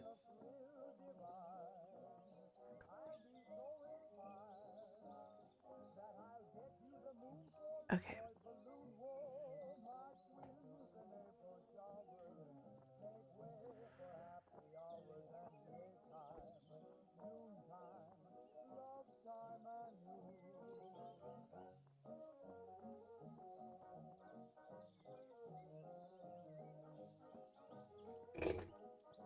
What should Amber be focusing on? Don't stress. I love stress. No.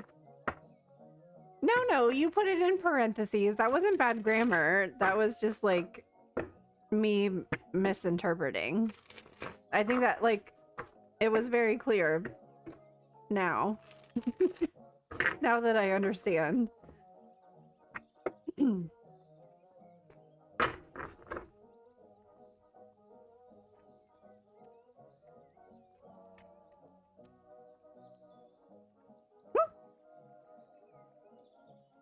Not the wheelies.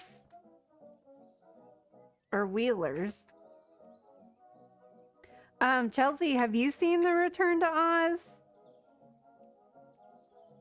movie?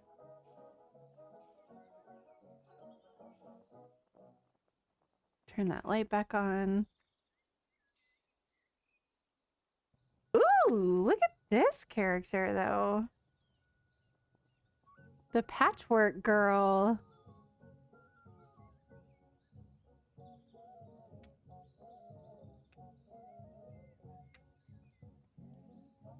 No, hoaxers, I will fight you on being the bad grammar and spelling in the group. We'll have to have a grammar spelling off.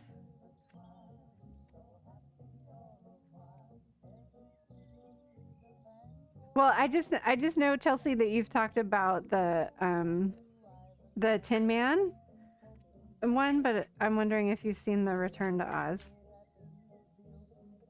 Oh, Totem's here again too.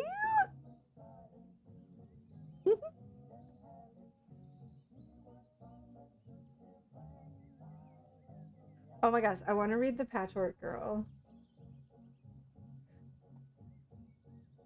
This is Nine of Swords, by the way. Nine of Swords, Page of Wands, and Page of Pentacles.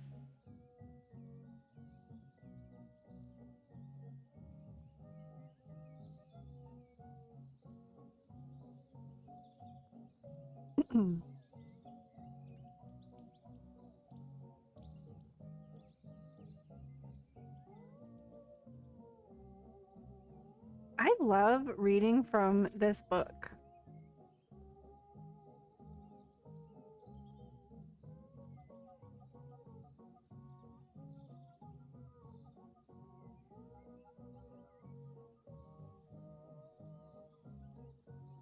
Okay, so amidst their journey, Dorothy and Scarecrow were graced by Scraps, a being sparked to life by the powder of life.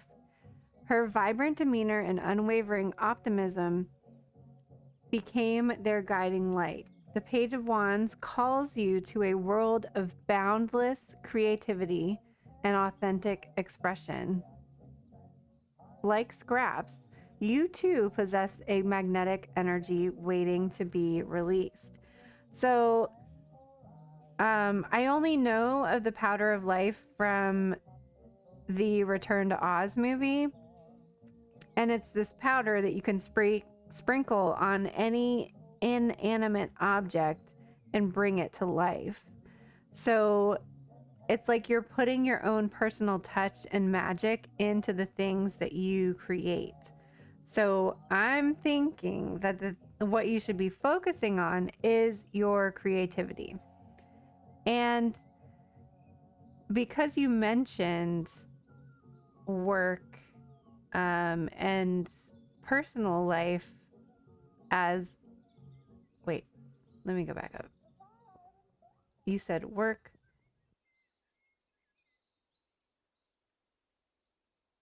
Oh no, I can't find it. See, this is why I ask to keep up with the questions. Where is it? I feel like it's significant. I want to find where you... Oh no, I just had it. You said work, personal, family. Okay. Work, personal, family. Those are things that are already gonna come naturally to you. I feel like when you're focusing on your creativity, like, okay, you and Chelsea have been talking back and forth about what you majored in and that you went to the same school. Like, you've been an accountant for 15 years. You know that you're doing a good job. So work is not something that you need to focus on because it's like something that comes naturally. It's something that's repetitive. It's something that you... Amber, do not apologize. Stop it. Stop it. Don't apologize. Like, these are things that you do not need to worry about because it comes so naturally to you. And when you are authentically like being yourself and being creative and focusing on, maybe this is focusing on personal life. I also think that this is your dog here showing up for you too. But when you're focusing on your creativity and focusing on Amber and focusing on your personal life, like all of those other things like naturally fall into place because you're being authentically yourself. You don't have to worry about work because you went to school for that and you went and you've been doing it for 15 years. You know what you're doing. And when it comes to family, like leading with your heart is just a natural thing for all of us to do. So you don't have to worry about focusing on your family because it's something that's just going to come so naturally to you. And anything that you sprinkle a little bit of powder of life or amber onto is going to magically come to life, is what I think the message of this card is. And I really loved, I'm going to read the Page of Pentacles again because you may or may not have been here. And I just really love the descriptions in this book, like a lot. So Toto's unwavering loyalty combined with his spirited nature embodies the essence of the Page of Pentacles. With eyes bright with curiosity and a heart full of dedication, he stands as a symbol of embarking on an, they spell it to be like embarking. So I read it kind of weird. He stands as a symbol of embarking on a new journey while staying true to one's roots. Much like Toto, this card calls you to embrace opportunities with a genuine passion, ensuring your intentions align with your core values. Dive into new adventures, but let your loyalty and dedication be your guiding light. Every experience is a chance to learn, grow, and show your commitment to your goals.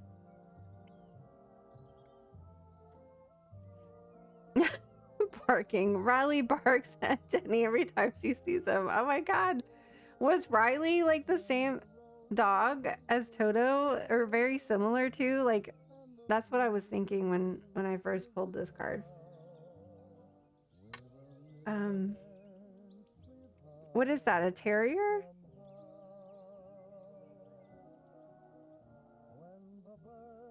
Interesting. We're doing an Alice card for you.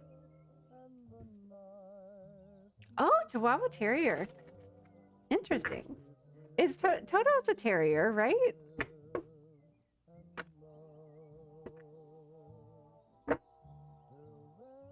Oh, that's so cute.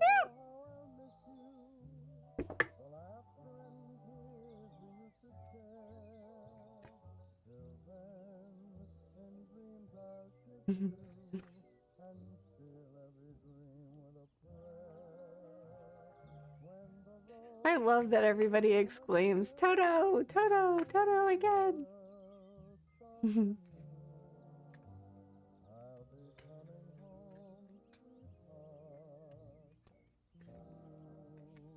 Alright, can I have an Alice card for Amber, please? Nonsense! I haven't seen this card yet.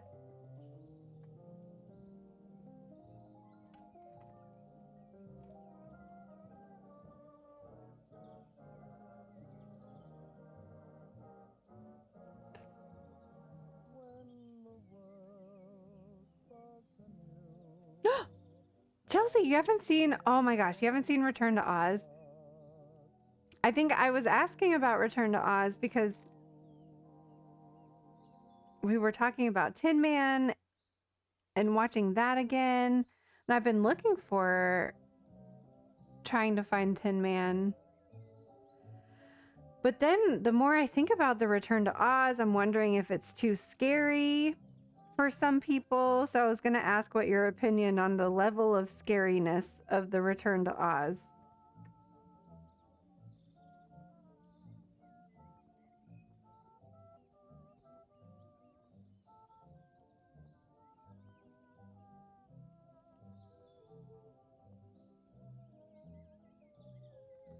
You think Toto is a terrier?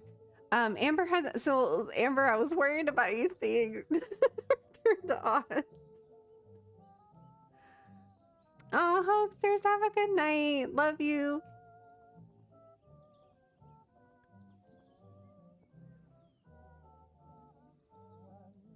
Sometimes, like Alice, you are going to surprise yourself with your courage. When someone is being aggressive and threatening, you will need to stand up to them and speak to them in a very firm and strong manner, much as Alice does to the Queen, who is overly fond of abusing her power, threatening nearly everybody and relating to people in one way only, overbearance. If this is taking place with a person or situation in your life, you need to call that someone out on their bad behavior. Like Alice, you do not need to say very much or criticize the person, argue with them, or even point out what they are doing. You simply need to be firm, clear, and direct and cut through all of the nonsense that is taking place. If you do this, you will silence them. They can do you no harm. They will be so surprised that someone is expressing their personal power and pointing out their silliness that you will be quite safe. Others will be grateful, and in time, they too will stand up for themselves. Even though you may not be as powerful as this other person, your inner courage, when expressed, makes you an amazing person who can change the world with the simple refusal to tolerate bad behavior for one moment longer. Courageously standing up for yourself when someone is behaving in a way that is silly and unfair, refusing to be coward, pointing out a person's bad behavior, not backing down to the truth, looking someone in the eye, being very brave, strong, and no longer intimidated. Surprising yourself with your power. So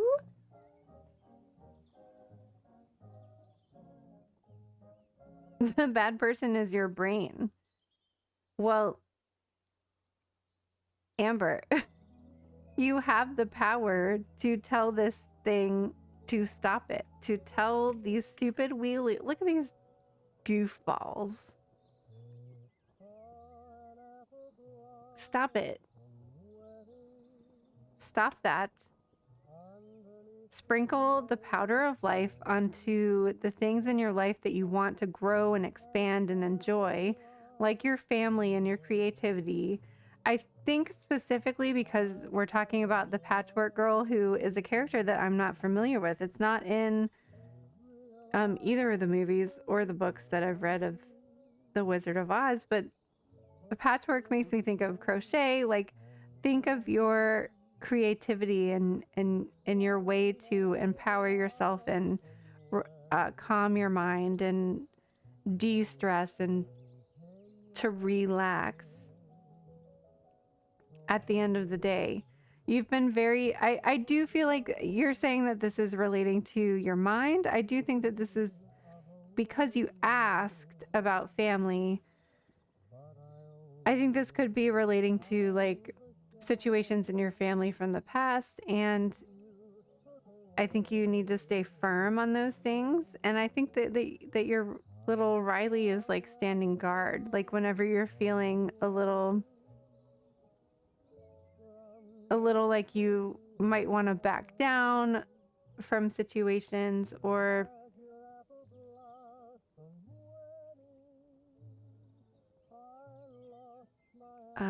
like I feel like it's more than just your brain. I think that there are other factors happening there. I think this is maybe your brother, and Toto's gonna stand guard. You're gonna focus on your creativity.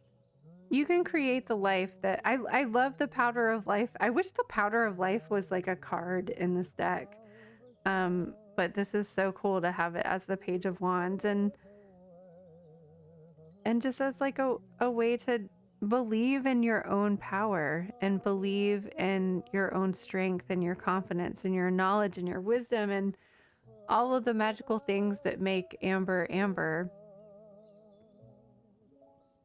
are more than you need to combat any stupid thing your brain is gonna throw at you.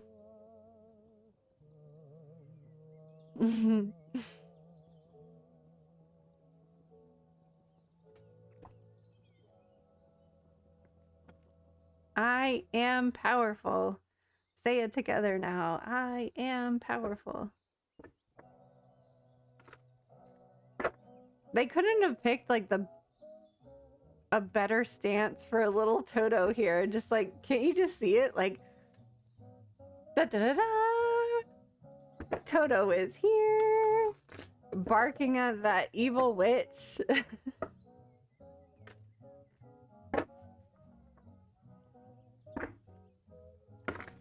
Oh my gosh, we all have to do yoga with Adrienne. I don't know why I can't make the time for it. I think about it all the time. All the time. We have a chakra card for Amber, please. Release and empower. Release any stagnant energy and re-energize your spirit to feel more creative, alert, sexually empowered, and full of zest for life. When you do, all the magic and power that exists inside of you will push forward ahead in the direction your soul and spirit need to go. Ask your spirit guides for help overcoming obstacles, especially those you may not be consciously aware of at this time. Let nothing hold you back. So the answer to your question basically is focus. I feel like focusing on creativity for you is just going to unravel any tension within your life. Like it's just, that's your deconstruct, decompress. Is that what I'm thinking of? Decompress and letting go and like weaving that. Even if you're just like knitting something that you're not even going to create anything. It's like this release and letting go, that like physical act of like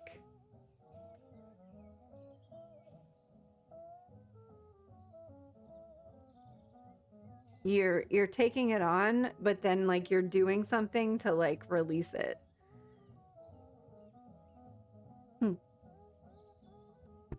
That's interesting.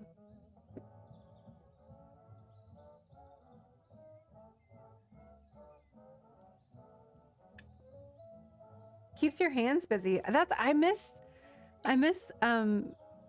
knitting. I miss any creativity, but I miss making candles. I hate that the wax is so expensive now.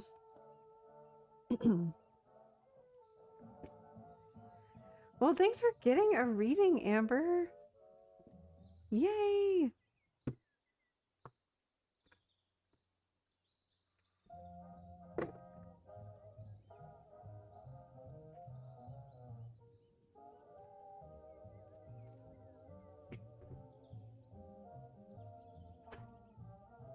What a mess I got up in here.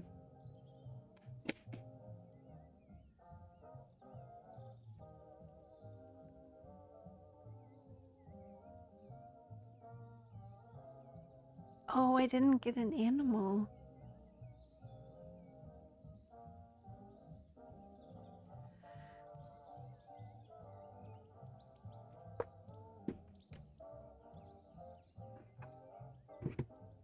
Let's try to get an animal really quick. I didn't disconnect yet, so I forgot.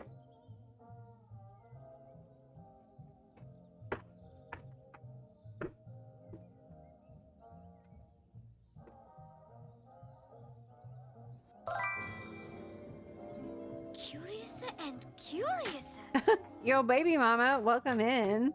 How are you today?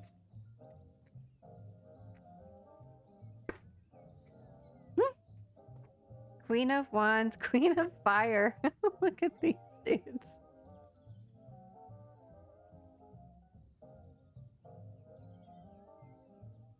Talented, brilliant, independent, and charming. The Persian cat. Don't underestimate your ability to manifest your dreams. You may have several priorities vying for your attention at once, but you can do it. You can do all of those things that you asked for. The cutie. Look at the little baby ones. They're like...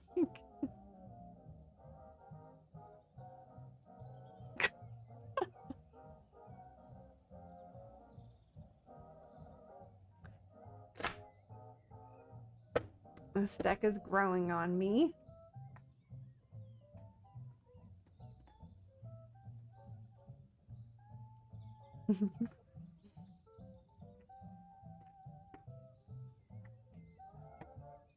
Oh my goodness. Let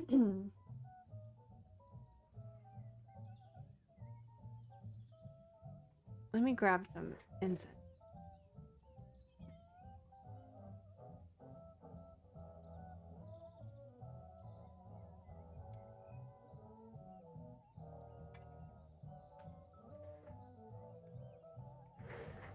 Okay, if anyone's still up for it, let's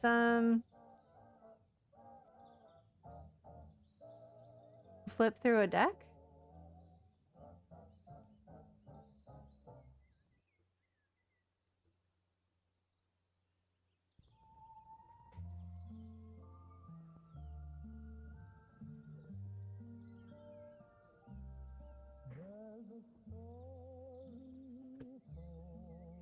Or let me see.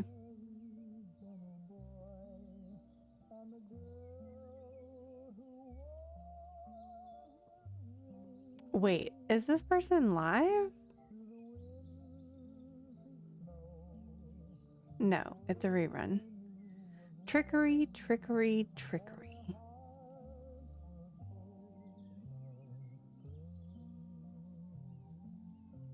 It's so crazy that I don't see anybody in the tarot category on. The Mystic Village is on. What's he doing? Singing, making music, looks like.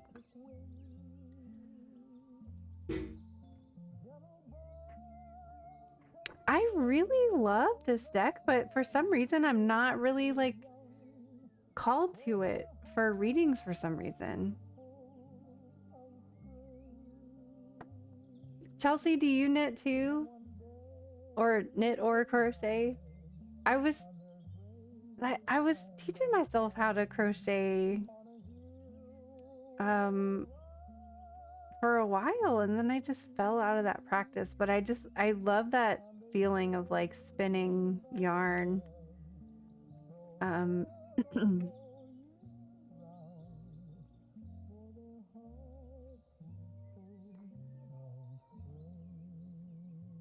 I used to does anybody remember the Stitch and Bitch books?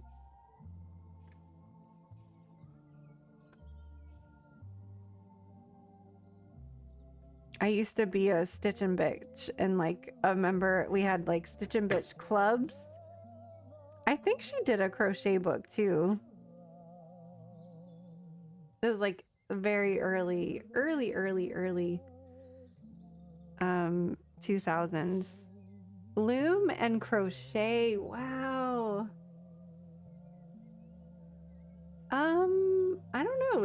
Is it technically weaving? I would think so. Don't you use a loom to weave? I'm gonna try to put these in order to flip through them. is what's happening. If you're like, what the hell is she doing? What is she doing now? Nobody knows. Nobody knows, Captain Ron. Nobody knows.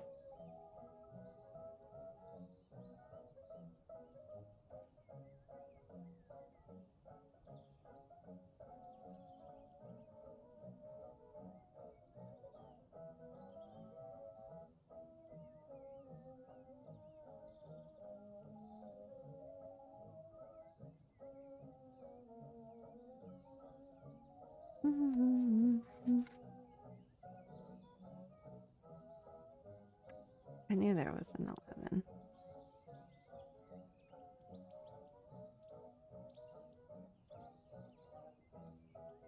Oh no, not an ad. Hey, the ads are the reason that I get my 5 cents from the ads. I keep forgetting, I should write that down. I keep forgetting to check though. I think they are like kind of too often. Like it seems like they're cuz now they have this thing where it notifies me when an ad is playing, and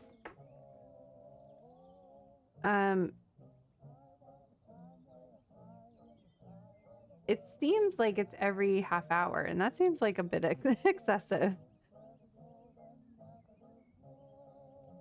Ooh, what kind of needle points?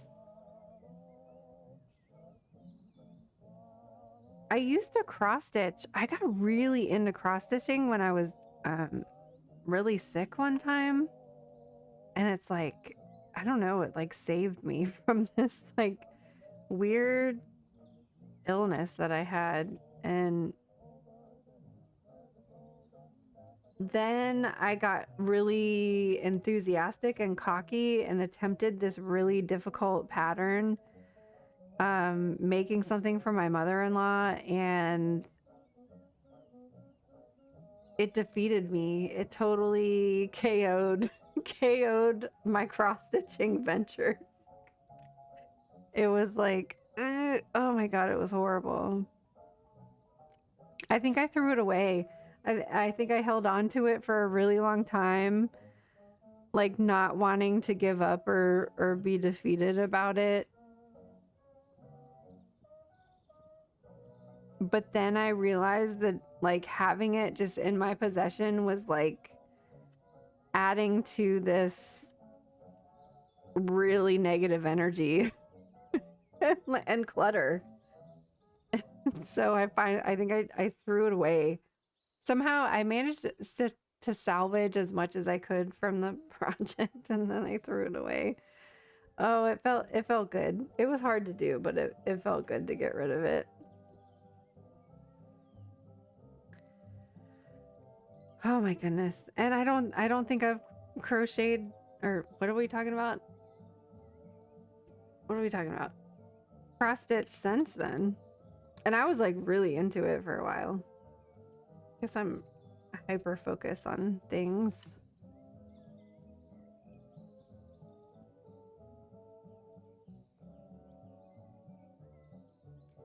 It was probably a pattern on Etsy that I was just like, oh, it was a pattern of like this terranium, because my mother-in-law is like really into like terranium succulent like container gardening things.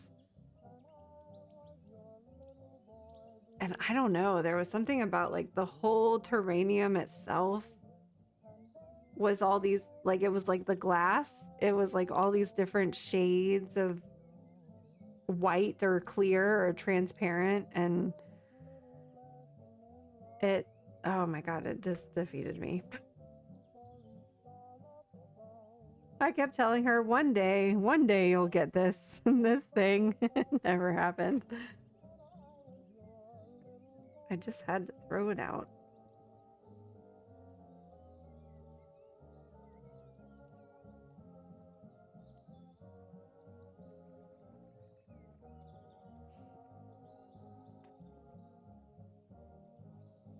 Ooh, that's cool. Making your own patterns.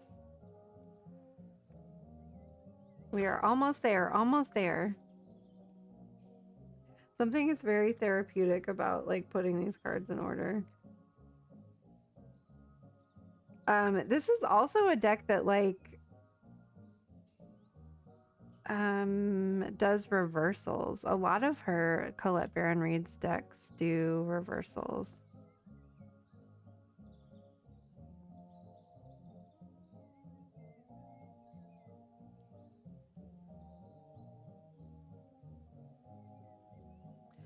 Which kind of makes it a little bit more complicating, I guess, kind of.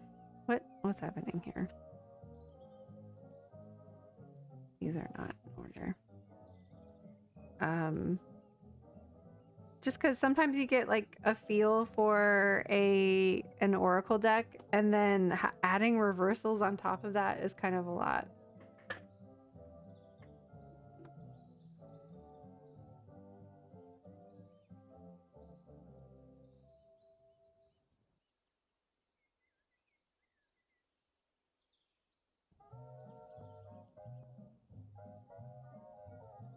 So what is the difference between, I mean, cross stitching has like a grid pattern. So what is needlepoint versus like, is that just is that the only difference, that there's like a grid and needlepoint is like more freeform?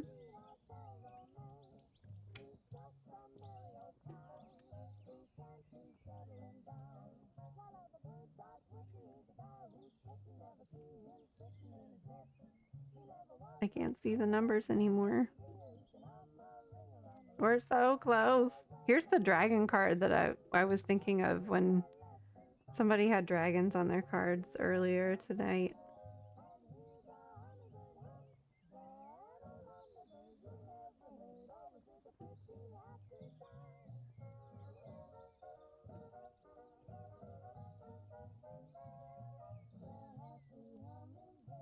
Oh my god, we did it. We did it. Oh my god. Now I'm gonna shuffle them. No, I'm just kidding. Alrighty. So the Wisdom of the Hidden Realms deck. Needlepoint is more free form in all types of stitches.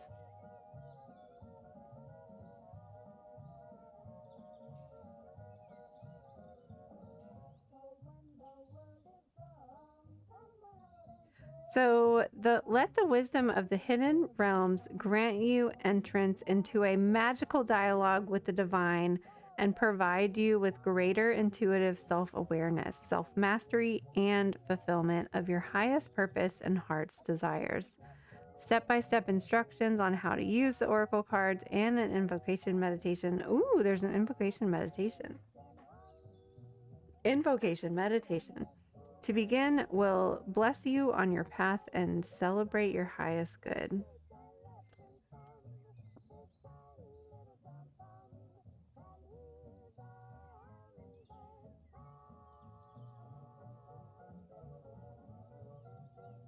Ooh, I want to read this.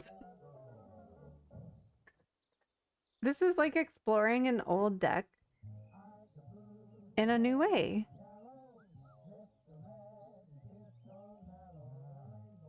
So, from the oldest cultures on Earth, ancient myths and legends tell of powerful magical beings that have existed as our trusted allies, protectors, and advisors. It is said they lived alongside humanity since time began, yet in another dimension separated only by a thin etheric veil. Angels, fairies, nature spirits, and others walked between the worlds and beside us openly for a time.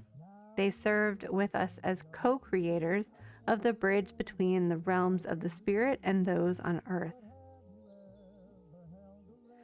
Some of them were deeply committed to the well-being of all sentient life on the planet and took great interest in the workings of humankind.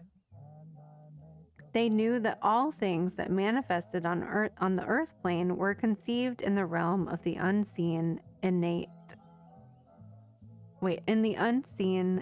infinite first. Their gift was to help humanity direct its life force energy to create the most powerful realities according to the order and higher dream of the divine. Legend says that we formed a sacred alliance with these beings to maintain balance between our earthly visible world of effects and the unseen casual world of spirit. After thousands of years, humanity began to forget the alliance, and in the necessary evolution of consciousness, New ideas came to influence the collective thinking. Great technological progresses was made in spite of our mythical losses. Religious superstition and fear, materialism, and ideas of a mechanical universe wiped out our ability to connect to those mystical beings that were our friends. Oh, and that's so sad, but so true. And so these beings faded away into the hidden realms, accessible only to a secret few. A prophecy spoke of their return to the descendants of those who remembered them. Now the whispering of their ancient wisdom begins to awaken within us as our world has become increasingly out of balance. Some have come back from the hidden realms to help us reclaim our highest good and have recommitted to helping us be the best we can possibly be. They guide us to create a life of peace, purpose, prosperity, and love, and to restore balance and healing to our world. As they faded away, the beings of the hidden realms made a promise long ago. If their likeness and names were summoned, they would answer our call for assistance and guidance. And so, to help summon them, I created these cards with the magical symbolism and images given to me in a series of dreams among the red rocks of spiritual Sedona, Arizona. Invoke the cards' divine power and use them well, only and always for the highest good, and they will show you the way to the divine path of your destiny. Every person who fulfills his or her highest personal destiny creates a shift of healing for all living things. Be reminded of the truth of unity in spirit and among us all. All my blessings and hope that you benefit from the wisdom of deep within you and reflected in the mirror of these cards. So that was one of the things I really liked about this deck, is that it looks like a mirror, which is one of the things that I love about the Alice deck, is that a lot of the aces, all of the aces, are like through that looking glass and like through that mirror, because so much of like the spirit realm is literally like right before our eyes, and if we just take a little bit of a closer look, like you're able to see it. See through that veil and see through that dimension and see through that wall or veil that's like blocking us.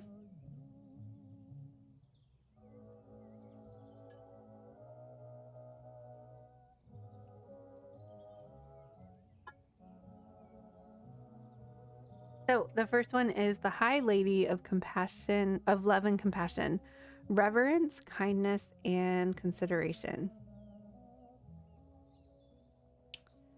This is also a really glossy deck. I wonder, I don't know if that's better or worse. The High Lord of Gratitude and Service.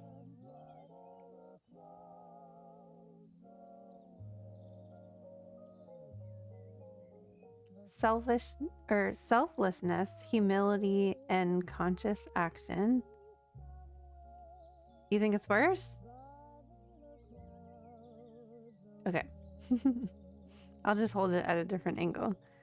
Spirit Whisperer, divine guidance, and higher knowing.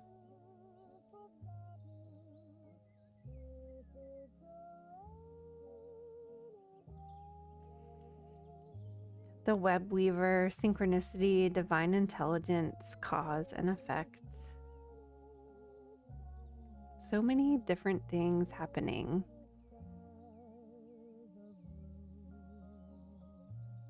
Those are like literal. That looks like a literal like dragonfly. Like a dragon with... Oh no, focus. Like a dragon with fly wings. It won't focus correctly though. Oh, there we go.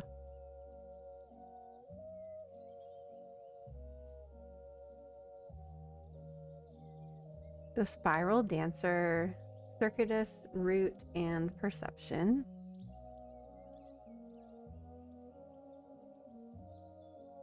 Who is the artist?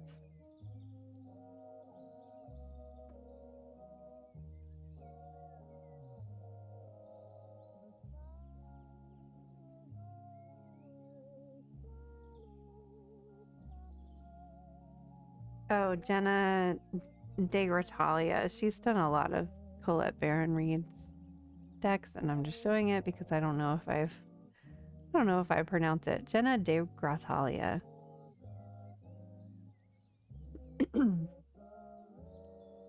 The Diamond Dreamer. Material wealth and true prosperity.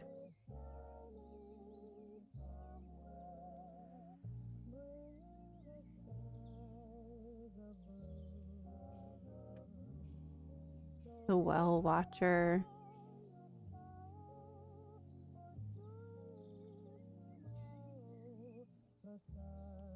Wisdom, power of the divine. The Dream Walker. Dreams, the collective good, and illusions.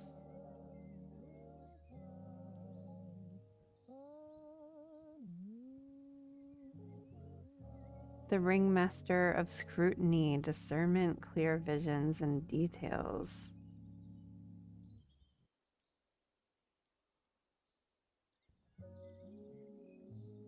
The Arrow Master, hitting the mark, intention, and detachments.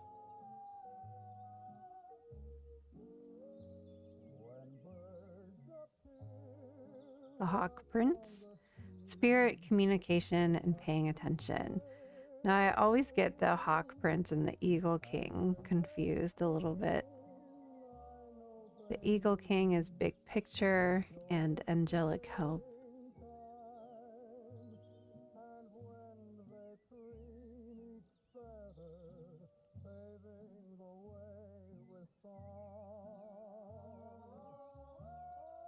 The Swan Queen, transformation, intuition, and patience.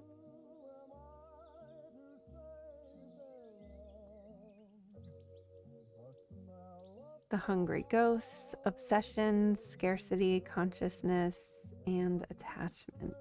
This card comes up a lot.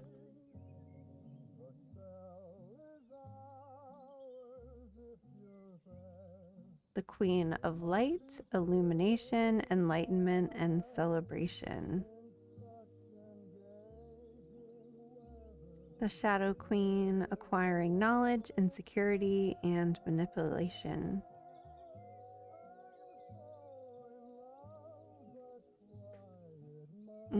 That's a good point. It feels very past connections, present connections, and the spirit Fey realm itself. Speaking of, the Sisters of the Season, cycles of growth, natural law, and divine order.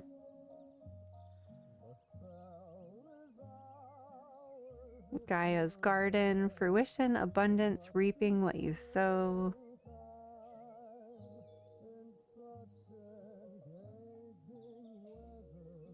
The Lady of the Gift, generosity, receiving, and withholding.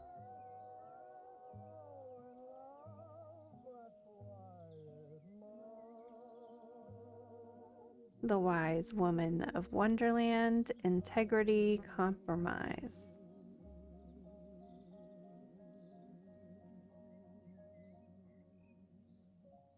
The Desert Prince, survival and false promises.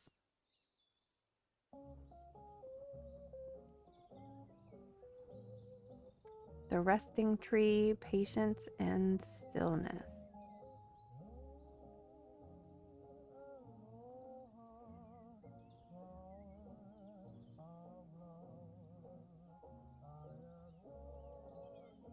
The Dragon's Duel, inner conflict, mortality, and conscious choice.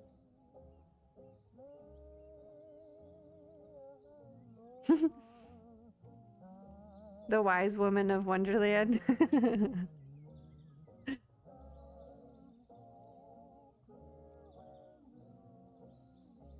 The map maker of destiny, authentic purpose, inspiration, and free will.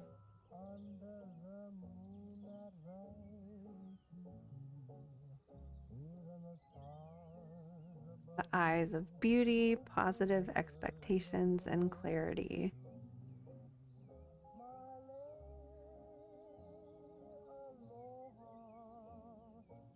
The rainbow prince, compensation and perseverance.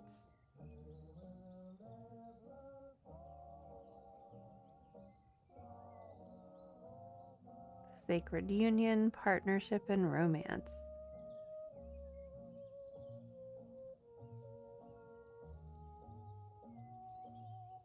The Ice Queen, ideas preserved, non-action, and entitlements.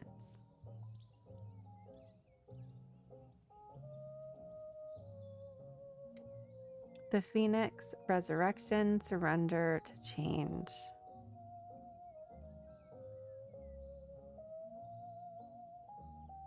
The Chess Queen, trust and strategizing.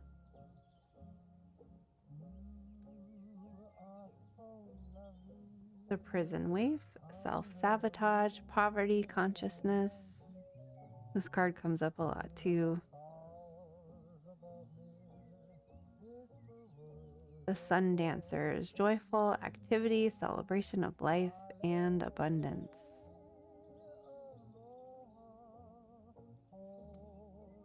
The Camel Boil, small steps and asking for help.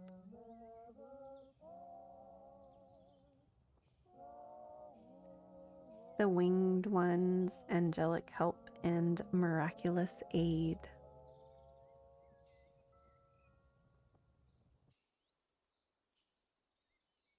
The Lady of Lightning, surprises, sometimes shock, total paradigm shift.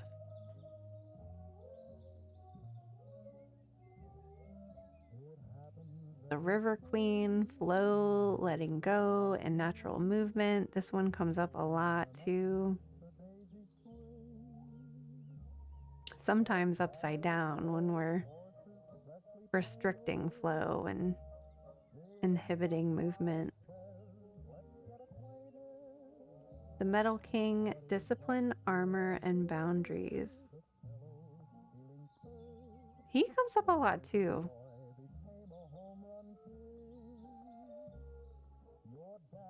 The Keeper of the Scales, fairness and balance.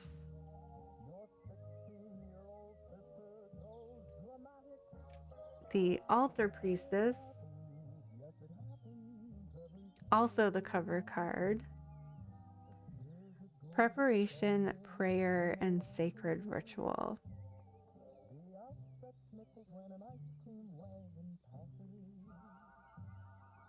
The Fire Prince, optimism and aggression.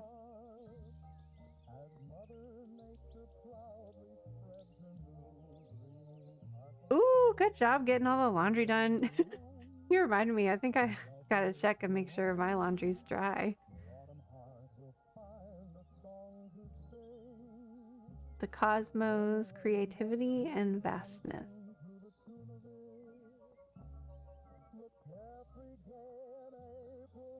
The Horse King, assistance and control.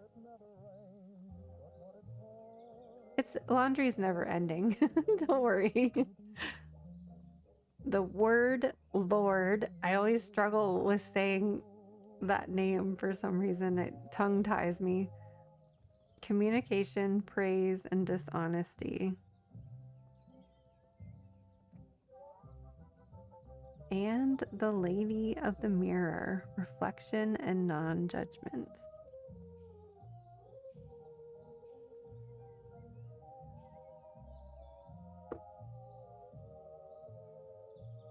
So that is the wisdom of the hidden realms. I love this deck so much. I don't use it as often as I would like to. So it's nice to like touch it and flip through it and get to know it again. It's 90s, 2000. Well, it came out in 2009. And I think, I don't know if this is accurate or not, so don't quote me on it. I think this is supposed to be Colette Baron Reed, who's the author. And I heard a myth that Hay House used to have the creators of the deck make a card of themselves. I don't know if this is true or not.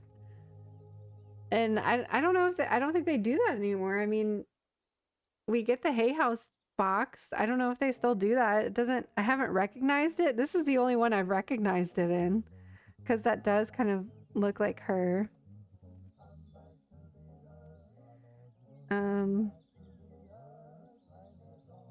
I don't know. The Altar Priestess.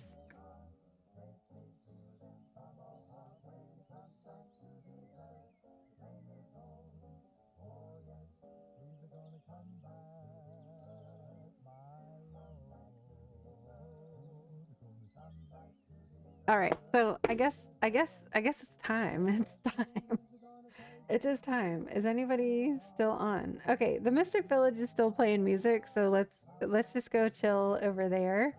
Thank you guys for hanging out with me tonight. We did a lot of readings tonight, and they were very, very fun to do. I appreciate everybody that was hanging out earlier, everyone that's sticking with me now. Lots of new follows. Yo baby mama, thank you for the new follow. Retro, thank you for the new follow. Lots of oh, Hoaxers gifted a sub to a new friend. Real Mr. Weird's on a watch streak. Medium Jenny Lee was hanging out, and Giant of the Frost were hanging out on their road trip. It's like we've all gone on this adventure today. So let's head over to Mystic Village. He looks like he's just vibing. So thank you again. Let me remember how to raid. I always forget. So is it the Mystic Village? Yes.